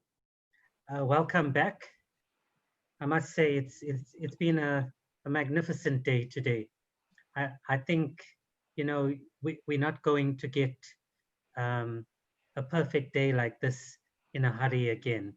Although all the days were special, today we had some really magnificent sessions, and I hope that all of you enjoyed them. And I think that the next session is going to be equally inspiring, if not until the end of tonight. And so I'd like to welcome a young man, Landa Mabenge, and he has one of the most unique memoirs that you will find in South Africa today. I met Landa maybe about 2-3 years ago, and his talk has always resonated with me. It's a talk I've never forgotten. And the title, what a beautiful title. When you hear what his book is about, you'll understand the beauty of the title. It is Becoming Him. And so we would like to welcome Landa to the Madibaland World Literary Festival. And Landa, I'll leave it up to you to introduce yourself, because it's hard to introduce you without giving too much away about the book. So over to you, and we look forward to the next half an hour in your company. Thank you, Daryl. It's lovely to see you, and thank you to everyone for sort of gracing us with your presence. Yes, we did meet about 2 years ago. Yeah, 2018, yeah. And I'm very excited that you spoke about this dream of this festival, you know, this world class and world first. And it's always refreshing to listen to someone speak so passionately about something and then see it coming together. So well done to you. Very inspirational. So becoming him, yes, it's a trans memoir of triumph. This book is really detailing a bit about, you know, when you write a memoir, you talk about points of impact or experiences that have really shaped you in terms of the person that you have become. It talks about my childhood, how I was born in Port Elizabeth, and 2 days later I had traveled to Mthatha, which is about 600 kilometers. Growing up in a peri-urban area, grandparents who were teachers, and knowing a specific lady who was my grandparents' child as my mother. And so in this home, in this space, there were a lot of grandchildren, and I was one of them because we come from a background and a history where families were torn apart, literally. So a lot of my grandparents' children would have then to leave their kids to be raised in that family's home, and so it was not different for me. I grew up in this home. Quite early on, I realized that there are specific expectations. There's almost like a blueprint that has already been prepared for my life. And this blueprint is determined by the biology of my body, my physical sex characteristics. And so there are specific narratives that I have to sort of live by. And there were behaviors and expectations in terms of how my life would unfold and how I would sort of find my space or my spot in society, but it would have been as a result of being reared towards that by specific rules and expectations. And as early as young as 7 years old, I realized that I'm feeling a disconnect between the person that I'm raised to be, born with the sex characteristics that are assigned to females, to girls, linked to the color pink, you know. There are certain roles I need to take on. I need to learn how to be domesticated, to cook, to clean. There are certain spaces in the community that I'm not supposed to be going into. And so for me, that stayed with me. It didn't make sense for me. It didn't make sense that there was this script, but it wasn't speaking to me. And not only that, I felt a very big disconnect between the body that I was in and the person that I was growing to become inside. So in other words, the identity that was developing. The expression was expected to be feminine, and I was very much becoming a masculine expressing young person. And so growing up with that with my grandparents, I think because they were in their later years and therefore a bit more reflexive, they were reflecting on their lives, they allowed me certain liberties in the home. So when I was very vocal about, I don't want to wear dresses, I don't want to do certain things, I got a bit of leeway. But when it came to school, when it came to church, when it came to formal gatherings in the community, I had to revert to that role. And so from a young age, I realized that my grandfather's image was very important in the community because we had to aspire to always preserve and protect this image, which centered him as the figure of authority in his household, and everyone then had their role, and these roles came with certain behaviors and expectations. So at the age of 11, I learned that the woman who raised me was really not my biological mother. And I learned this because there's a couple that comes from Port Elizabeth. I've seen them, I know them, they're not strangers to me, but I didn't know what my relationship to them was. And so I was violently then removed from the space. I was taken away, and yeah, I then moved to Port Elizabeth, and I find out all of these things at the age of 11. And I move into a space that's not conducive for me to have specific liberties on the home level. I'm one of 4 children, and I'm the second born in this household. And my older brother and I get different treatment to the younger two, which are not too far behind me. And I learned very, very quickly that I need to change my approach in terms of life here in this home. There were days where, you know, I had to slot into a very domesticated role. And there were days where I would go to bed hungry. I would be told that I'm not going to amount to anything. And more so when I tried to run away at the age of 11 because I'm yearning for home. I'm wanting to go back to Mthatha. I miss it. I miss my aunt who I thought was my mother. I miss my grandparents, you know. And so I try and run away at the age of 11, about 6 months into this new house, and I get captured and I get beaten violently by a father I've literally just, you know, learned about and gotten to know as a father until I passed feces in my pants. And that's when I started developing a relationship with depression, to feel unloved, to feel unwanted. And all the while, growing and developing as a young person, my body is changing. And I don't know who to talk to and how to begin those conversations. And so my body then develops. I begin to develop my menses. For a moment, I feel perhaps now I'm becoming this boy and this masculine person that I feel I am, which is not reflected in my body. And I'm feeling perhaps this is the light bulb that's going to magically make my body align to who I am. And it's not. And eventually I have to have a conversation with the mother. So I speak about the mother and the father in the book because there's never been any form of intimate connection with them. And so I have to speak to the mother, and the mother shuts me down. There's no conversation. She literally tells me that I'm going to be problematic. This is a sign of you being a problem. And so I sort of start living in a silo in my head. And to try and better manage my days, I literally take an A4 pad, I take the cardboard back, and I start writing the days from 1 to 365. So every year, in PE with the parents, I would do that, and I would start scratching out the days because it gave me something tangible to count down towards to.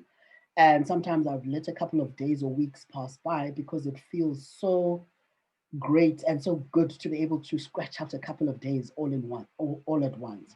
And so I grew up in this space, very faith-centered family. We would go to the Seventh-day Adventist Church where the parents were staunch members. And I found that there was very conflicting experiences from when we are outside the home and when we are inside the home. And then I started to also develop feelings in terms of attraction.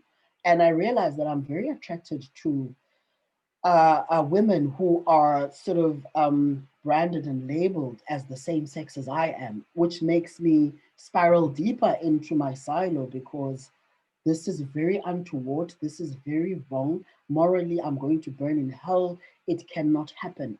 And so I retreat deeper and deeper into this depression.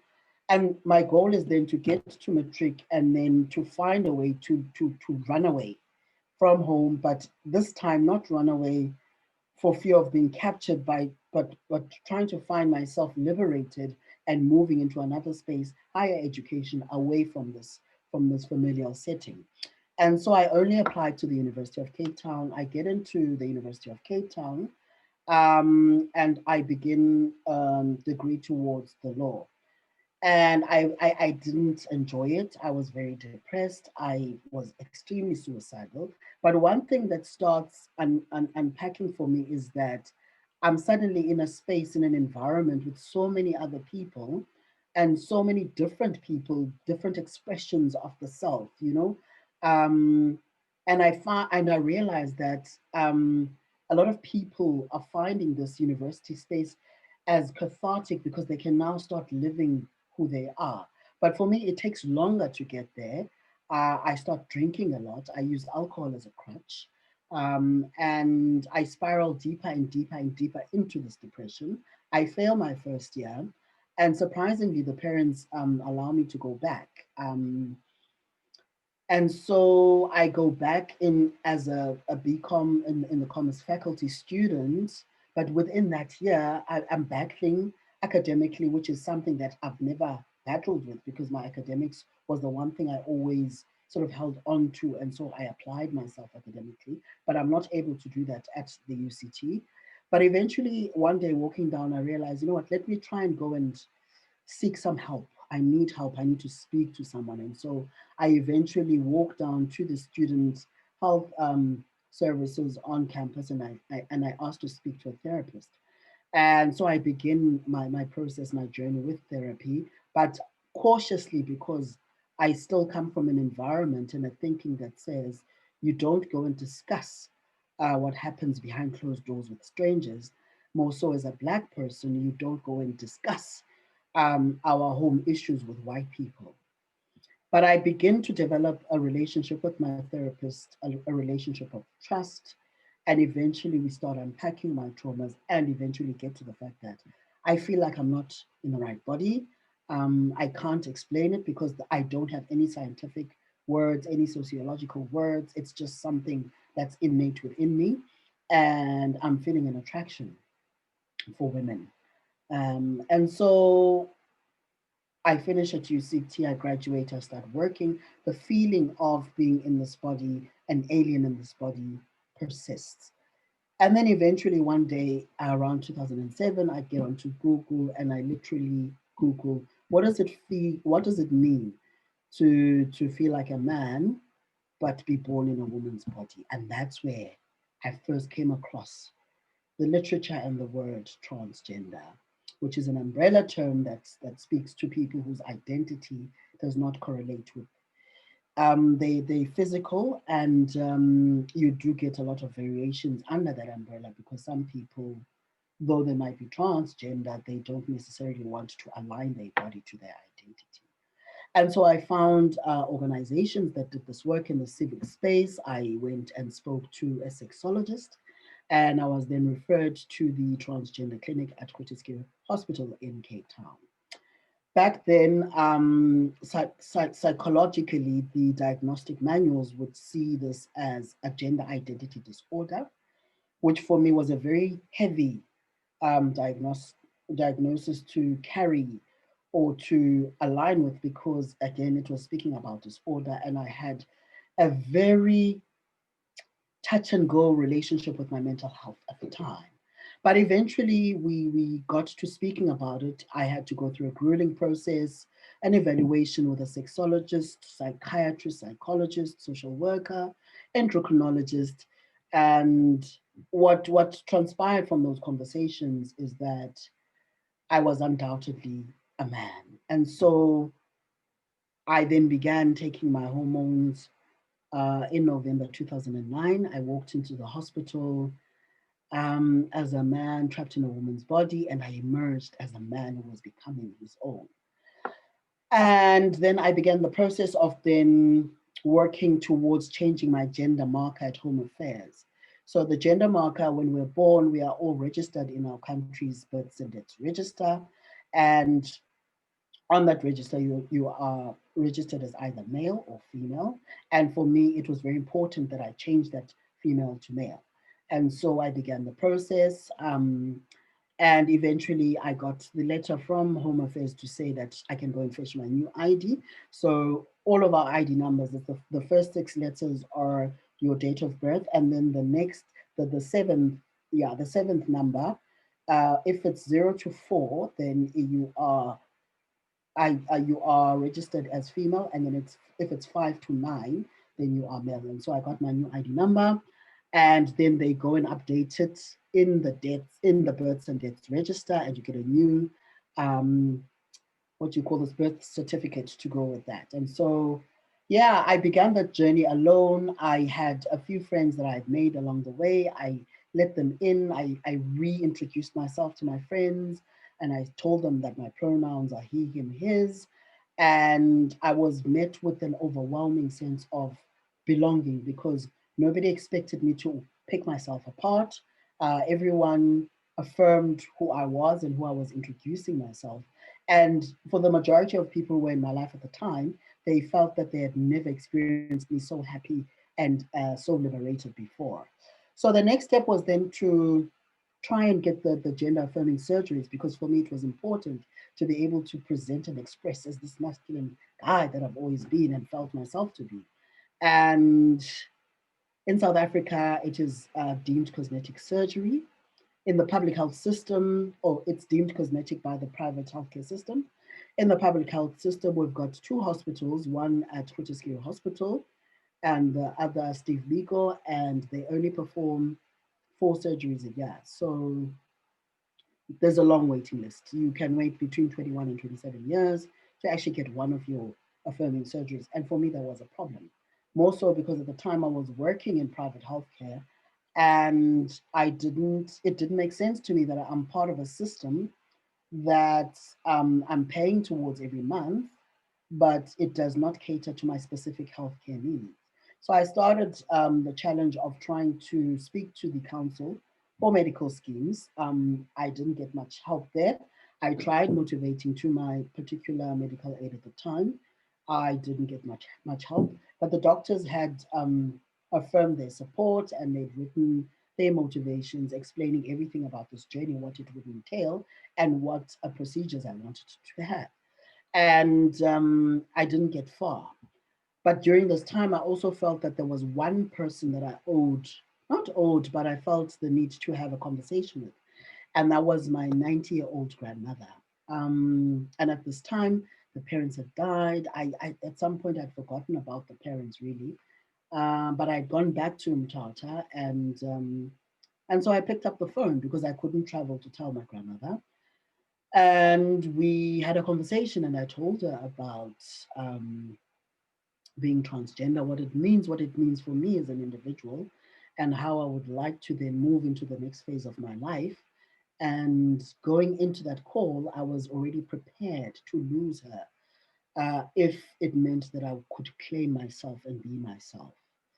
And so my grandmother listened, and after a while, she went quiet, and she returned to the call and told me, clearly you've thought about this. This is your journey. We've seen you. You've grown up in front of us.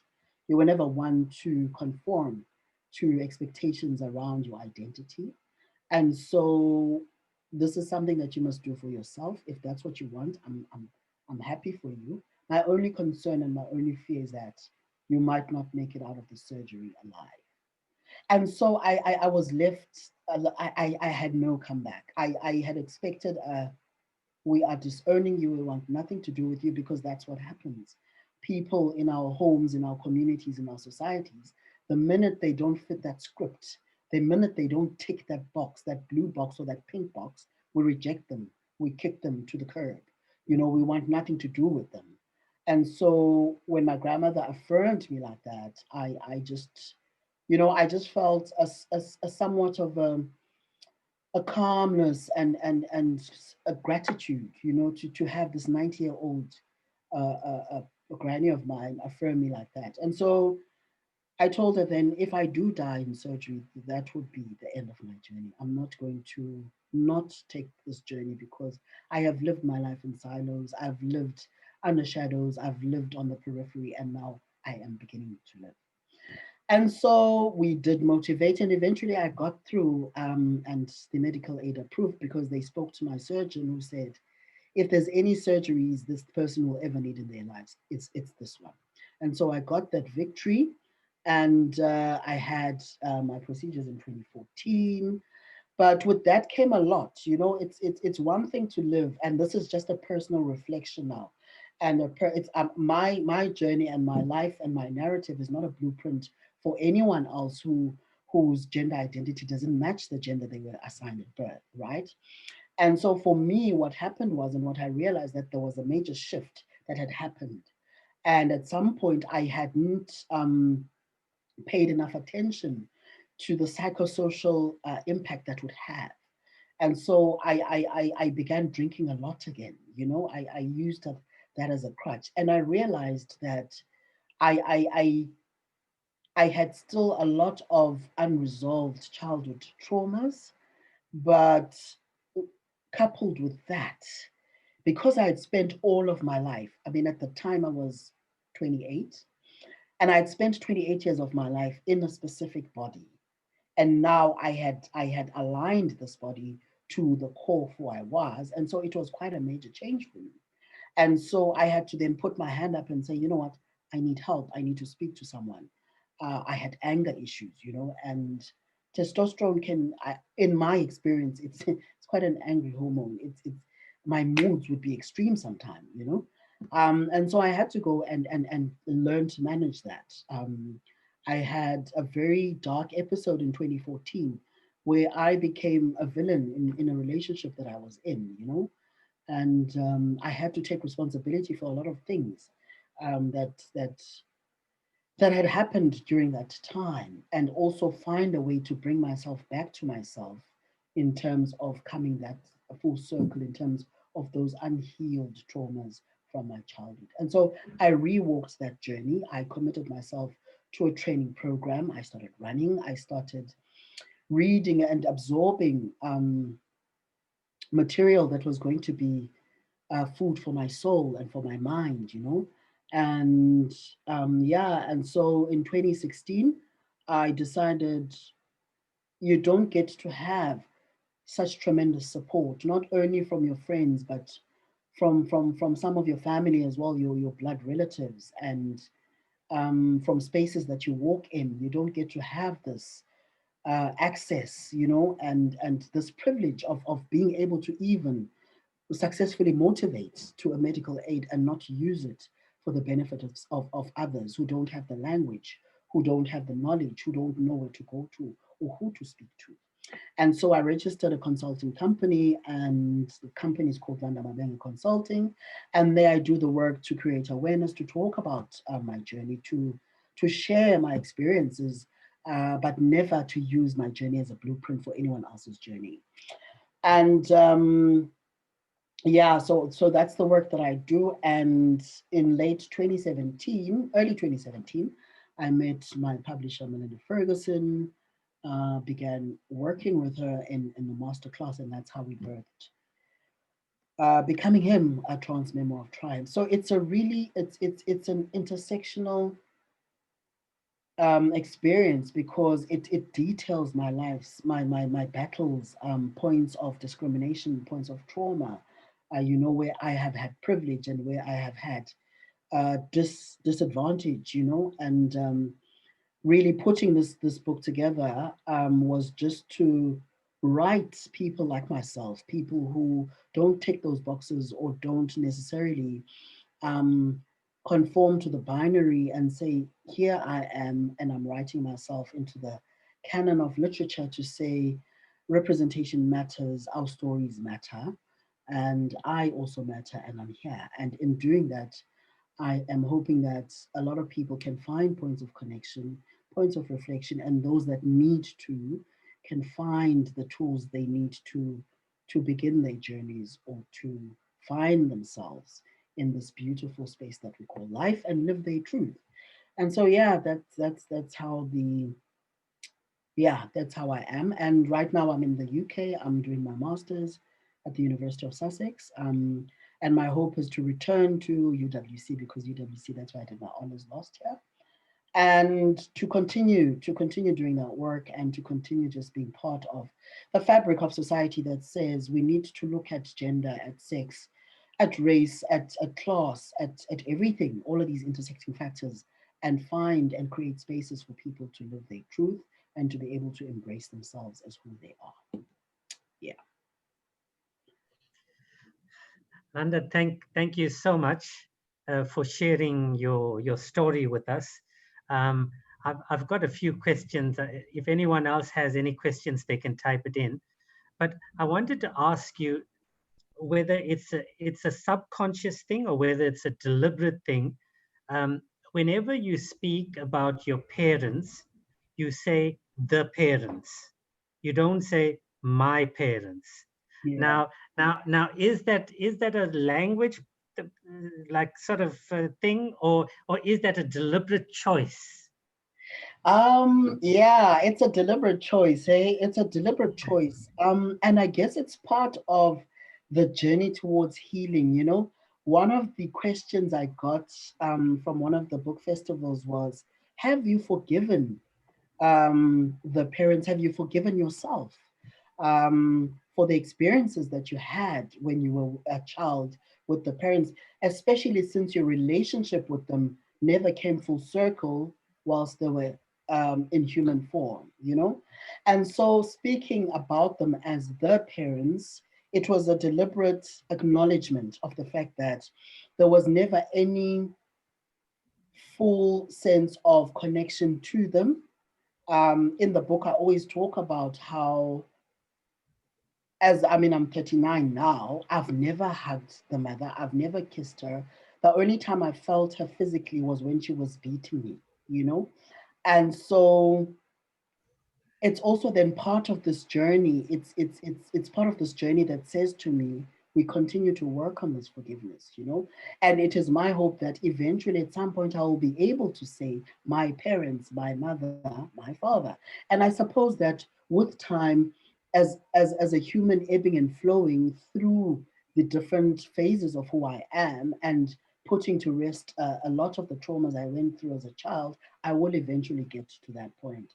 But it is definitely intentional. It is an acknowledgement of the distance that existed between the parents and I. Mm. Okay, and then another question based also on language. You have such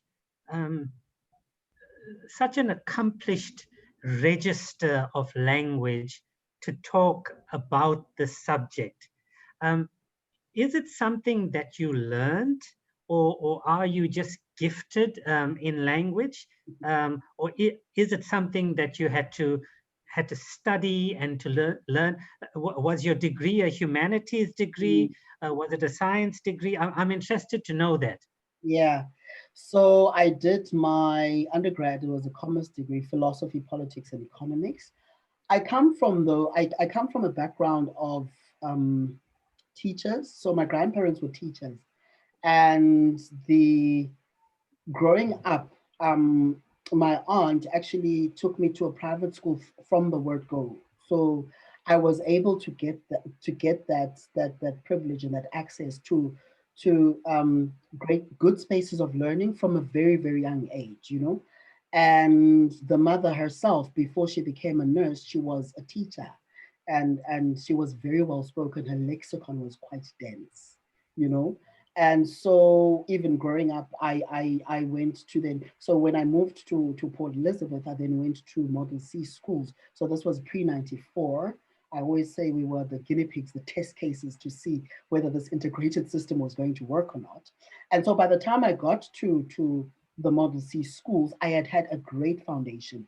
Even coming from the then Transkei, we had great teachers in the private schooling sector. So I really did develop a passion for, so my favorite subjects in high school, for an example, were history. You know, I loved history. I loved the fact that I could travel back in time and find a way of describing what it is that I was traveling back to.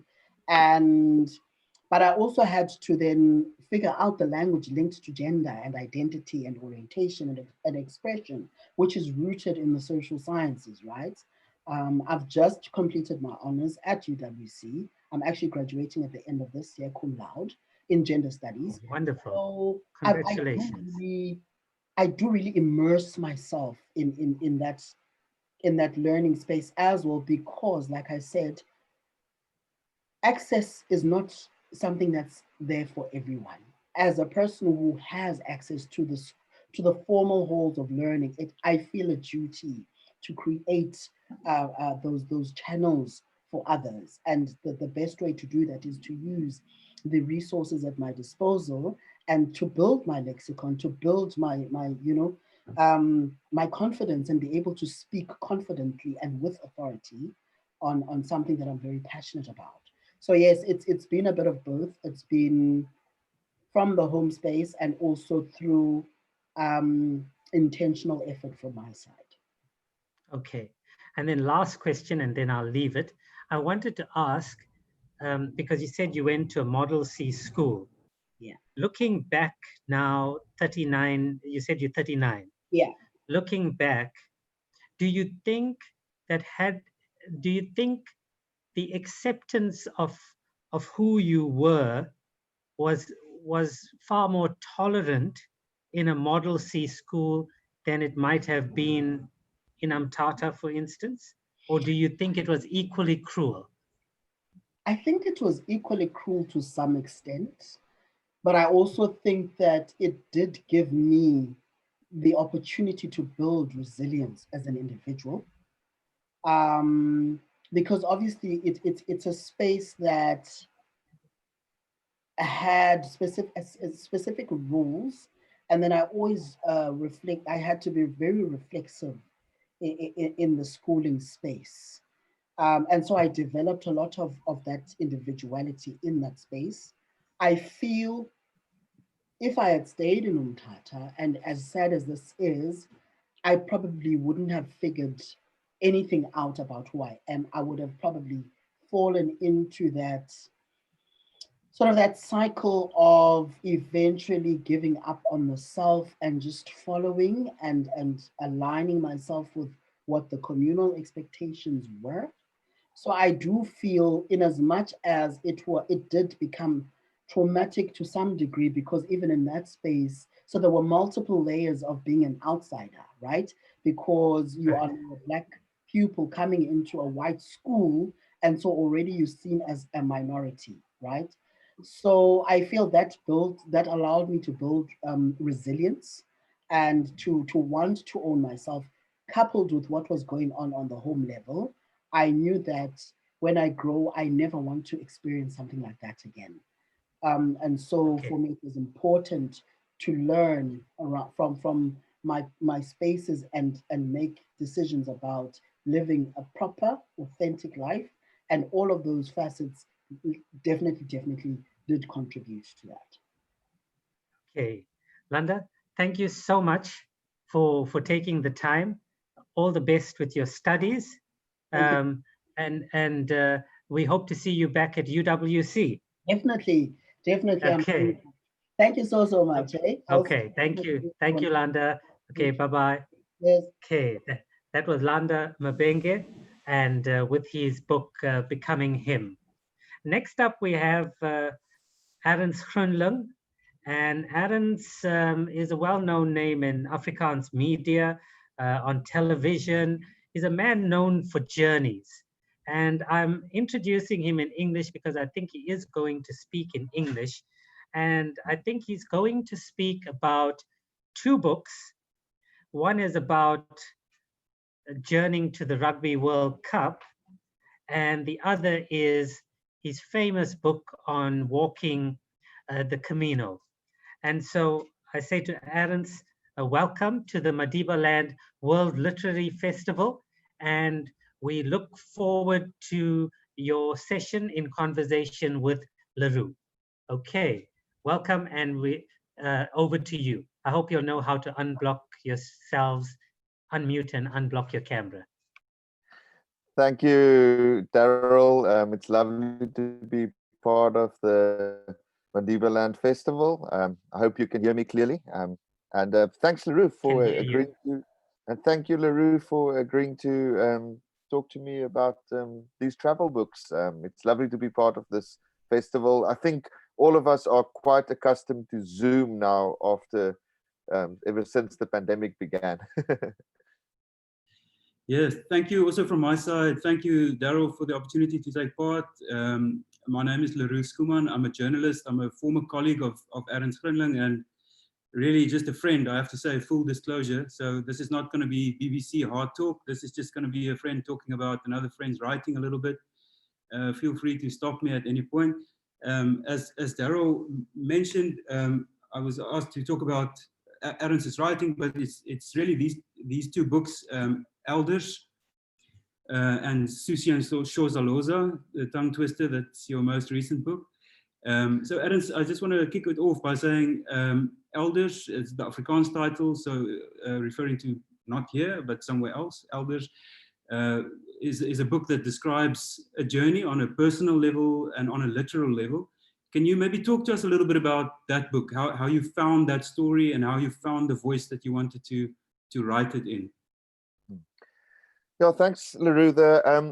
I think the inspiration, or the sort of the first seed that was planted for me to sort of get the Camino de Santiago, the famous pilgrimage in Spain, on my radar was a very fortunate opportunity I had back in 2004 when I was still working full-time at the website Litnet in Stellenbosch, where I had the opportunity to do an interview with Paulo Coelho, the of course well-known author of books like The Alchemist and Veronica Decides to Die, who's, you know, of course a very well-known author. And I had the opportunity to do a telephone interview with him, and during that interview he mentioned the Camino de Santiago in Spain.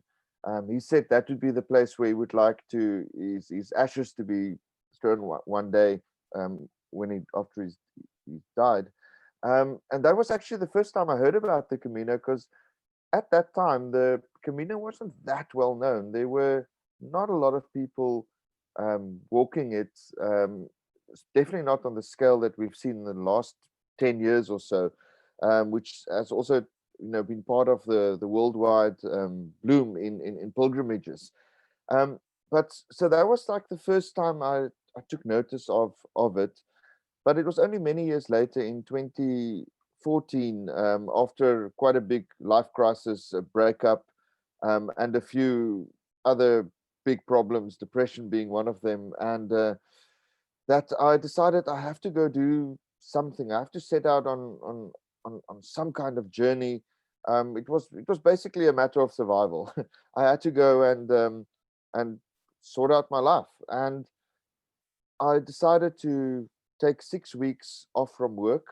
Again, I was very fortunate that my editor at the time, I was working at Back and Go magazine as a journalist, gave me that time off, and I traveled all the way to Spain by myself. I didn't have a cell phone or a camera or even a wristwatch with me. I just like unplugged, so to speak, in order to connect again with the surrounding nature, with the people around me, with myself. So, and then I set out and I walked that Camino. I ended up walking more than 1,000 kilometers over 40 days in May and June 2015. Only when I came back did I decide to actually write a book about the experience, which of course touched me deeply and had a profound effect on how I looked at myself and at life and at my past and the present. And that's then when I wrote Elders, the Afrikaans book, which was published in March 2017. And that then, I was very glad that I could then also have the book translated into English by Professor Edwin Hees. He's a well-known academic, formerly full-time at the University of Stellenbosch.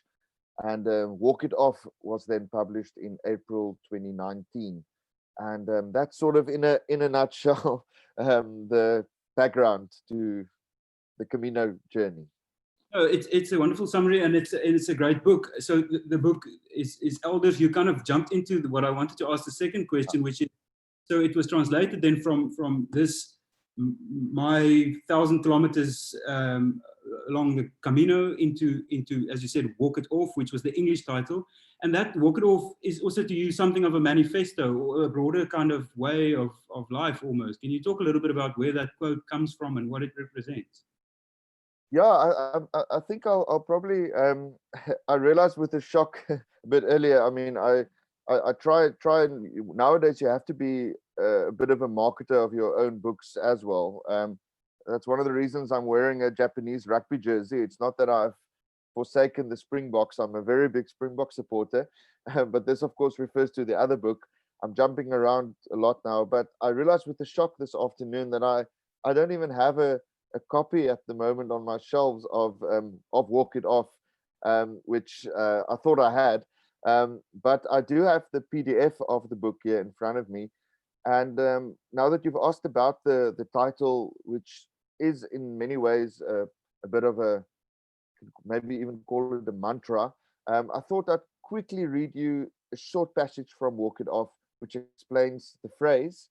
And it's also then quite self-evident why it became the title of the English book. So this was on day 17, back on Friday, 22 May in 2015. That day I walked from Vilalcázar de Silga to Calzadilla de la Cueza, and I apologize to anyone listening about my pronunciation in Spanish.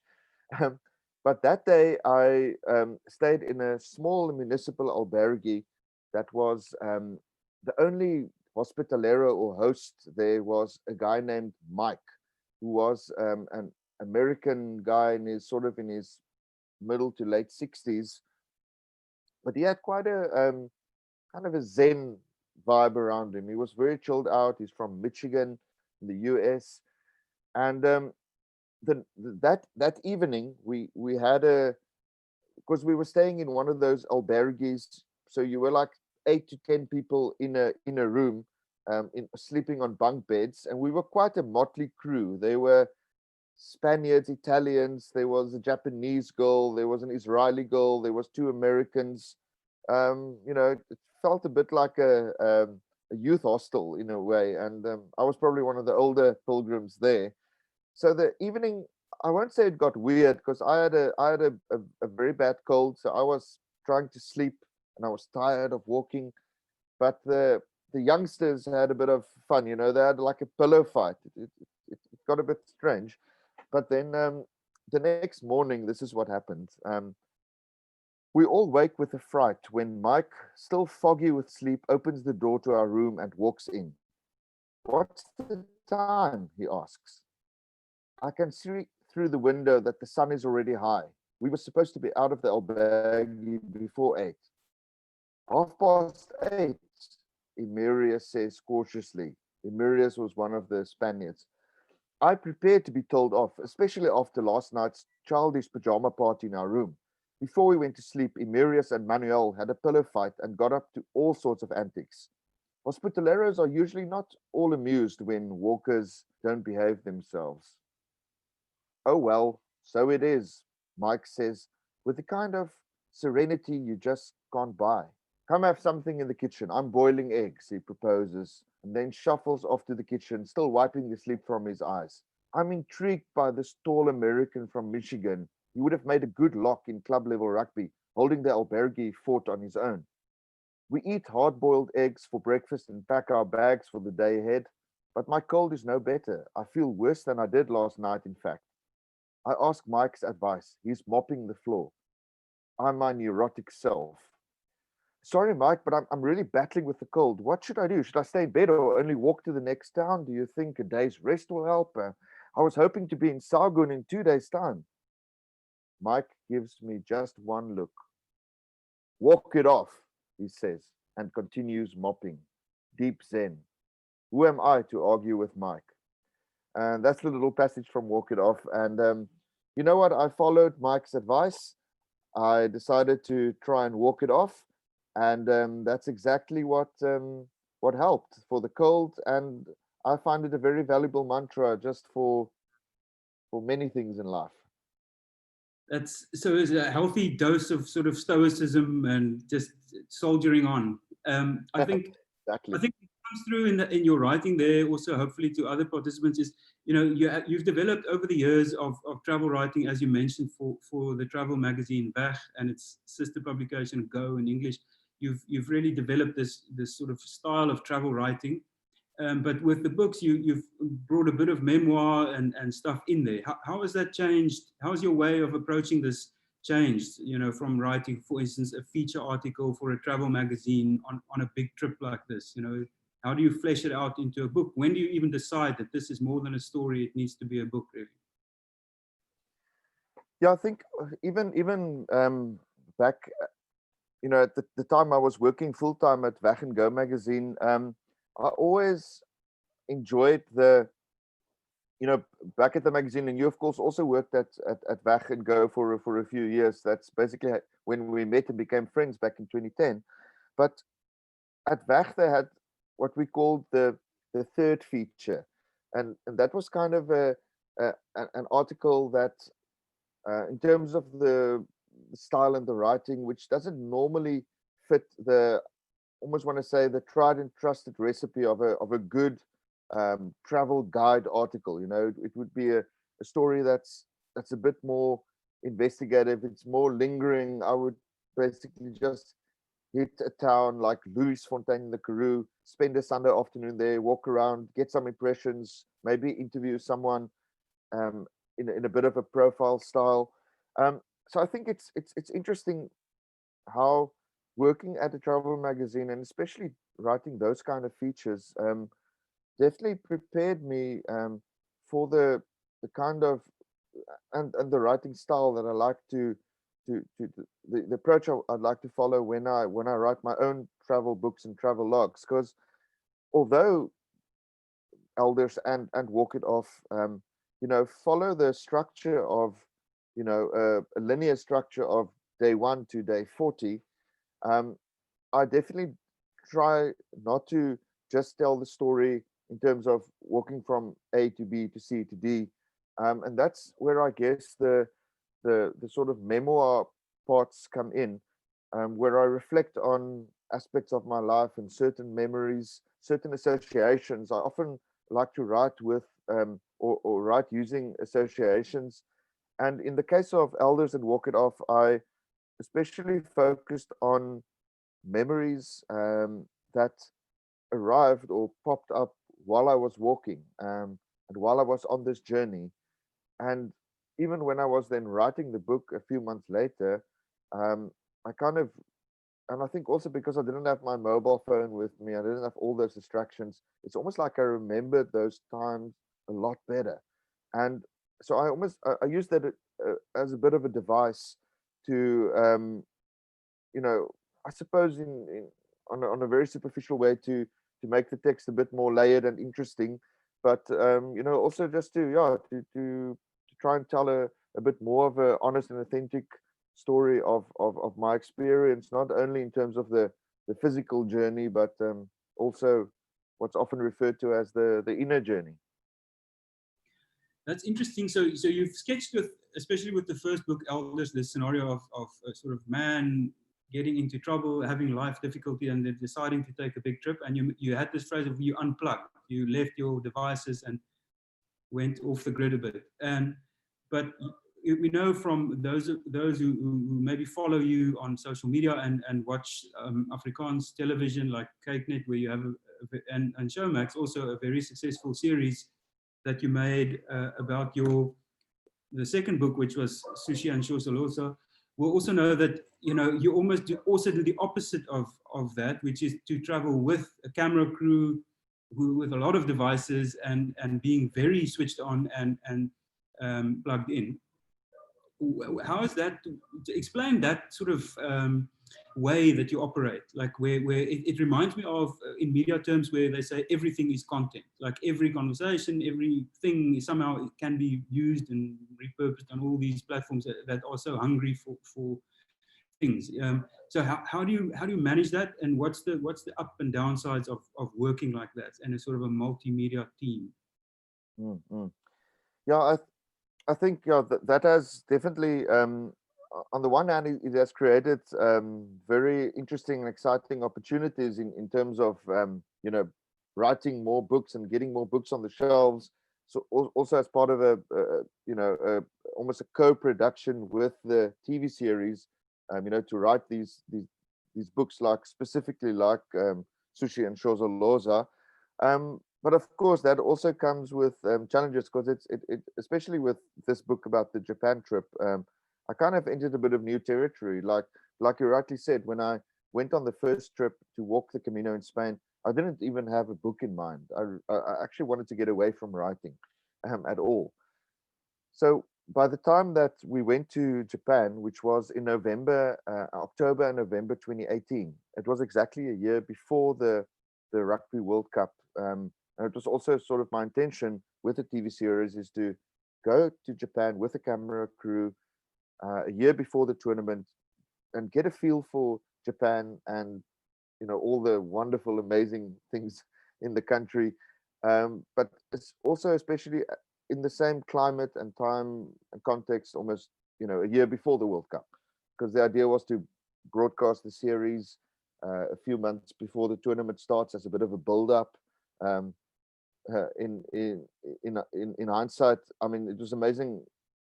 I took a chance, I took a gamble to go a year before the World Cup and have the series broadcast in the build-up and the book published also before the tournament started. And then, of course, South Africa went on to win the tournament, and that again, I had nothing to do with it, but the fact that they won the tournament led to that incredible series, Chasing the Sun.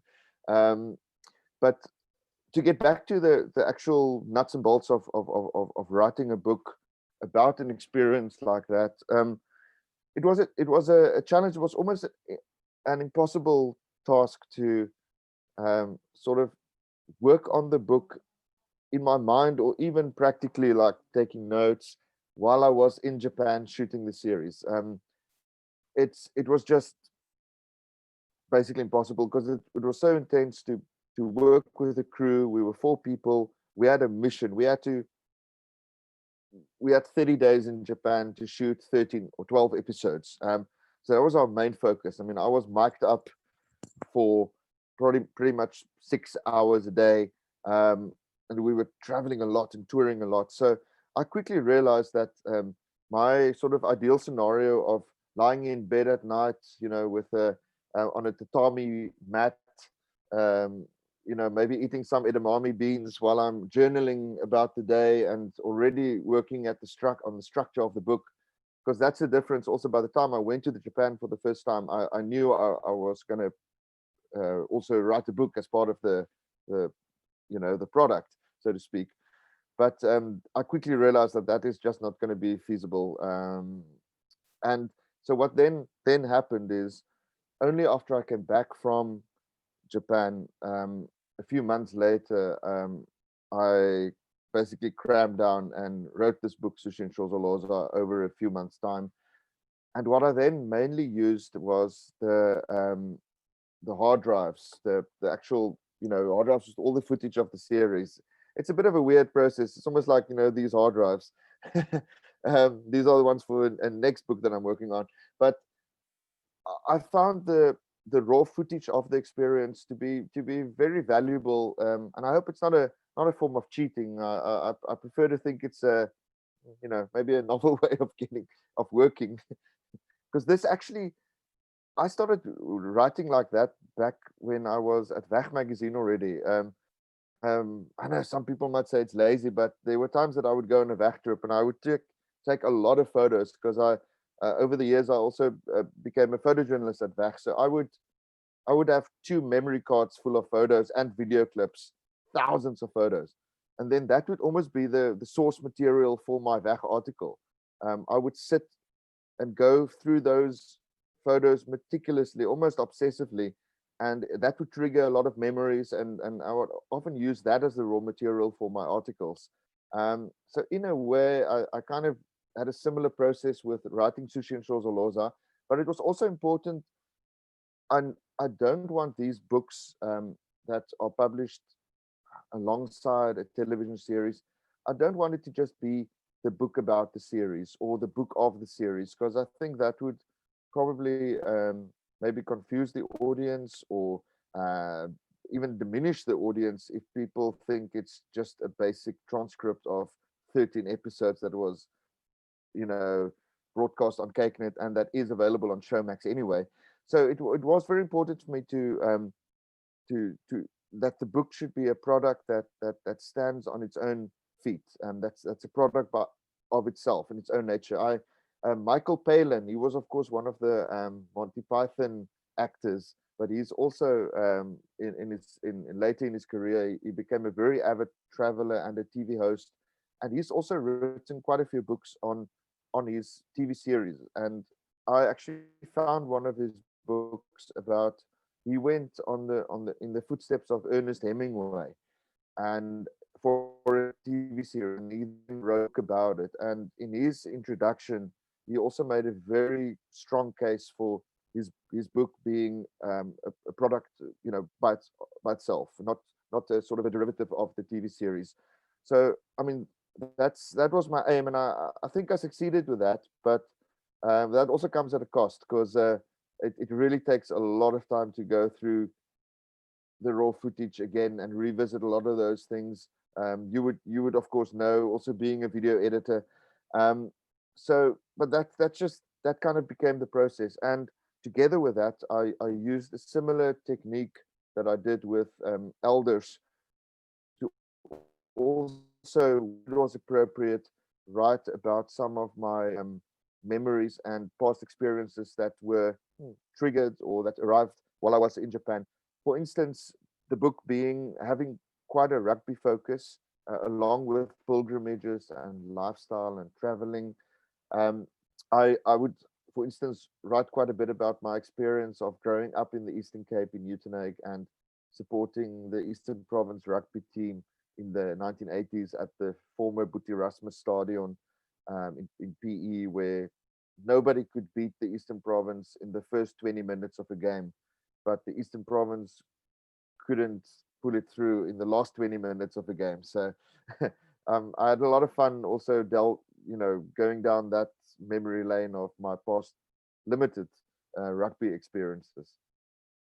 That's very interesting. So I think we have about 3 minutes left before I hand it back to Daryl. But so what I'm hearing is you've developed in newspaper language a sort of a beat for yourself, which is a journey and the inner journey, and writing about that, but also in the process gathering a lot of material and like source material, like you said, and develop some kind of workflow where you then go and sit with, almost externalize your own memories and brain and into hard drives, and then go through it and write these books and make these. So that's a very interesting model. I'm interested finally just about what is next. You mentioned earlier to me in another context that your hand was sort of forced, obviously with lockdown, that you can't move, which for someone who wants to be on the move and travel is a big problem. So what is the next plan? Well, the next plan is basically, I have my fate in my own hands here, which are these two hard drives, that say Elders A1 and Elders B2. I was very fortunate to get the opportunity to do another pilgrimage, another TV series for CakeNet during this lockdown in May this year. I walked in June this year, I walked the Pilgrimage of Hope, which is a fantastic local pilgrimage that starts either in Stellenbosch or Robertson, maybe later from Cape Point, and it leads all the way to the southernmost tip of Africa in Cape Agulhas. And together with a camera crew, I did that journey in June this year over 26 days. And the series Elders Pelgrimstog van Hoop, Pilgrimage of Hope, is currently airing on CakeNet, I think until the 23rd of December. And I'm again writing a book. I sometimes have my doubts about this system that I'm not always sure how sustainable it's going to be to work like this with all the raw footage and just the sheer time and effort. But I am busy writing a book. It's the book at this stage. It's first going to be published in Afrikaans, and it's going to be called Elders Pelgrimstog van Hoop. So I think in terms of the style, in terms of the focus, it's going to be similar to Elders de Camino or Walk It Off, because it is a similar journey. It's a long walk. There's a destination. There's a end point, and there's of course a lot of people I meet along the way. And it's interesting that in this year we had the COVID-19 pandemic to deal with as well. So if I get my act together, the book will be out in May 2021, Elders Pelgrimstog van Hoop, and I sincerely hope that if the book does well, I would hope that an English translation would also be on the cards.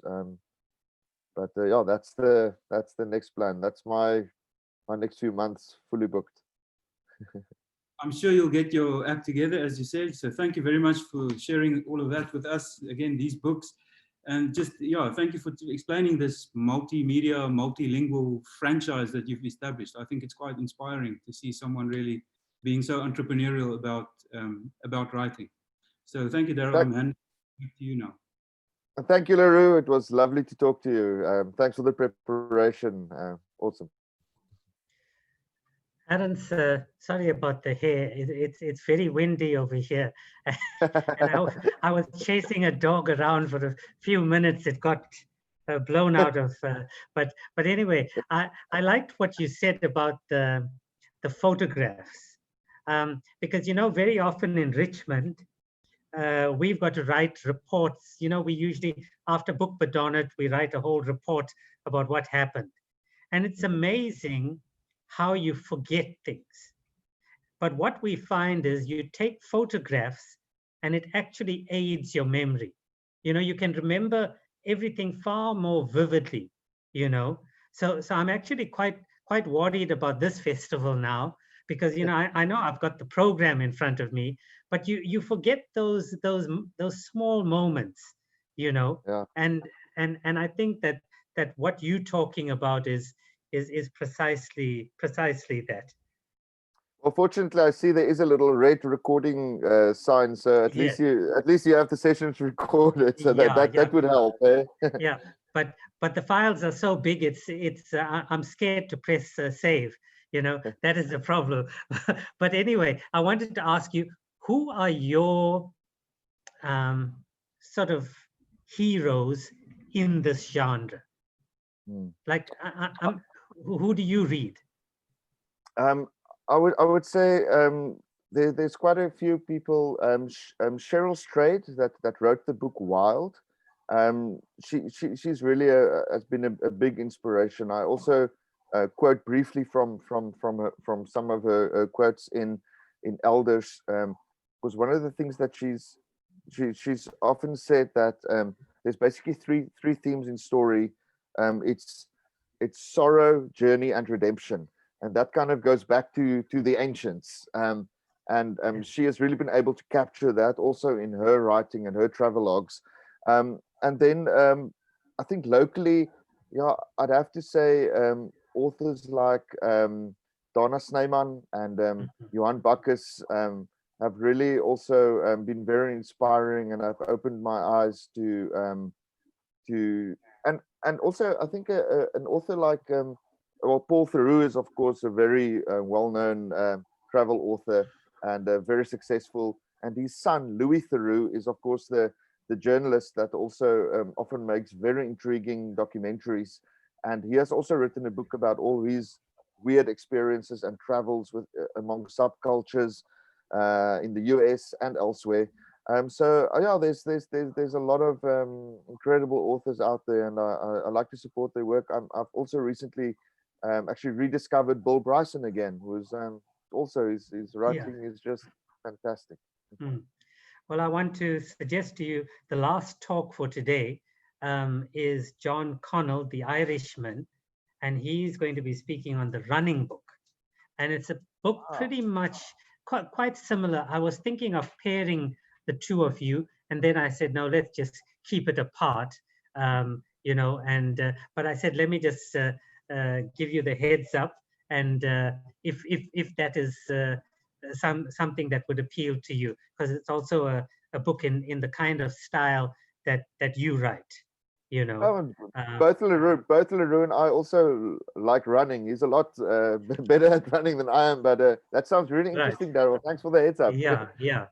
Okay. Well, anyway, Aaron, thank you so much for talking on your two books, and all the best with the new book. You also missed another talk that I must tell you about. Fred Khumalo.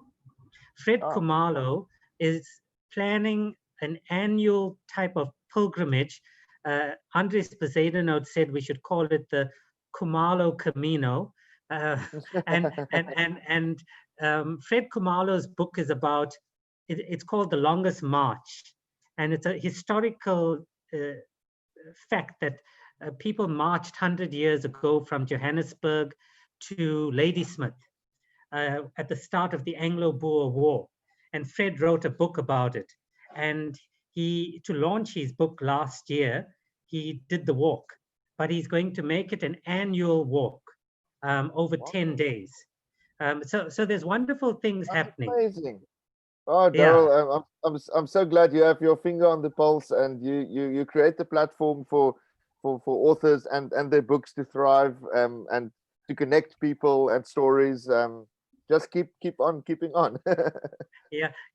The finger may be on the pulse, but the legs are getting a bit old, Aaron. You know. Okay. Thank you so much. And we're gonna go into a small break, and when we come back, it's going to be Chris Mann, mainly musical and poetry, and then Debbie Rodriguez, the little coffee shop of Kabul. So see you in a while, and have a short rest. Thank you. Thank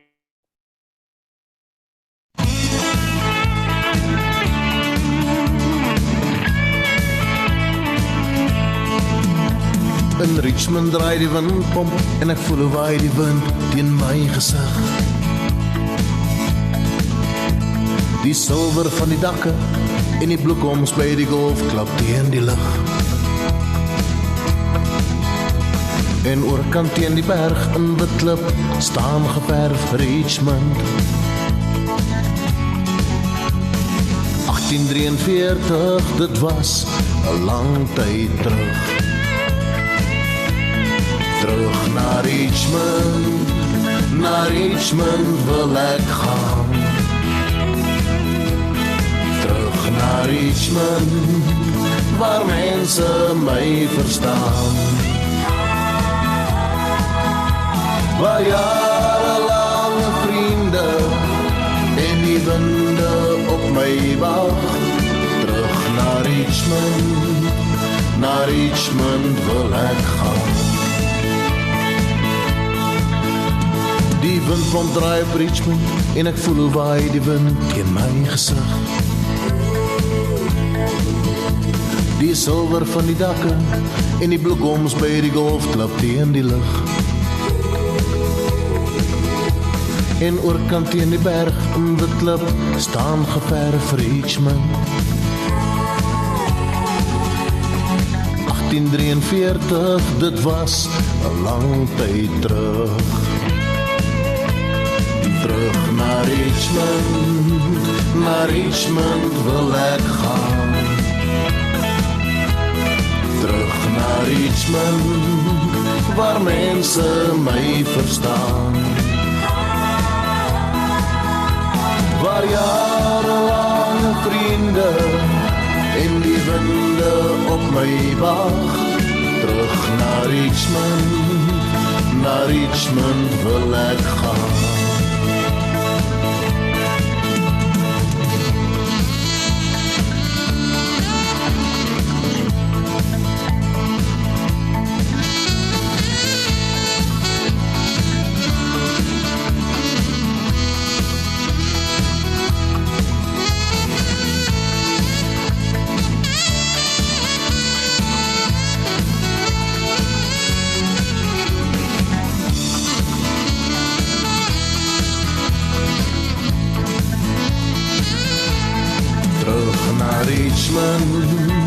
Naar Richmond wil ek gaan. Terug naar Richmond, waar mense my verstaan.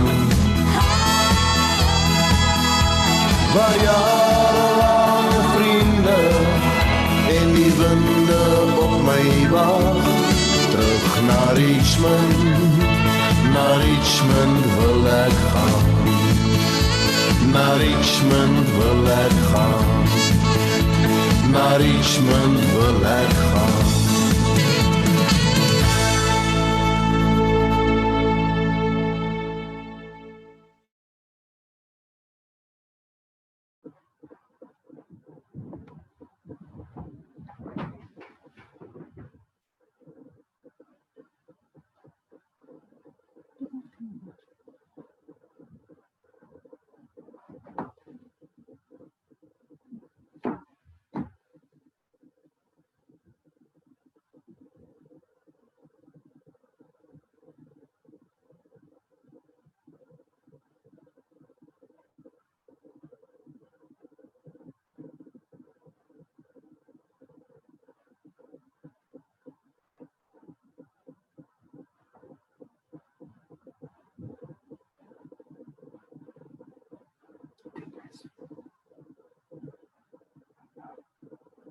No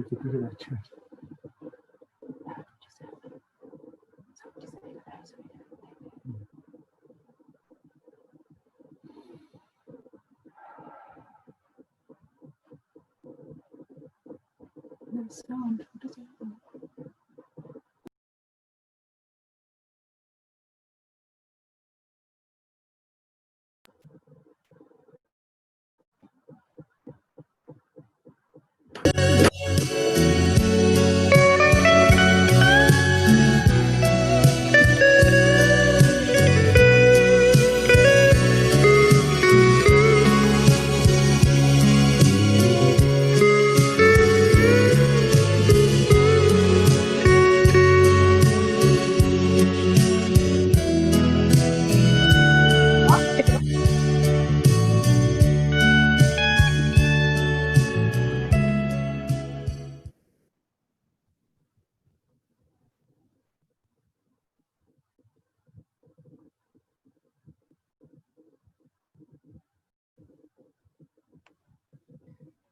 Okay, clearly no one is listening to me this evening.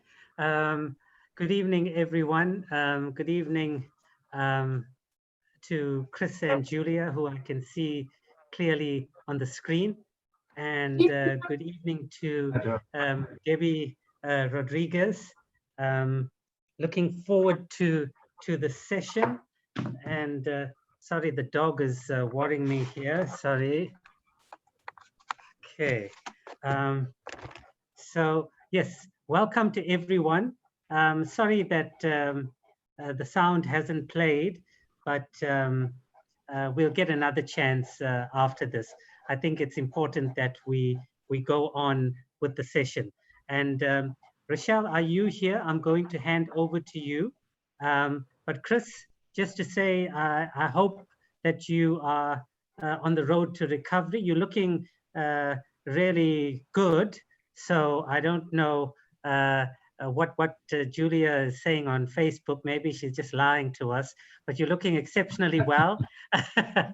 You're looking exceptionally well. And Chris Mann, one of my favorite South African poets and poets of all time, and you'll see why after today. So Rochelle, over to you, and I'll sit back and enjoy. Thank you, Daryl. It's certainly my honor to introduce Professor Chris Mann today as our next speaker. He hails from the Eastern Cape province of South Africa, but his loyal following extends far beyond its borders to the rest of the country and abroad. He has an extensive literary and academic CV, which includes a master's degree from Oxford in African oral language. And I must admit to being envious of his multilingual abilities. Besides English, he speaks Afrikaans, Xhosa, Zulu, and Italian. And his lyrical poetry has certainly been influenced by these evocative languages. Chris, you are certainly the epitome of a troubadour, a poet-musician, and we eagerly await your presentation today. The Zoom stage is yours. Thank you very much, Rochelle. Thank you very much. Right, I'm presuming it's over to us now. So welcome everybody to our session, coming from our home here in Makanda in Grahamstown. But before we start, we would like to say thank you so much to Daryl, David, Graham, and the team for putting together this amazing, wonderful festival. Thank you, I endorse that too. Thank you so much, and just to say we're delighted to be part of it. My name is Julia Skeen, and in case you didn't know, I happen to be married to this fellow here. Very lucky about that. Me too. And we've been married quite a few years now, and over the years we have done quite a bit of collaboration. It all started with this book called The Horn of Plenty, and we called it a book of painting poems. I'll just show you one briefly over here to give you the idea how we were inspired by William Blake to try and embed the text in the image. And a further collaboration was this book, Lifelines, which was all about animals from aardvark to zebra, A to Z. And just a quick peek inside. Don't know if you can quite see the sheep. which will introduce us to a major theme of our evening of the hinterlands. So without further ado, while I'm doing my little techie bit, Chris, would you like to introduce one of our more recent collaborations? So moving on from the books now, we've been making music videos, and to stick to the theme of the troubadours, we're going to introduce you to one of our early music videos. So Chris, if you'd like to talk to us a bit while I'm it's called setting Sweet that up. Smell of Honey, and done with other more skilled musicians around town. And it's a celebration of a wonderful creature, a sentient creature, which hails right back to the start of life on the planet, or the start of plant life. And it's a song for prayer. Sometimes you make me nervous, sometimes you make me scared. I hate to find you in my motor car, I hate to find you in my beard. You're a swarm cloud by my highway, a buzz below my floor. You're a sudden smell of honey that drifts inside my door. Oh, sweet smell of honey, for that I want to thank you, friends. Sweet, sweet smell of honey, I hope it never ever ends.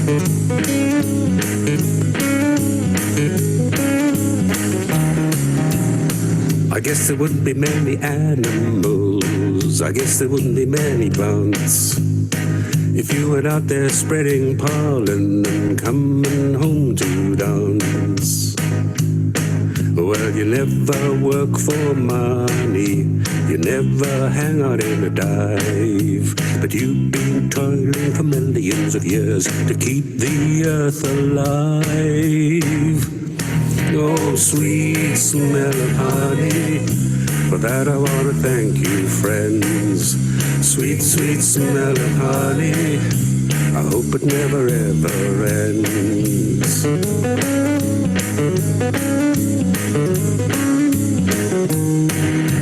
Sweet, sweet smell of a honey pack hive, a honey pack hive. Sweet, sweet smell of the earth alive, the earth alive. Sweet, sweet smell of a summer's day, a summer's day. Sweet, sweet smell I love is coming your way. Apple blossoms turn to apples, thanks to you in the spring.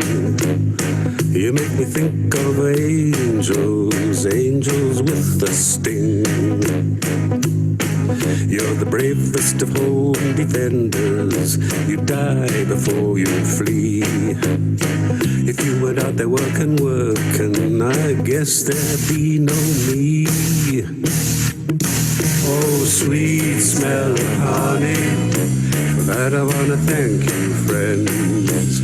Sweet, sweet smell of honey, I hope it never ever ends. Oh, sweet smell of honey, for that I want to thank you, friends. Sweet, sweet smell of honey, I hope it never ever ends. I hope it never ever, never ever ends.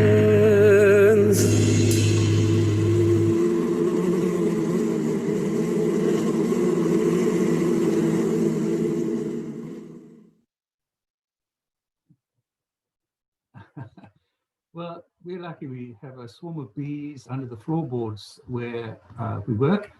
And when I look out of the window, 2 hives as well. And they inspired that song. And at times they make you run away from Yes, it. I wonder if you guessed who that was running away, but that was yours truly Yours over truly, here. yeah. Right. So continuing with our theme of bees and honey, I'd like to introduce the next song, which is a ballad, and it's called Wild Honey. And this is actually a tribute to the music of the hinterlands. Chris and I, for most of our working lives, have lived in small towns and rural areas. So we are true folk of the hinterland of South Africa. So Chris, over to you now for the ballad wild honey. Nice choice. I have to get the first note. Da, da, da, da. In the chorus, there's a bit of isiZulu lumnandi, which means sweet and refers to the honey. Da, da, da, da. You could call me a backveld dreamer from a deep south country town, out of touch with the people in the cities and the anger that's around. But there's bound to be bits of the rainbow hidden in a dreamer's hand, and shaking off the shadows and the silences, the music of the hinterland. It's a shapeshifter of a shattered dream when you're struggling to survive. It feeds a hurt and hungry heart, wild honey from the backveld hive. Lumnandi, lumnandi, wild honey from a backveld hive. It's a Midlands folk rock folk singer, a frack off fracking wail. A ratepayer's rant in a rundown town, shut the crooked mayor in jail. It's a crowd with placards on a pothole road, toy-toying into town. It's the courthouse mothers who stomp and sing, down with the rapist, down. It's courageous and contagious. It's a rhythm and a spark. It's an anthem of rebellion when the yellow road goes dark. Lumnandi, lumnandi, when the yellow road goes dark. It's the chirp and chirp of the weaver birds in the wetland by the shore, who keep on singing instead of shooting to end a territorial war. It's a sheep shearer's harmonica, a ukulele in the sheep farm shed, which floats across the bales of wool, a song like home-baked bread. It's the haunting cry of a fish eagle at sunset in the sky, the candlelit mother cradling a child, and the croon of a lullaby. Lumnandi, lumnandi, wild honey from a backveld hive. It's the song of a stream in the Cedarburg, in the heat and the hush of a drought. It's the musical mush that makes you want to rip a motel speakers out. It's a homesick miner on a hostel bunk, Mascandi's yearning blues. It's a bike mechanic in a karaoke club with born to ride tattoos. It's the fuzzing, growling, frenzied grunge of a garage band's guitar. It's the hint of heaven in the lilt of love, in a lonesome poet's sitar. Lumnandi, lumnandi, wild honey from a backveld hive. It's a song called Shosholoza, when hard times hurt the soul. It's the vuvuzela vibe in the stadium when Bushbucks score a goal. It's the fading frenzy of a struggle song, fast fading in the air. The stain of silence in a Khoisan cave, where once was song and prayer. It's a red robe, small town, even song choir, and incense made of hymns. The slow, sweet song of a hidden dove as the dusk bush quietly dims. Umnandi, umnandi, wild honey from a bushveld hive.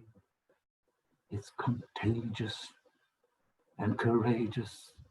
It's a rhythm, it's a spark. It's an anthem of rebellion when the arrow road goes dark. It's a shapeshifter of a shattered dream when you're struggling to survive. It feeds a hungry, hurting heart, wild honey from a backveld hive. Nandi Campel. Oh, that was wonderful. Yeah. Thank you, Chris. Well, I'm sure we're all feeling this social distancing is going to continue to be part of our lives, unfortunately, as a result of this pandemic. So the next performance poem is Chris's response to this. It is called Ode to a Hug in the Time of Plague. And I do hope you're going to find some comfort and feel less alienated from this performance. So over to you now, Chris, for an ode to a hug in the time of the plague. Eternity is in a hug. I mean a hug that's hugged, hugged, hugged, and hugged until the interminably busy ego of the self somehow relents.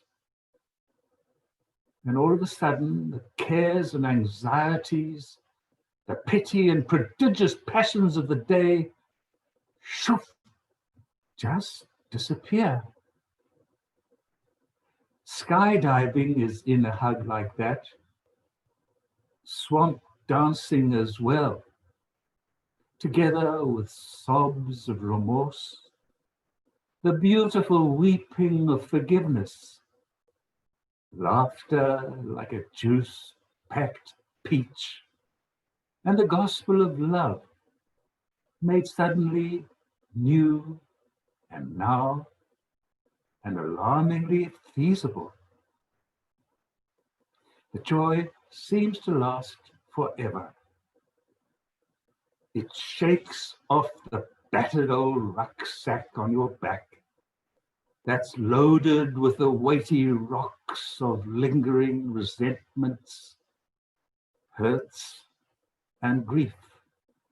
And it ruptures the trajectory of the important plans you've made to improve your life. After which you emerge as if out of a heart-delighting, soul-restoring dream, and back off somewhat embarrassed, thinking, what happened? Where was I? And then, maybe I should do that more often.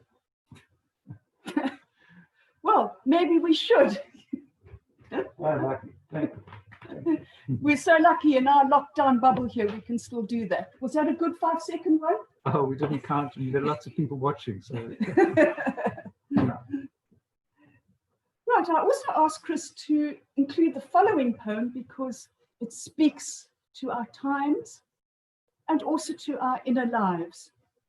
I am part of a meditation group based here at the cathedral in Grahamstown, and we meet weekly, and part of the purpose is to explore our inner lives. And I think it is a beautiful example of the poetic spirit at work. So over to you now, Chris, to give us Unfinished Creed. I believe in blemished fruit, used bricks, broken dreams, evidence to the contrary, the ugly truth, making do, baked beans on toast, moils, and the beautiful lives of maggots. I believe in being where it's not, unbankable virtue, side streets, times, keys, slip knots, quirks, the paths of most resistance, the holiness of humus, of air, and the secret and sacred toil of a honeybee. I note for your urgent attention chainsaws in forests, seed trash, dust farms, frag bomb factories, famished children, torn vaginas, cynics, shacks, smoking rubble, and the shambok of the bottom line. I affirm the lonely, the troubled, the guidance of anxiety and of pain, unknowing, knowing, and unothering, prudence, aforethought, shades, love's stigmata, the upper room, and the salty sweetness of a pineapple. I offer you vulnerability,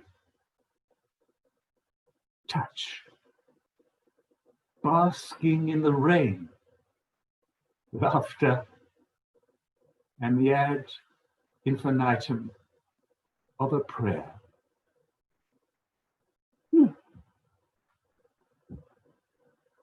I think let's just pause on that for a few seconds to let those beautiful words sink in.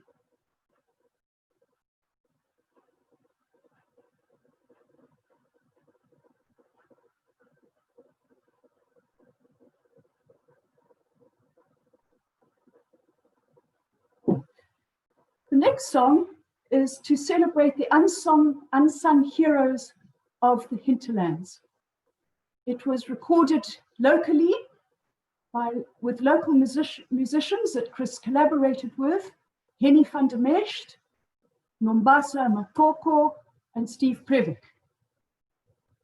Chris, you will see when you see the music video, uses the name Fafa Hopkins. This is his stage name, and Fafa was his nickname going right back to when he was a little boy, and Hopkins is to pay homage to one of his favorite poets, Gerard Manley Hopkins. So I'm just going to set us up that now, Chris. Right part of my psyche is that call from the little house in Port Elizabeth where we live. Papa, where are you? Papa, time for lunch.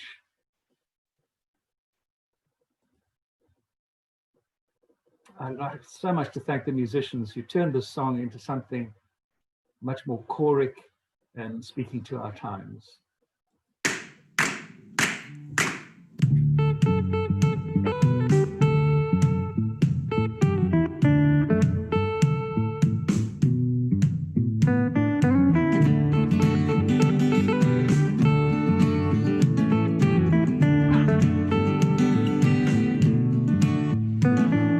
Hot-skied hotel Sunday, potholed Beckfeld town, receptionist doing crosswords, no one else around. School friend phone says, Hilda, can't think why you stay. Get yourself a future, don't throw your life away. Hilda's bed by mother has no husband, health or friend. She raised us well, says Hilda, I'll stay here till her end. Won't you please step out from that Beckfeld, Hilda, into the media's frame? Won't you walk right up to the podium and tell the audience your name? Oh, welcome, Hilda, welcome to you, welcome to the Hall of Fame, welcome to the Hall of Fame.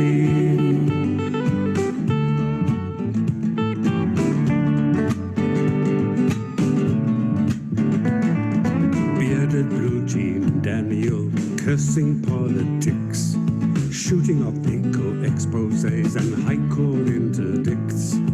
Viking fighter Sarah on a hinterlands crusade. Posters up in Main Street, noisy street parade. Video clip on Facebook of a coal mine razor wire. Chant dance with the placard saying, green energy, not fire. Would you please step out the black belt friends into the media's frame? Would you walk right up to the podium, mic, and tell the audience your name? Oh, welcome, friends, welcome to you, welcome to the Hall of Fame, welcome to the Hall of Fame.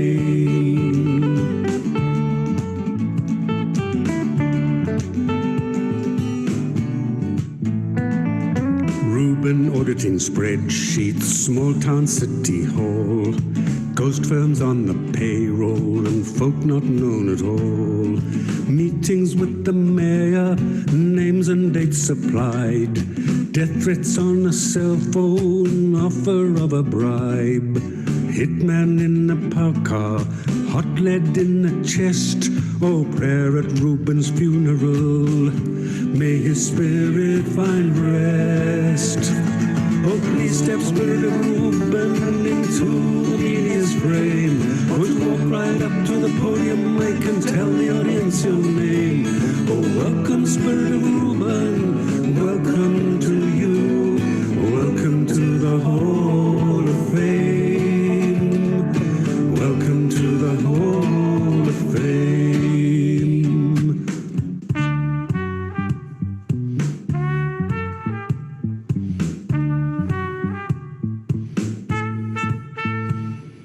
Jackal wails at sunset, sky a dusky red, Manube hurrying homewards, bucket on her head.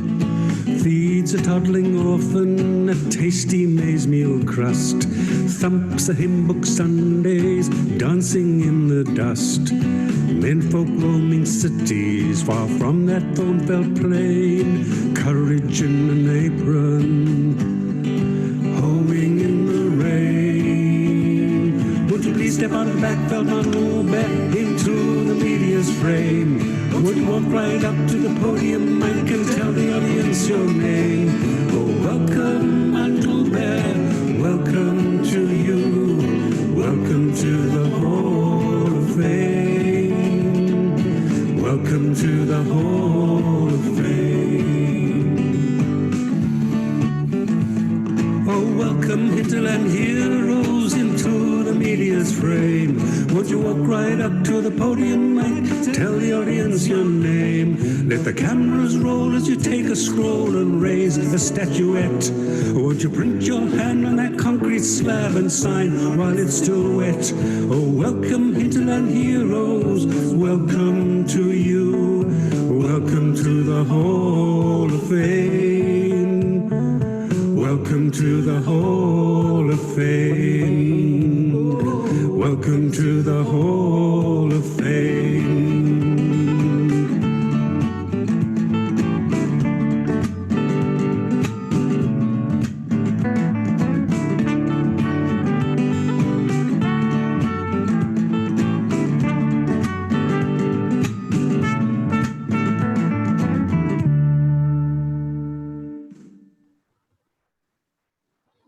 Well, Julia, thank you so much for those beautiful images, moving from painting, poems to, graphic images. They made the words, the whole song come alive. So Yeah, a lot of work. it's been a pleasure, and it's been wonderful learning a new art form. Yeah. So, well, folks, that wraps up our show. So thank you so much for watching. But the show does continue. If you want to catch us every Wednesday for our evening post on Chris's Facebook page, you're most welcome. Chris, do you want to mention? Yeah, well, there are a lot of Chris Manns on Facebook. So please Google Facebook, Chris Mann Poet South Africa, Chris Mann Poet South Africa. And we try to put something new up and fresh every Wednesday. And then also, if you want to catch more of the music videos or see what we played tonight again, you could go to his website, and on his website, you click on multimedia, scroll down, and all the YouTube links are there. So Chris, your website is? Well, straightforward, www.chrisman.co.za, chrisman.co.za. And then one final point, we're very pleased to say that Dryad Press in Cape Town is going to be publishing a new book next year. Chris, would you like to tell us about Michelle it? Betty and Joan Hambidge have started a brave new publishing venture in Cape Town, so many thanks to them. And this is about, these are poems drawing on the classics that speak to the present. So Narcissus isn't that young guy staring in a pool, it's someone that we're probably all familiar with staring at the mobile phone. And Odysseus is not wandering over the seas, but he's wandering through the internet.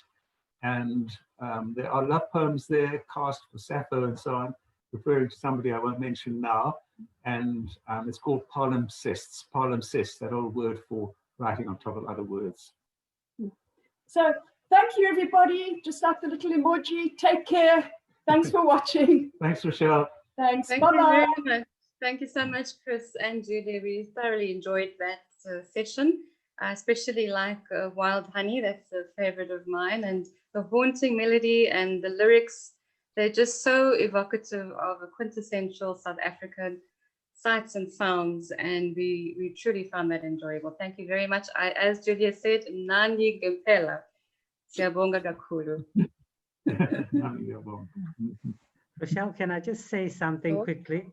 Chris, thank you so much for that. If I had known it was going to be that spectacular, we would have closed the festival with that. It really was. It really was something. You know, I think I could hear the people saying "ah" when Julia said, "Okay, that's it for today." But the show must go on. But thank you, Chris. Thank you, Julia. And Rochelle, over to you and to welcome Debbie Rodriguez. Hi. Thank you. Hi, everybody. Thank you. You guys are amazing, by the way. Absolutely. Thank you. Thank you. Thank you, Nick, Debbie. It's nice seeing you. I'm so impressed. My goodness, it makes me want to sing. Great. I am delighted to introduce our next panelist, Debbie Rodriguez, an American novelist, motivational speaker, and hairdresser who moved to Mexico by way of Afghanistan. Her restless feet have taken her around the world, but her humanitarian efforts have kept her in Afghanistan for 5 years, where she taught at the Kabul Beauty School, a first of its kind, and also later founded a coffee shop in Kabul. So these colorful experiences are the basis for the series that she's published. And the book she'll talk to us today about is The Little Coffee Shop of Kabul. We eagerly await your presentation, Debbie. Thanks. You guys are, Chris and Julie, you're a really hard act to follow. It was amazing. Thank you for such beautiful, beautiful music. And Daryl and Graham, thank you again for putting such an amazing festival together. This is my first online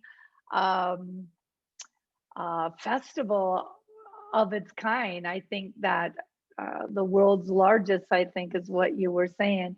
So I'm just really excited to be here. Had to figure out my Zoom, and I'm in my kitchen, and so we had Thanksgiving, and so if I move my head a little bit, you're going to see a messy kitchen. So I am going to stay right here in the middle because the rest of the cooking is behind my head. So if I move, just please ignore my messy kitchen. So I want you to be really free at sending me messages and asking questions, because I really do. I really love answering questions. I've had somewhat of a colorful life. So this is the book right now. We're talking about The Little Coffee Shop of Kabul. My first book, though, was actually the Kabul Beauty School. So I just got yes, my kitchen is really colorful. You can tell it's from Mexico, a Mexican style kitchen. So I started to, I took disaster. I have to tell you from the beginning. So otherwise the little coffee shop of Cabo book won't make as much sense. So back in 2001, I took disaster relief training, and the team that I was in my training with deployed around the world. And what it was basically was, the whole idea was to be within the ring of fire, so that within 72 hours of any disaster you could deploy out. So they had people from all over the world. And being a hairdresser, I could easily have short notice, and I could, just basically say your roots are going to have to wait. I've got to go to a disaster. Other than your roots are really a disaster, but you're just going to have to wait for me. So anyways, I was able to be one of those people who could deploy out fast. So I took my training, and shortly after my training, 9/11 happened in New York City. And I was asked to deploy out to Ground Zero. And I'm a hairdresser, and there was like 5 women on our team. And so what we basically did is we did massage therapy for the firefighters going in and out of the Ground Zero. Very extremely emotional. Changed my life forever. I still feel, I can remember the stories of them witnessing the people jumping from the buildings and all of this sort of stuff. It was really tough, but it impacted my life in such a way that when the world started moving forward after, especially the United States started moving forward after 9/11 happened, because I was there and I still was in the moment, I wasn't ready to move forward. And so it happened to be my team was going to send, the disaster team was going to go to Afghanistan and see if they could do medical. So I begged and begged and begged, please send me to Afghanistan, let me be one of your team members for this trip. And they said, you're a hairdresser. What are you going to do there? I said, I don't know. I can fold things. I can do your laundry. I can do whatever you need me to do. They were filling the team members with doctors and nurses and dentists and people who had, all these skills. And I was a hairdresser. And so they finally allowed me to go. And when I was there, the unusual thing that happened was, first of all, still, I don't care if you're in a war, if there's a disaster, your hair grows and everybody wants a haircut. So what had been happening is all the media that was there, they couldn't get their hair cut. And so everybody was begging for a hairdresser, which was so odd when they introduced the team. This is so-and-so over here, and he's a doctor. This was like a big meeting for a lot of NGOs. And this is so-and-so, and it's a dentist, and this person's building roads, and this is a teacher. And then they says, oh, and this is Deborah Rodriguez. She's a hairdresser. The people's eyes lit up. A hairdresser. Oh my goodness, we have a hairdresser in the country.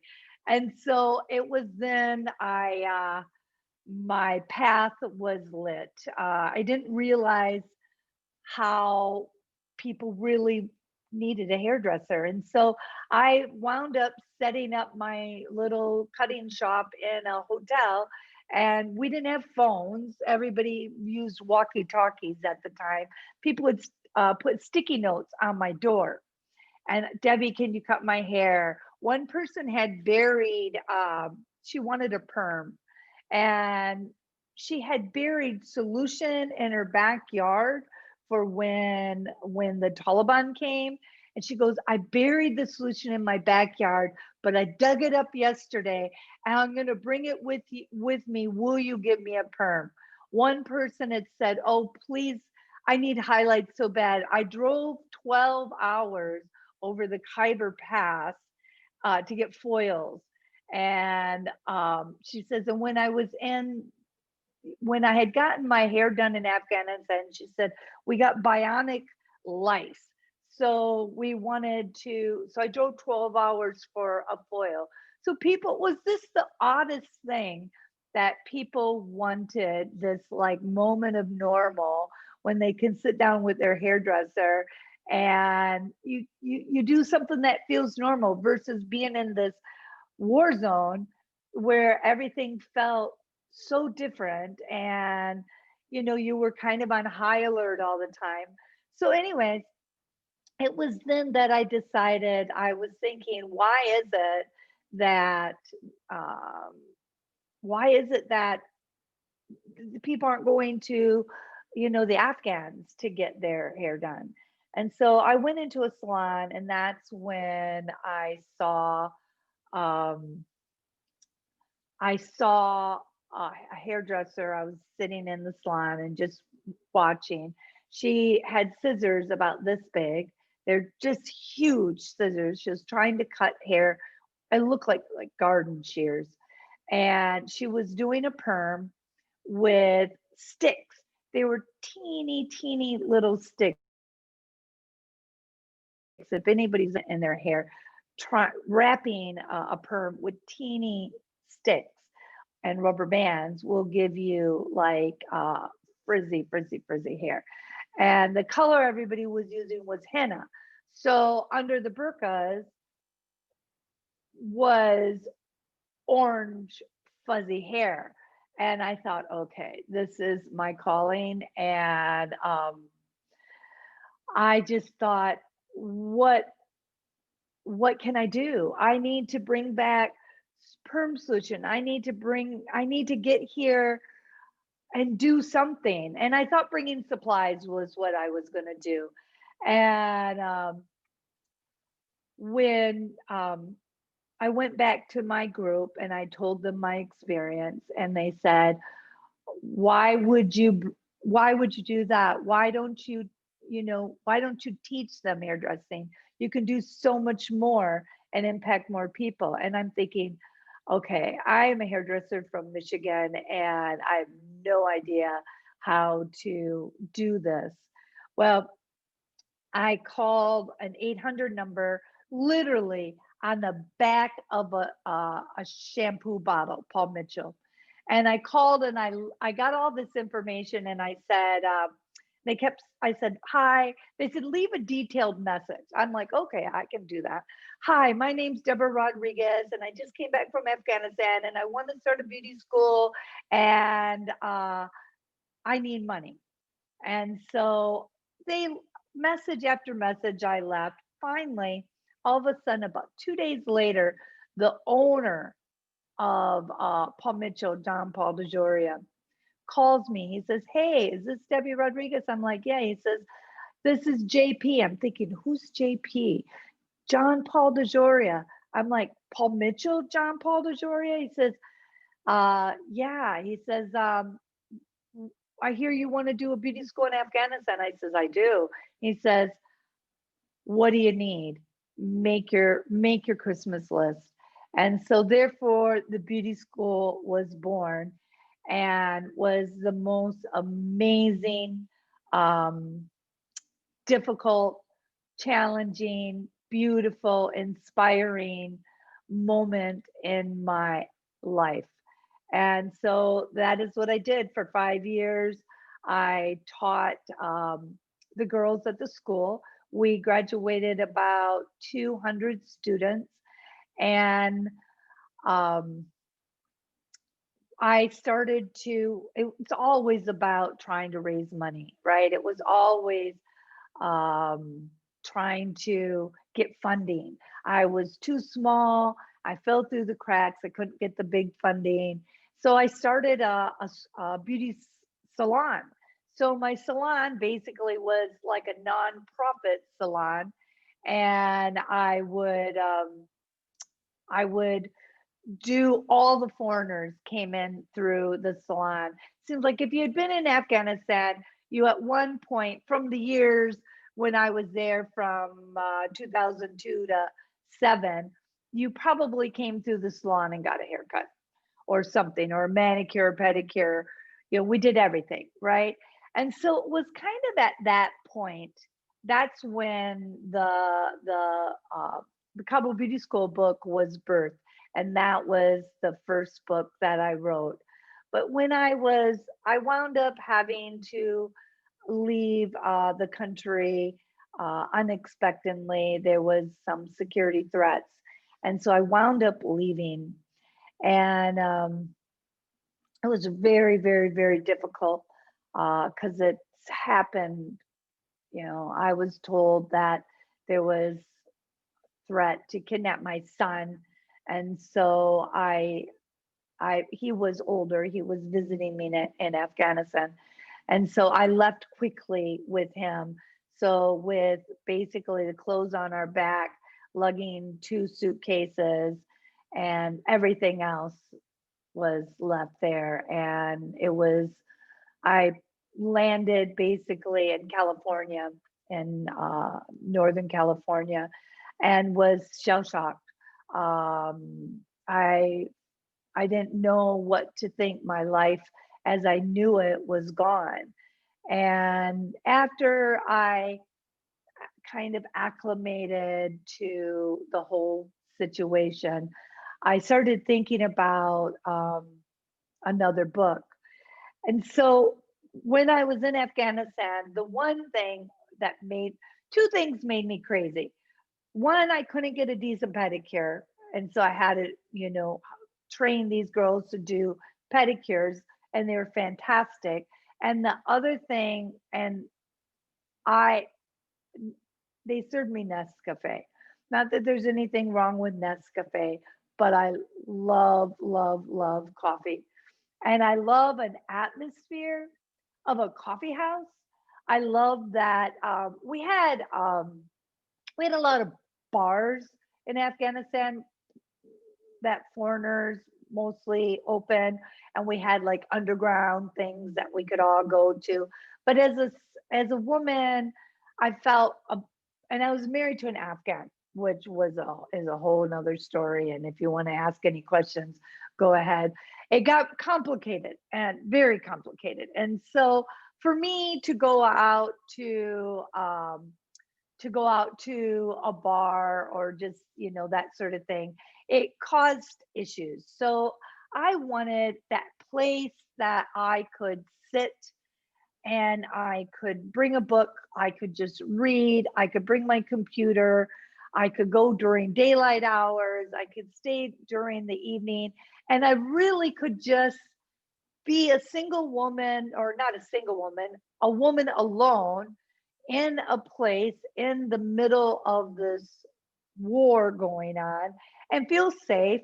Don't feel like got, you know, to deal with mercenaries that are, you know, drinking too much and, you know, trying to hit on you or whatever the case is. I just wanted that really safe, comfortable place. And so that's what I created with the coffee house. So I opened up this fantastic little coffee house. And we didn't call it the little coffee shop of Kabul. It was actually the Kabul Coffee Cafe. And the funny thing is we couldn't put signs out because it would draw attention that there was a foreigner owned a business. And so we always had like little slogans or little animals that would point you to where the coffee house was. So when I opened the coffee house, so I had, you know, my girls at the beauty school. So I had all the Afghan drama. And then I had my salon. And I mean, it is true. Hairdressers know everything that's going on. That is the truth. We know all the secrets. We know where all the bodies are buried. I mean, that's just part of, we're good listeners. we're the therapist, we tell the stories. I think that's kind of how, for me, I've been telling stories behind the chair since I was 15. So when I started going to beauty school, and I still tell the stories. I just tell them now in a book.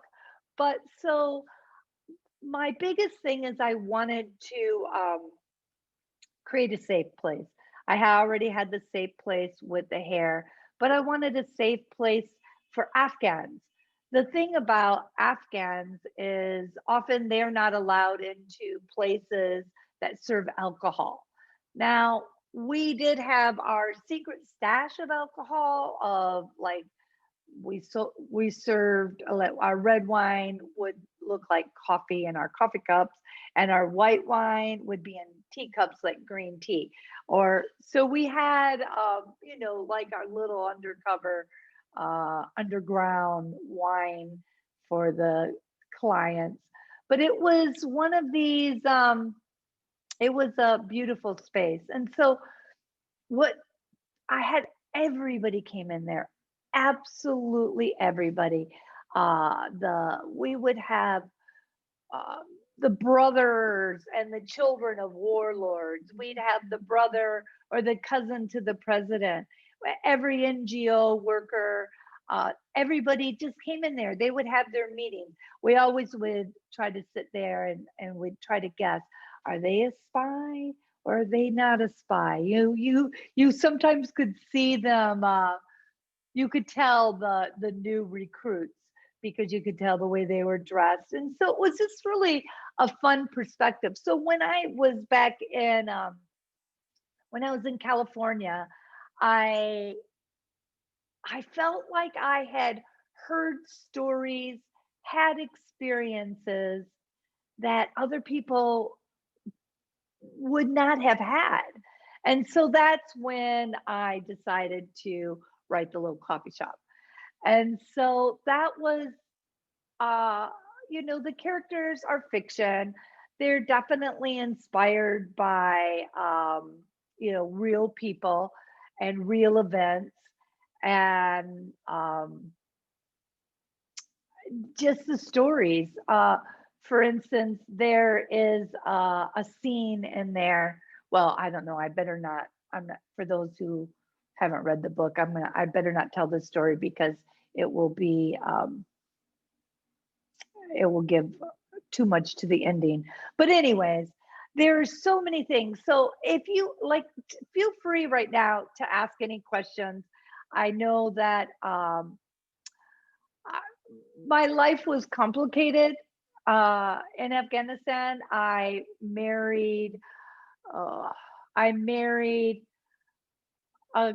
Afghan man, and he was an assistant to a warlord, which really made things complicated for me, which also gave me fantastic stories to tell. And I lived through it. I am now no longer married. We are annulled. And so Afghanistan was one of these. Oh, I'll give you a story. So I asked my mom had beginning stages of dementia, and I was living in Afghanistan, and I wanted her to visit me while she still had, you know, some memory left. And so I brought her with me, and I would say, we had all these, I brought her there, and she was in the beauty shop, and she's a hairdresser also. So we were just, she was like, she was in her own home, doing hair, having fun. And, you know, her memory would go in and out. And I said, Mom, we're going to go on a road trip. We're going to go up to the Mazar Sharif area and going to, you know, see some beautiful country in the north.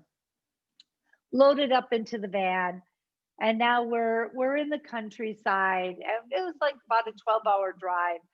And my husband at the time, him and the guard, or I always had some sort of security, and had bought new guns. And so they decided that they were going to have a picnic near a poppy field. And, a picnic was basically roasted lamb. It was a whole big thing. And so me and mom are sitting out there, with our little headscarves on, and we've got our little picnic going. And the guys are out there deciding that they are going to shoot the gun. Well, off way, way, way in the distance was this tank. Now we were really close to the Uzbekistan border. So this was like an old tank. They always had remnants. They're discarded tanks everywhere, right? So you don't think anything of it when you see this tank. So all of a sudden, they're like firing at the tank. And then out of nowhere, the tank goes, and there me and my mom are with this tank ready to fire at us. And I'm like, Mom, run, run. And so I'm telling you, we had to gather up our picnic baskets and just jump into the van and run, like, just so we didn't get blown up by the tank. But I mean, that was Afghanistan. That was the craziness, the normalness. You were always trying to outrun. I know it was, you know what? It was kind of terrifying. And my mom, when she got back to the States, again, she was getting dementia when she was still doing hair, but there wasn't very much she could do. And the first thing that somebody said is, so how did you like Afghanistan? Or what was your favorite part of Afghanistan? And she said, Dubai. So.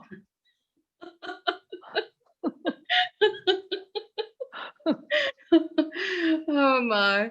I think that I'd really love to sit and have a cup of coffee with you, Debbie. Oh my goodness. Well, you just need to come to Mexico. I can do your hair, and we can have wine in a teacup, because I still serve it like that.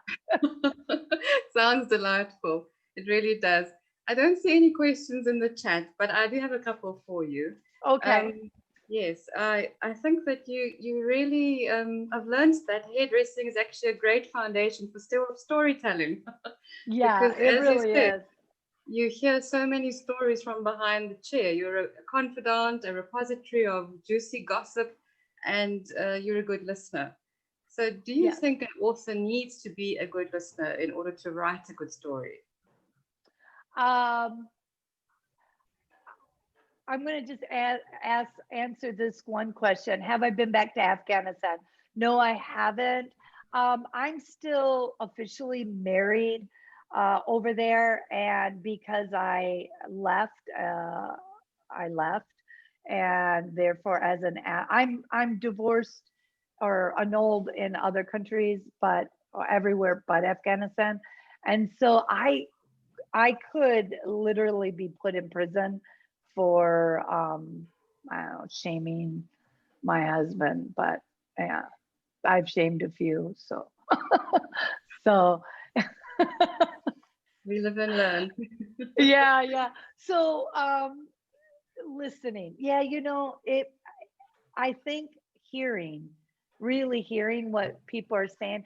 I'm very intuitive, right? If you've been behind the chair for as long as I have been, when somebody comes to you to get their hair done, right? Nobody can explain what they want. They think they can, right? And so you have to be a mind reader. Like, right. People will say, yeah, I want my hair about this short. I'm thinking, okay, so you mean about this short. So I think it's just being, most hairdressers are naturally gifted in listening and hearing what the people say. So okay. I think, I'm actually, it's part of just who I am, right? And I notice everything.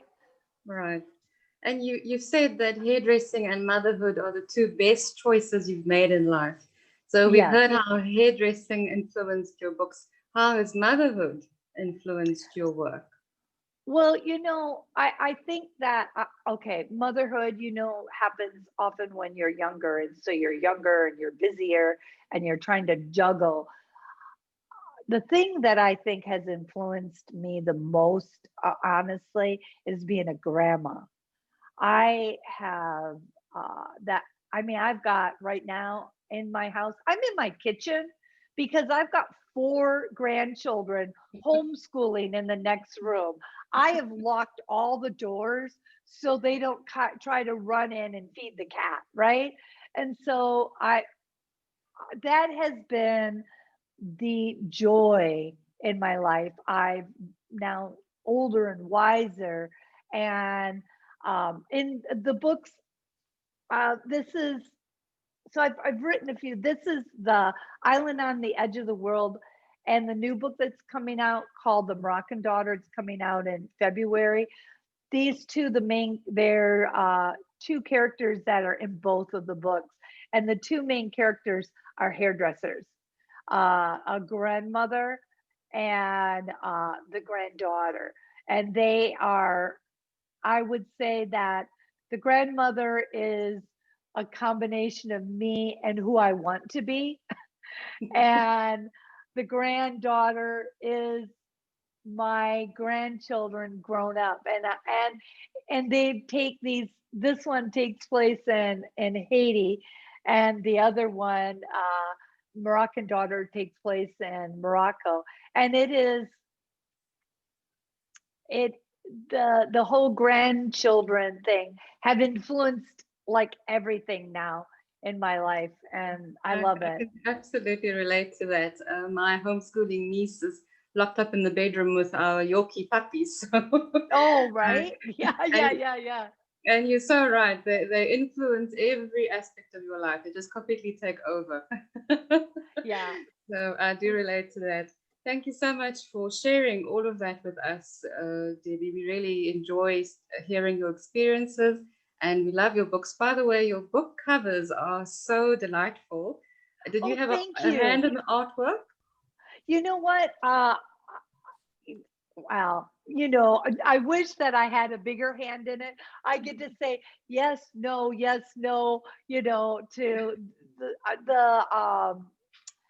the artist doing these. Like, they are just amazing.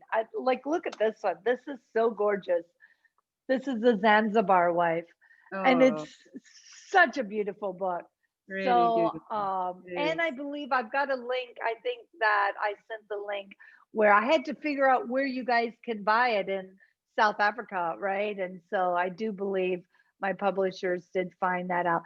This is so cool. I am so impressed at all of this. It's like, if I showed you, I have figured out the lighting. If I showed you how horrible, I have makeup mirrors with lights on both sides of me because I couldn't figure out the lighting. This has been just so funny. Absolutely. If you could see the rest of my house right now, you would be horrified. We appreciate all the preparation and the hard work that you put into getting ready for us today. And also a final comment from an attendee is that Carmen says she loves that you put your complicated life experiences into stories, because we are experiencing things we might not have been able to on our own. So thank you so much. We really enjoyed hearing from you, and all the success for the books to come. Thank you so much. Thank you so much. Bye-bye. It's been wonderful. And I am gonna I've got to get ready and go cut some hair. Otherwise I would stick around and see some more of the wonderful panelists. It's amazing. Thank you. Thank you. What a pleasure. As for the rest you. of us, we've had a Bye. Bye-bye. Okay, we'll go into a Had a short wonderful break. day so far. Thank you. Thank you. Thank you to Chris Mann, and thank you to Debbie Rodriguez. And when we come back, Jacob Dlamini will be in conversation with Ronnie Castros about his book Ascari, followed by a food history of the American South, and then a book about running and what it means for John Connell, who opened the festival last week, Friday it was. Okay, so have a small rest and then we'll be back for the last round. Thank you then. Thanks, Bye. Darryl. Bye.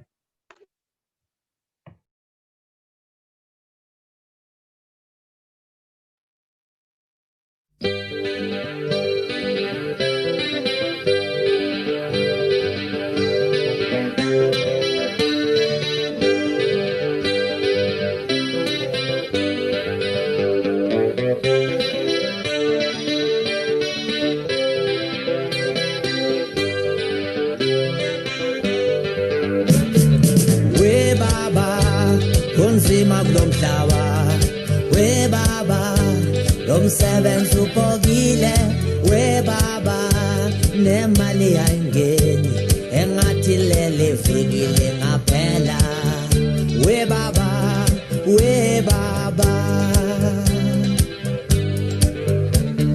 we baba kunzima kulomhlaba, we baba lomsebenzi ubokile, we baba nemali yangeni engathi lele fikile ngaphela, we baba, we baba.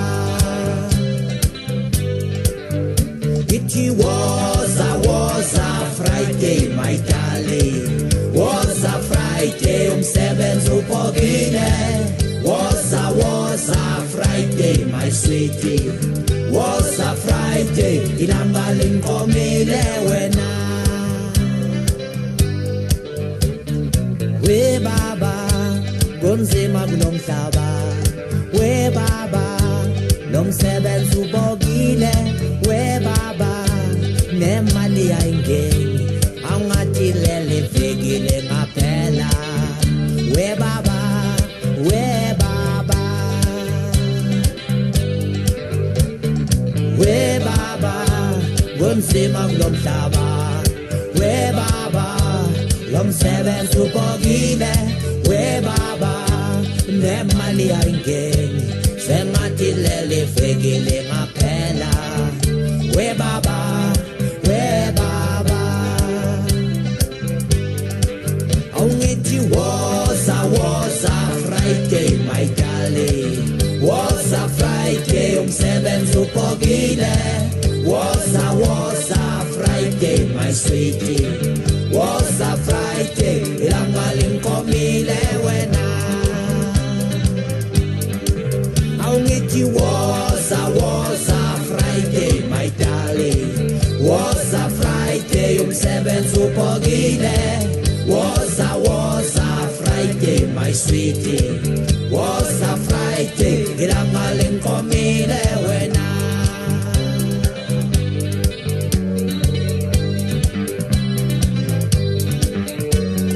Goodbye, I'm going now. I'm going. Goodbye, I'm going now. I'm going. Goodbye, I'm going now. I'm going. Goodbye, I'm going now. I'm going. Tomorrow morning, I'm going. Tomorrow morning, I'm going. Tomorrow morning, I'm going. Tomorrow morning, I'm going. Goodbye, I'm going now. I'm going. Goodbye, I'm going now. Goodbye, I'm going now. I'm going. Goodbye, I'm going now. I'm going. Goodbye, I'm going now. I'm going. Goodbye, I'm going now. I'm going. Goodbye, I'm going now. I'm going. Goodbye, I'm going now. I'm going. Goodbye, I'm going now. Goodbye. John, what's your topic? I'm sorry, I've been so busy today, I haven't managed to check. No, it's quite all right. Oh, I've got the music.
Good evening, ladies and gentlemen. Welcome to day 8 of the Madibaland World Literary Festival. It's been going well. We've had a wonderful day. Writers from all over the world, from Iceland, from the UK, from America. Really, it's been a fantastic day. And I was just about to puff my chest with pride, but I see I have some problems now. Jacob Lamini hasn't logged on yet. So Ronnie Castrols is here, who is supposed to conduct the interview with Jacob. But I'm going to carry on with the program in the hope that Jacob joins a bit later. Maybe it's a misunderstanding of time, but I have sent him an email. So John, if you don't mind, are you ready? Now that I've unmuted myself, yes. Okay, John, sorry, I forgot to share my, it's nice to see you, John. And Daryl. Okay, let me just put my speaker. Okay, so John is a man soaked in the history of food through and through. He works at a university where this is his area of specialization, and he has written on a diverse range of topics, on the hamburger, on the donut, on Southern food, on fried chicken, you name it, John T. Edge has written about it. But he's here today to talk about a book with a very strange title, The Pot Liquor Papers, a food history of the modern South.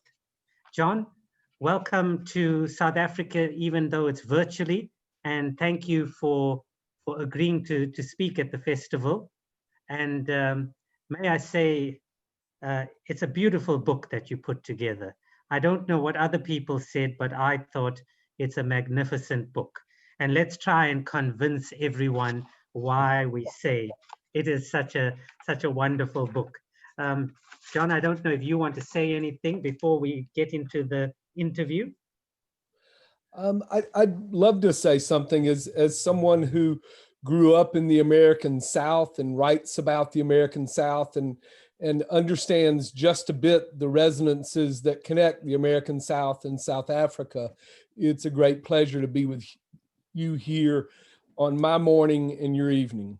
A great pleasure. Okay. No, thank you. Thank you so much, John.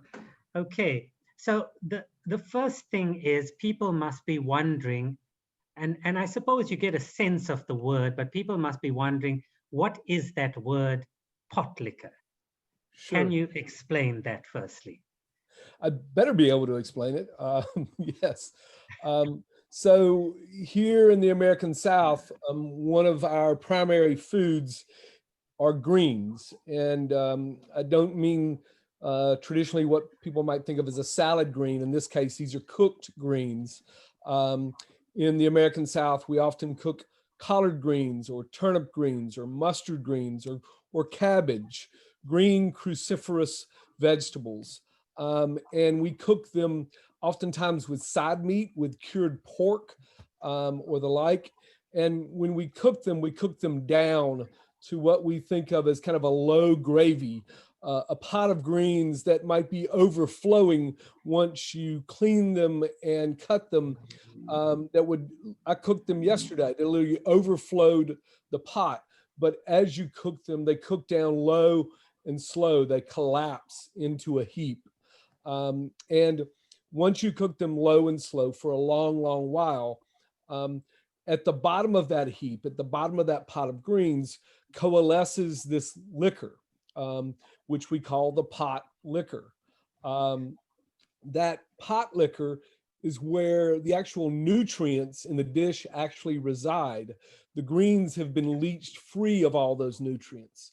And embedded in that word pot liquor, the cooking of pot liquor, and its association with enslavement in the US was the knowledge that enslaved people held, that the nutrients resided still in that liquid at the bottom of the pot. And when enslaved cooks served the greens to slave owners, they gave them, in essence, what was prized by the whites, but was of no value whatsoever nutritionally. The people of African descent kept the valuable part, which was considered trash by the whites, and that was the pot liquor. So for me, as I write about food in the South and about values ascribed in different ways, pot liquor became a metaphor for me in writing about food culture in the American South and who values what and whose labor is valued as well. Okay, okay. And when you talk about liquor, you're not talking in the sense of alcoholic liquor. Correct. Okay. We are thinking though about, if you think about when you make alcoholic liquor, you distill something down. Right. When you distill something down, it gains in value, and it also gains in impact. And that happens too with the liquid when you're cooking these greens. As it distills down, it gains value and it concentrates. So there's a metaphor there across the two types of liquor. Okay. And John, if I could just ask you quickly, Sure. If you can, because many people, we've heard of the American South, but can you throw a few big city names for us? What so that people get a sense of what is the South in America? The South, I think of, has many different definitions. I'll go with the geographic one, and if we get time later, we can talk about cultural definitions. But basically from Washington, D.C. on the mid-Atlantic coast, south of New York, about halfway down the Atlantic coast, from Washington, D.C. south through Florida, across the Gulf Coast past Atlanta, heading towards Houston and Dallas. That is the one border of the South going this way and coming across the South. In the West, the South really begins to peter out around Austin, Texas, the capital of Texas. And then on the northern fringes, you see states like Kentucky and Louisville, Kentucky. You see states like Nashville, Tennessee, and Raleigh, North Carolina on the upper fringes of the South. The geographic size of the American South is actually comparable to Western Europe. It's an incredibly large landmass with great complexity within. Historically, the South has been defined by the place where enslavement took hold and where the legacies of enslavement have lasted longer. Right, right. Okay. So we're going to get to the heart of the book just now, which is essentially the relationship between food and race. But I just want you to give listeners an idea of some of the names that are synonymous with the sort of unique foods of the South. Just give us some ideas, some of the names, and tell us roughly what is that, because I've read it and the names are quite cryptic, and it doesn't really make sense to people who don't know. So if you could just take us through some of the iconic dishes. Sure.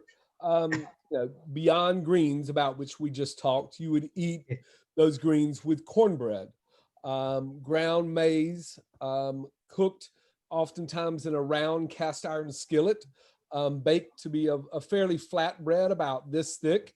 You would take that cornbread and slice it, and then either crumble it into your greens or dunk it into the pot liquor in your greens. In the American South, our daily bread is cornbread, a grain that flourishes, corn flourishes in the American South. Fried chicken is an iconic food of the American South. You know, it was once a farm dish. It was once something that if you worked a farm, you would keep a few chickens clucking around out back. And on a Sunday, it was a treat, a splurge to kill one of those chickens, cut it up, batter it, and fry it, again, in a cast iron skillet. In the more recent American South, and I write about this in the book, fried chicken has become a fast food dish, and we associate it with people like Colonel Sanders, who was an ersatz Kentucky colonel, a grand marketer, who was not Southern and not really very honest, but nevertheless.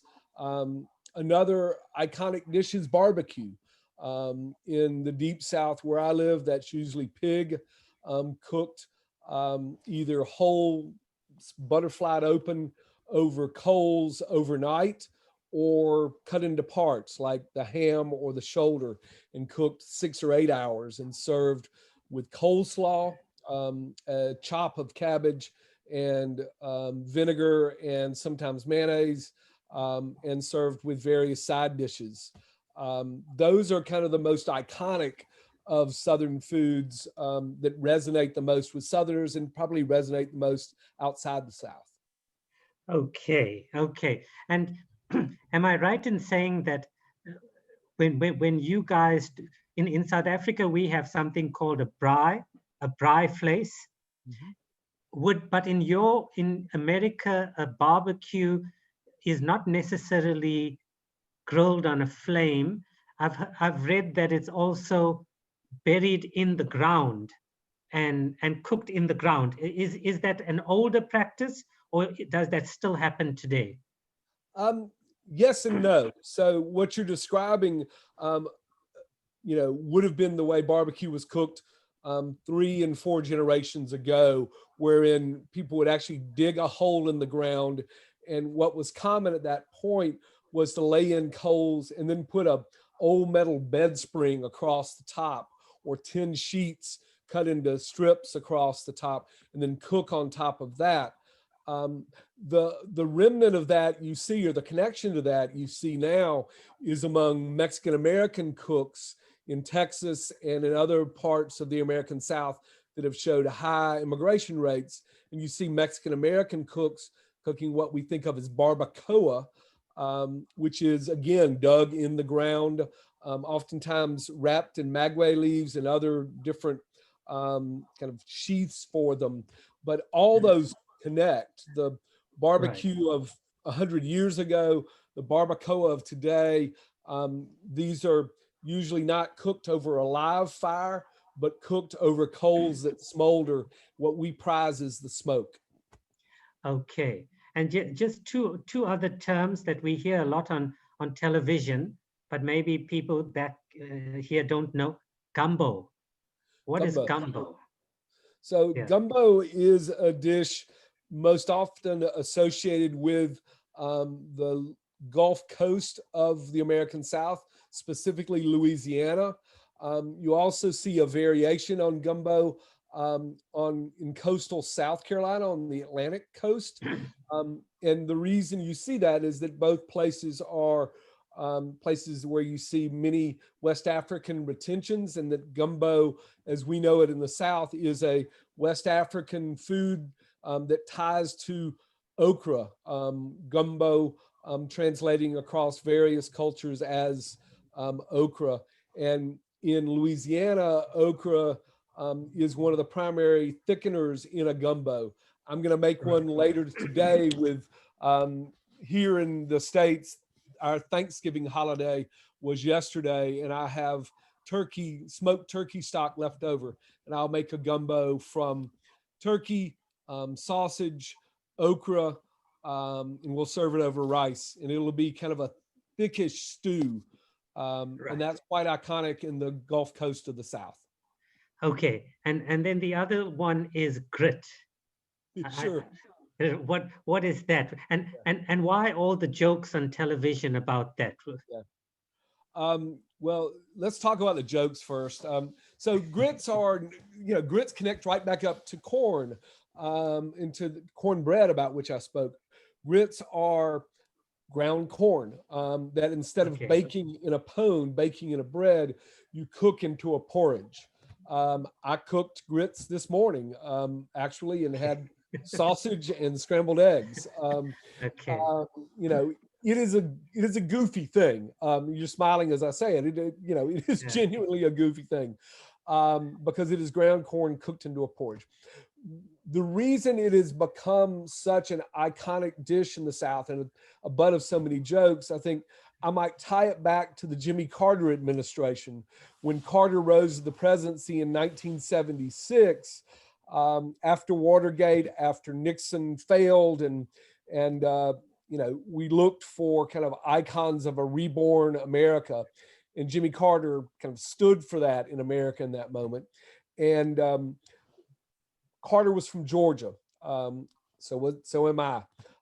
And Carter, people began to associate Carter with being a Georgian, being a Southerner, with grits. It was the most absurd thing that people outside the South, outside of Georgia, could think about eating: ground corn cooked into a porridge. And it became a totem of identity in the South. And it became a kind of prompt for various jokes that grits were Georgia ice cream, and that when Carter ran for president, he was grits and Walter Mondale was Fritz. It's an ongoing joke that exists. I still love the stuff. Okay. Now let's get to the heart of the book. What is the link then between food and politics? Sure. If we can take the first layer, you start wherever you want, and then I'll direct you to the second layer. Right. That's great. The best way to talk about that, I think, is that the way my book opens on the steps of a church in Montgomery, Alabama in 1955, as the bus boycotts in Montgomery begin, and as the bus boycotts by African-American citizens of Montgomery, when they quit the buses of Montgomery, when they reject white control of the power to get to work or the power to get to the grocery store, when they quit white controlled buses, Black citizens set up an alternate transportation system so they can get to work, so they can get to their home after work. And that alternate transportation system depends on buses from churches and schools. It depends on people turning their family station wagon into kind of default buses. And to power that alternate transportation system for Black citizens who still need to work but aren't going to ride the white controlled buses in what was in essence apartheid America, they need to power those buses with fuel. They need tires when they run the tires off of a car. They need insurance on those cars. So Georgia Gilmore, a cook in Montgomery, Alabama, uses the skills she has developed over time to raise money for the bus boycotts. So she does it by frying chicken. She does it by baking sweet potato pies. She does it by using these skills she learned and kind of polished in white homes to feed the resistance to white rule. And she did it through food in a way that seems now, looking back, pretty subversive. Yeah. You also talk about the civil rights movement, and that what people forget is people needed to be fed even though they were protesting, and the sacrifices that people, the women who worked as cooks, etc., had to make after hours. If you can just elaborate a bit on that. Sure. So if you can imagine the moment of the civil rights movement, if you were Black and if you were protesting American apartheid, you still had to find a place to feed yourself. And women set up alternate kitchens across the South, across each city, where if you were fighting, if you were part of the resistance to American apartheid, then you could get fed. And those women built businesses out of those kind of home kitchens.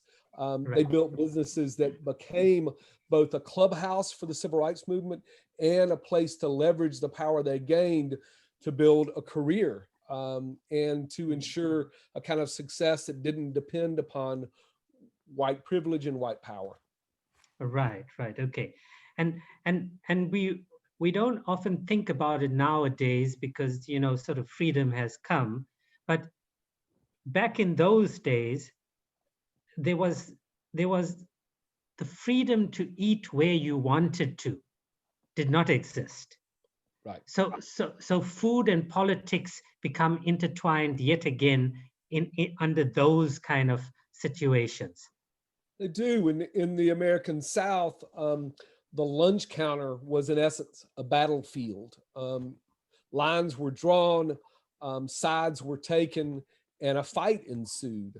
And this, looking back, this seems so odd, but that space in what we think of as our 5 and dime stores, just general stores, there were these lunch counters installed, and it was a place where you stopped and got something simple to eat in the 1950s and 1960s. You'd get a hamburger, or you might get fried chicken. These were not elaborate spaces. They were really thin counters where I'll pop up a picture to kind of bring it into relief. I think I've got one I saved down here. Oh no, it's not one I have right now. Oh well, I don't want to go looking and spend okay. No, it's fine. But the idea being that these were white-owned spaces that were supposed to be open to any shopper who showed up in the store. But these were spaces where white only were allowed to eat.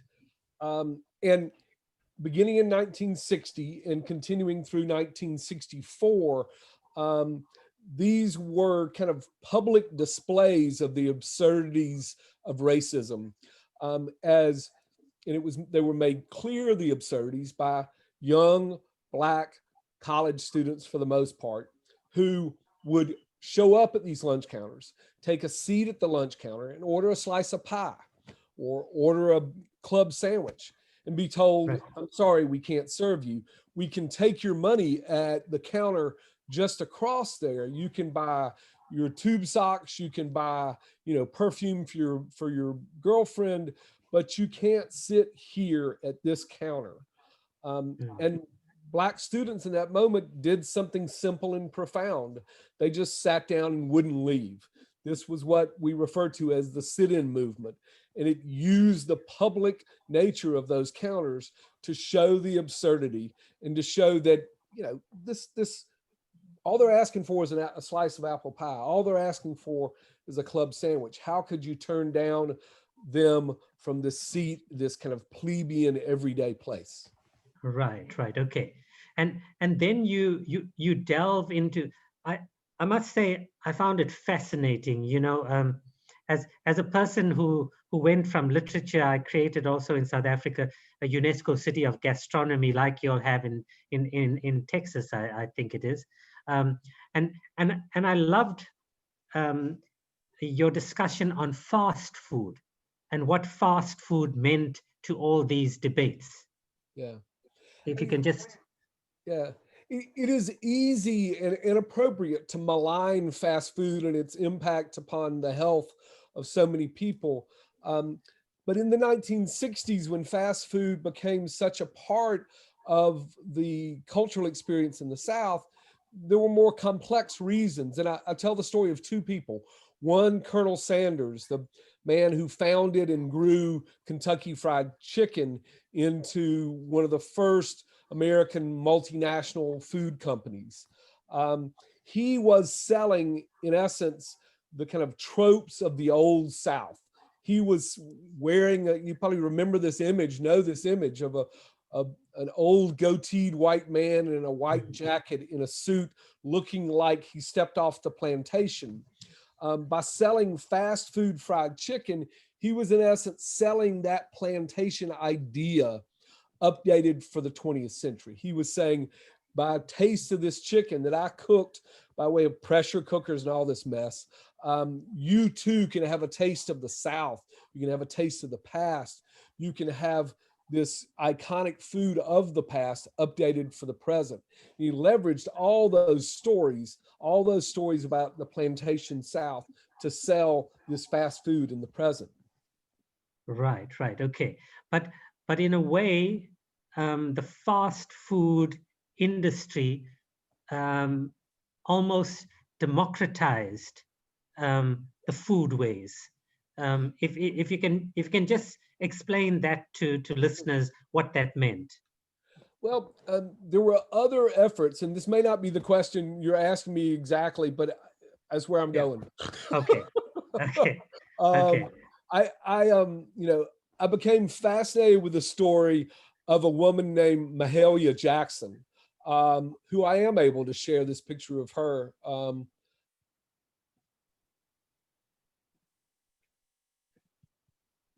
And so in the 1960s, Mahalia Jackson, who is here in this picture, she, along with some investors, developed something called Mahalia Jackson's Fried Chicken. She was inspired by Colonel Sanders. In essence, what she developed was a black analog to white Colonel Sanders. At this point, Mahalia Jackson was one of the most successful and popular recording artists in America. She was also a civil rights activist. She had been there when Dr. King spoke at the March on Washington. She was probably the person who said to Martin Luther King Jr., "Tell them about the dream, Martin, tell them about the dream." In this moment when Colonel Sanders inspired many, she developed a plan along with investors to develop a fried chicken business that would build black wealth. So this was not a white-owned enterprise, this was a black-owned enterprise. And she took black expertise in the American South. Fried chicken cooks have long been African-American women. So she leveraged that expertise to build black wealth. She hired black people, she set up black training academies. She thought of fried chicken as this path to economic independence for black people. She thought of this restaurant as a path to democratizing access to capital and business opportunity in the American South. Okay, John, we're running out of time, so I'm going to ask maybe last two questions. Sure. One has to do with the word gentrification and the role of food in that process. Could you comment on that? Sure. So one of the things that has happened over the last 20 years in the American South is that Southerners have long decried our food. We've often made fun of our food. We've made jokes ourselves about grits and fried chicken and barbecue, thinking they were lesser. But over the last 20 years, we've begun to see new value in that food. And in part, that's because of changes in political attitudes in the American South. For the longest time, I believe we devalued the work of women in the American South, and we devalued the work of black people. And the foods we think of traditionally as Southern have long been the work of women and of black people. What we see now is a renaissance in not only the kind of popular appeal of Southern food and its appeal across the United States and even beyond. And with that has come a renaissance in the appreciation of the people who cook it. So there's a kind of gentrification going on here wherein Southern food went upscale. It moved from simple joint style restaurants to white tablecloth restaurants. And in that moment, for the most part, the people who gained by way of that move were white chefs. That's what happened 30 years ago, 40 years ago. Now in the last 20 years, we've seen a rise in black chefs. And I see that appreciably now in a city like Savannah, Georgia, where a woman named Mashama Bailey in Savannah, a black woman, runs a restaurant called The Gray, set in the former bus station that was segregated in the 1960s. And she controls in that restaurant, a Black woman controls 2 lunch counters previously segregated. And she serves fine dining Southern food served with flair, with a deep respect for the history of the South. And she is one of the most celebrated and beloved chefs in the American South. And you see in that progress, but you also see the deep and profound roots and taints of history. Right. Okay. John, it's been utterly fascinating talking to you. I just want to read some questions and comments. I'm not sure if you answered this, but Betty Govenden asked, what is your view on plantation museums where that early food history is put on display, but the real slavery occluded? I think you've sort of touched on it a bit now. Yeah. It is, I think about in this chapter, toward the end of the book, I write about a man named Michael Twitty. And Michael has written about the food of enslavement and has made special attention to the ways in which we tell the story of the food of enslavement. And Michael acts as an interpreter of plantation cookery, a Black man who does that work. I think that interpretation is really important to do, to occupy those spaces, those plantation spaces, and reinterpret them by way of live demonstrations like Michael Twitty does and others. As for museums and the stylings of the plantation, they are still pervasive across South. I can walk, 4 blocks from my house and point you in front of a house, and you would see in the columns up front and in the outbuildings beyond, you would see the remnants of all that plantation imagery. It is everywhere in the South. And the only way to address it by reinterpreting those spaces, retelling those stories, and giving agency or ceding agency to people who live that history and know that history. It's not easy work. Yeah, okay. John, thank you for a fascinating interview, a fascinating discussion. And I hope that South Africans and other people from around the world begin to view food through a different lens. So thank you for the kind of research and the kind of work that you do. It's really opened our eyes and broadened our horizons and maybe say broadened our palate somewhat. Okay, thank you so much. Thank you so much for the good questions, the kind audience, and I hope to see y'all in person instead of via a screen at some point. Yeah, no, definitely, John. Okay, so let me just tell you what's the situation with Jacob.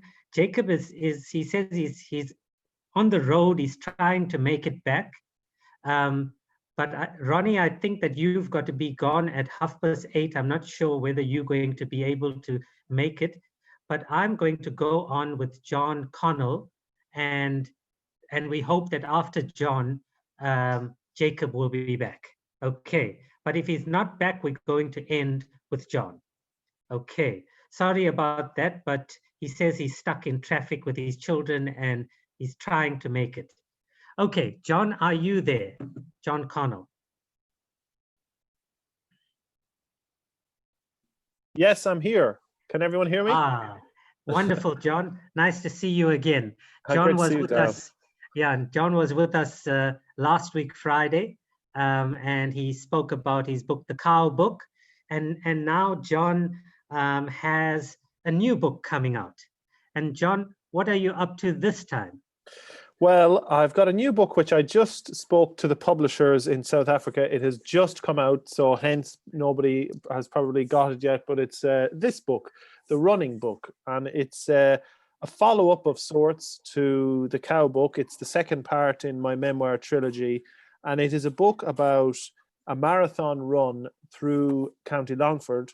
But secondly, and probably more importantly, it's a book about colonialism, post-colonialism, and the British Empire and the effects of the empire on the people who lived in the former colonies, but also on how we relate to Britain nowadays. So the book has been out in the UK and Ireland about a month, and I was just doing some press in Australia this week for it, which it just came out there, and I'm reliably informed it just came out in South Africa this week as well. So okay, well, that's good news. I hope you impress people and people go out and buy it. Now let me just tell you, do not miss a trick. If you want to get to South Africa, you time a book launch with what we call the Comrades Marathon. Have you heard of the Comrades Marathon? No, I haven't. Oh, now let me tell you, it's one of the most iconic races in the world. It's run from my hometown of Pietermaritzburg to Durban, which is about 85 kilometers long. Wow. Okay. So it's about double what you describe in that book over there. But if you practice long enough, you should be able to complete ours. And it's one of the most well-known ultra marathon races in the world. And people come from all over the world to run this race.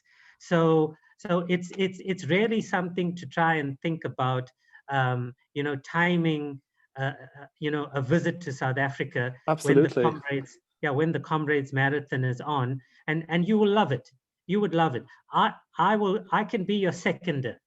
Very good, very good. Well, Yeah, we're actually talking about making a documentary of the book already, and it's looking like I'll be running the length of Ireland, which is about 600 kilometers. I'll be going in a windy direction, not straight down, and meeting some different people, because one of the aspects of the book that I talk about, which I talked about in the cow book as well, is mental health. So we're looking at talking to a number of people about their experiences with mental health and how they have overcome it. And it's been a talking point here. I suppose it's been an interesting thing, Darrell, talking about post-colonialism at a time when Brexit is happening, and at a time where and also racial relations are, not great in America. So it's been a charged time, and it's been something that I've enjoyed talking about, because I talk about the places. Now, I didn't live in South Africa, but I did talk about the British and the Boer War, and the concentration camps that the British set up in South Africa. And I also talked about the indigenous experience in both America and Australia, and I suppose the effects that colonialism had for those people. And it's been an interesting experience, because some media outlets want to talk about it and some don't. It's a little bit tricky, Yeah. Well, over here you can talk about whatever you want to, but I want to ask you firstly. I know that you most probably love running. That is why you chose to write about it. But there seems to be a fascination with writers who want to. There seems to be a link, not so much with running, but with walking long distances. What do you think is the fascination for people? I'm sure for you it's not about breaking records and pushing yourself to limits, etc. There must be something else inherent in running that appeals to you. Yes, a great question, Darrell. I think to my mind that it goes back as far as Henry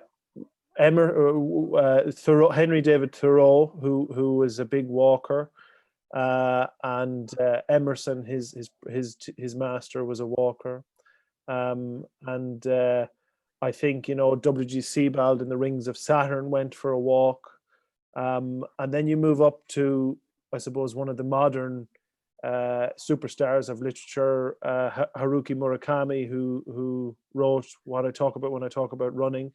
I think it's an interesting thing because I think in movement, and really the book is about movement. It could be walking as well as running. I think that the mind becomes freer, and in a sense, one can ponder things because you're going at a different pace, and I think on a walk you are noticing the world around you, and running is the same. And you're seeing it, your perception is opened. And recently I read a book actually on walking by Erland Kage, the Norwegian writer, who's the first person to go, and they call it the 3 poles. He went to the North Pole, the South Pole, and he climbed Everest.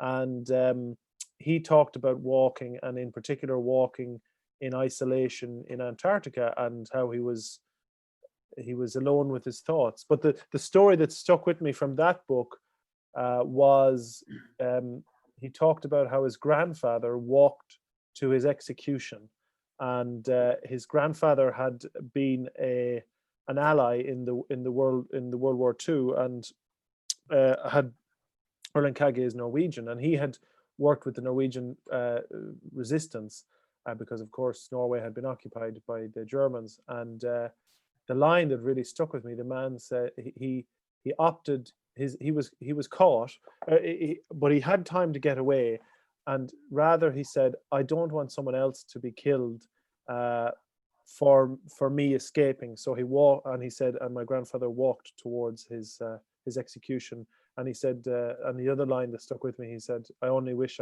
if I knew how this would have ended, I wish I would have done more. And I thought the image of him walking to his execution is just so brave, you know. And I think, yeah, walking and movement is something that I think fascinates writers because it's a way to get outside our heads, maybe. Yeah, I've always found that all the great ideas I've ever gotten were while driving long distance. I'm not a runner, unfortunately, so I'm not the ideal person to interview you. But I know that sense of exhilaration of undertaking a long journey, you know, in a car. And I don't know why it is, but I never get ideas. If you put me in an office, I'll never get an idea. But you put me in a car behind the steering wheel and you tell me, Daryl, drive 1,000 kilometers, I swear to you, I'll get the idea. The only good idea I've got under lock and key was this COVID idea for the Madibaland. But other than that, nothing else. You know, is there something, do you think, about creativity and running? Well, I suppose so. I think, in a sense, Daryl, that maybe it is something to do with boredom, and that we are faced with doing a task that may not be the most interesting, and in boredom, I think in boredom is where great ideas are born. And certainly, I haven't drove in South Africa, but I have driven in the Northern Territory in Australia, which is one straight line. It's a state in Australia, and there's just one straight line from Darwin to Alice Springs, and it goes on for hundreds of miles.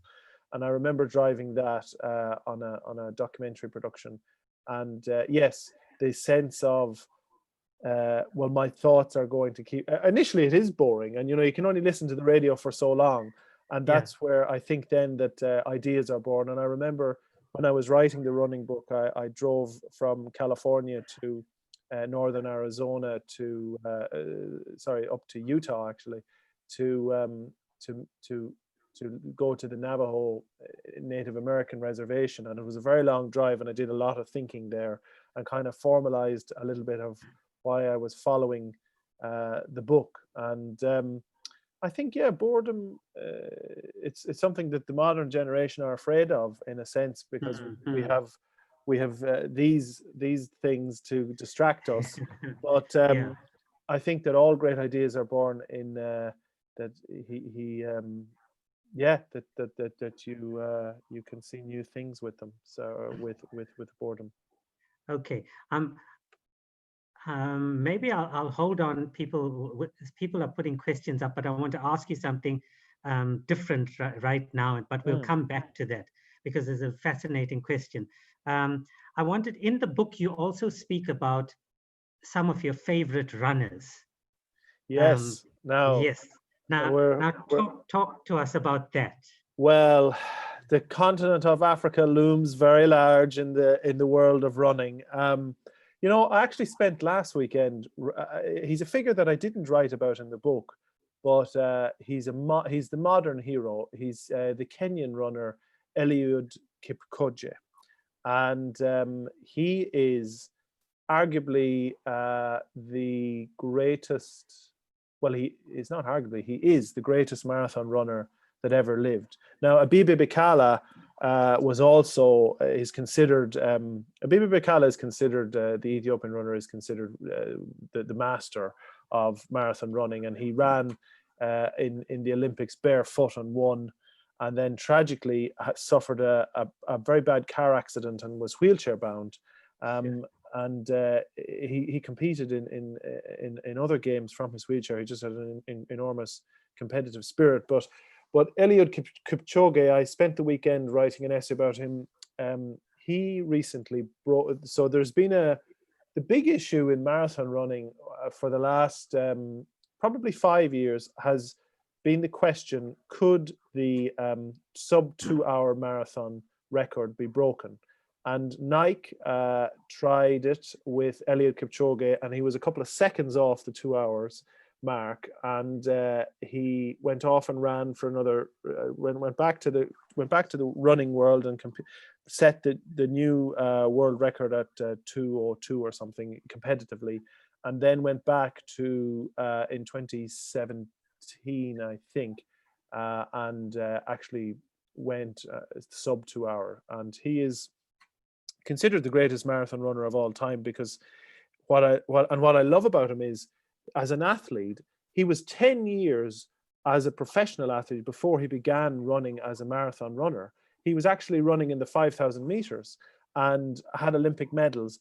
And the only reason he became a marathon runner is because he failed to qualify for the Olympic team for Kenya in the 5,000 meters. And I think it was the year 2012 to 2013, he actually was faced with, well, what do I do now? I've been a professional athlete, but I haven't qualified. So I'm not sure if he had a dark night of the soul or what exactly happened, but he rethought himself and refigured himself and started training for half marathons, and then within a year had completed his first full marathon and had won. And if he hadn't have, and I think this is the Beckett thing, you know, fail again, fail better. If he hadn't have failed, the marathon, the world of the marathon, the records would not have been broken. He would never have become the greatest marathon runner of all time, and the sub 2 hour would never have been broken. And if it wasn't for the failure of his qualification for 5,000 meters, none of this would ever have happened, and he might never have ran longer distances himself. So I think the heroes in the running world, what I loved about writing about those people in the book was that they're very human people, and we hold athletes up as gods, and but really they're human beings. They're flesh and bone. And when I was writing the book, we sent it to Sonia O'Sullivan, who's considered Ireland's best athlete, and she's a former world record holder and Olympian. And I met her during the summer, and I said, what did you think about when you were racing? And she said, everything.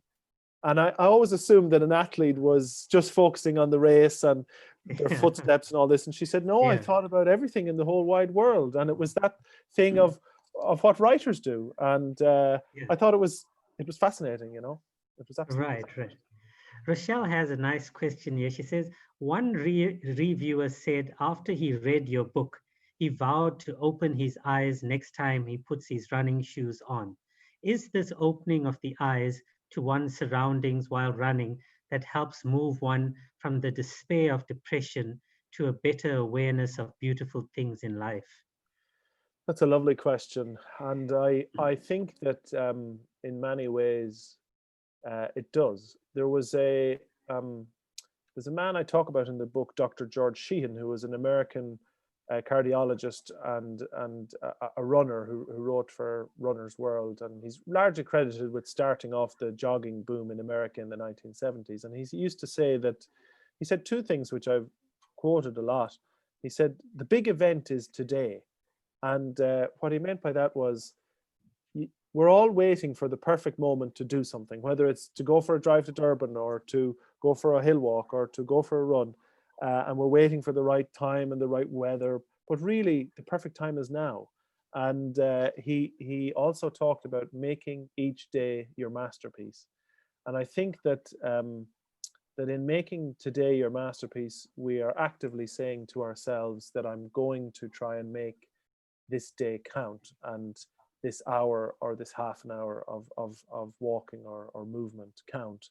And I think in a way, when I started to live my life like that, it allowed me to appreciate things around me in the natural world, much in the way I had done on the farm, but in a new sense, because I wasn't just on the farm. I was moving around my home and my county and my country, and observing life in the slow lane. And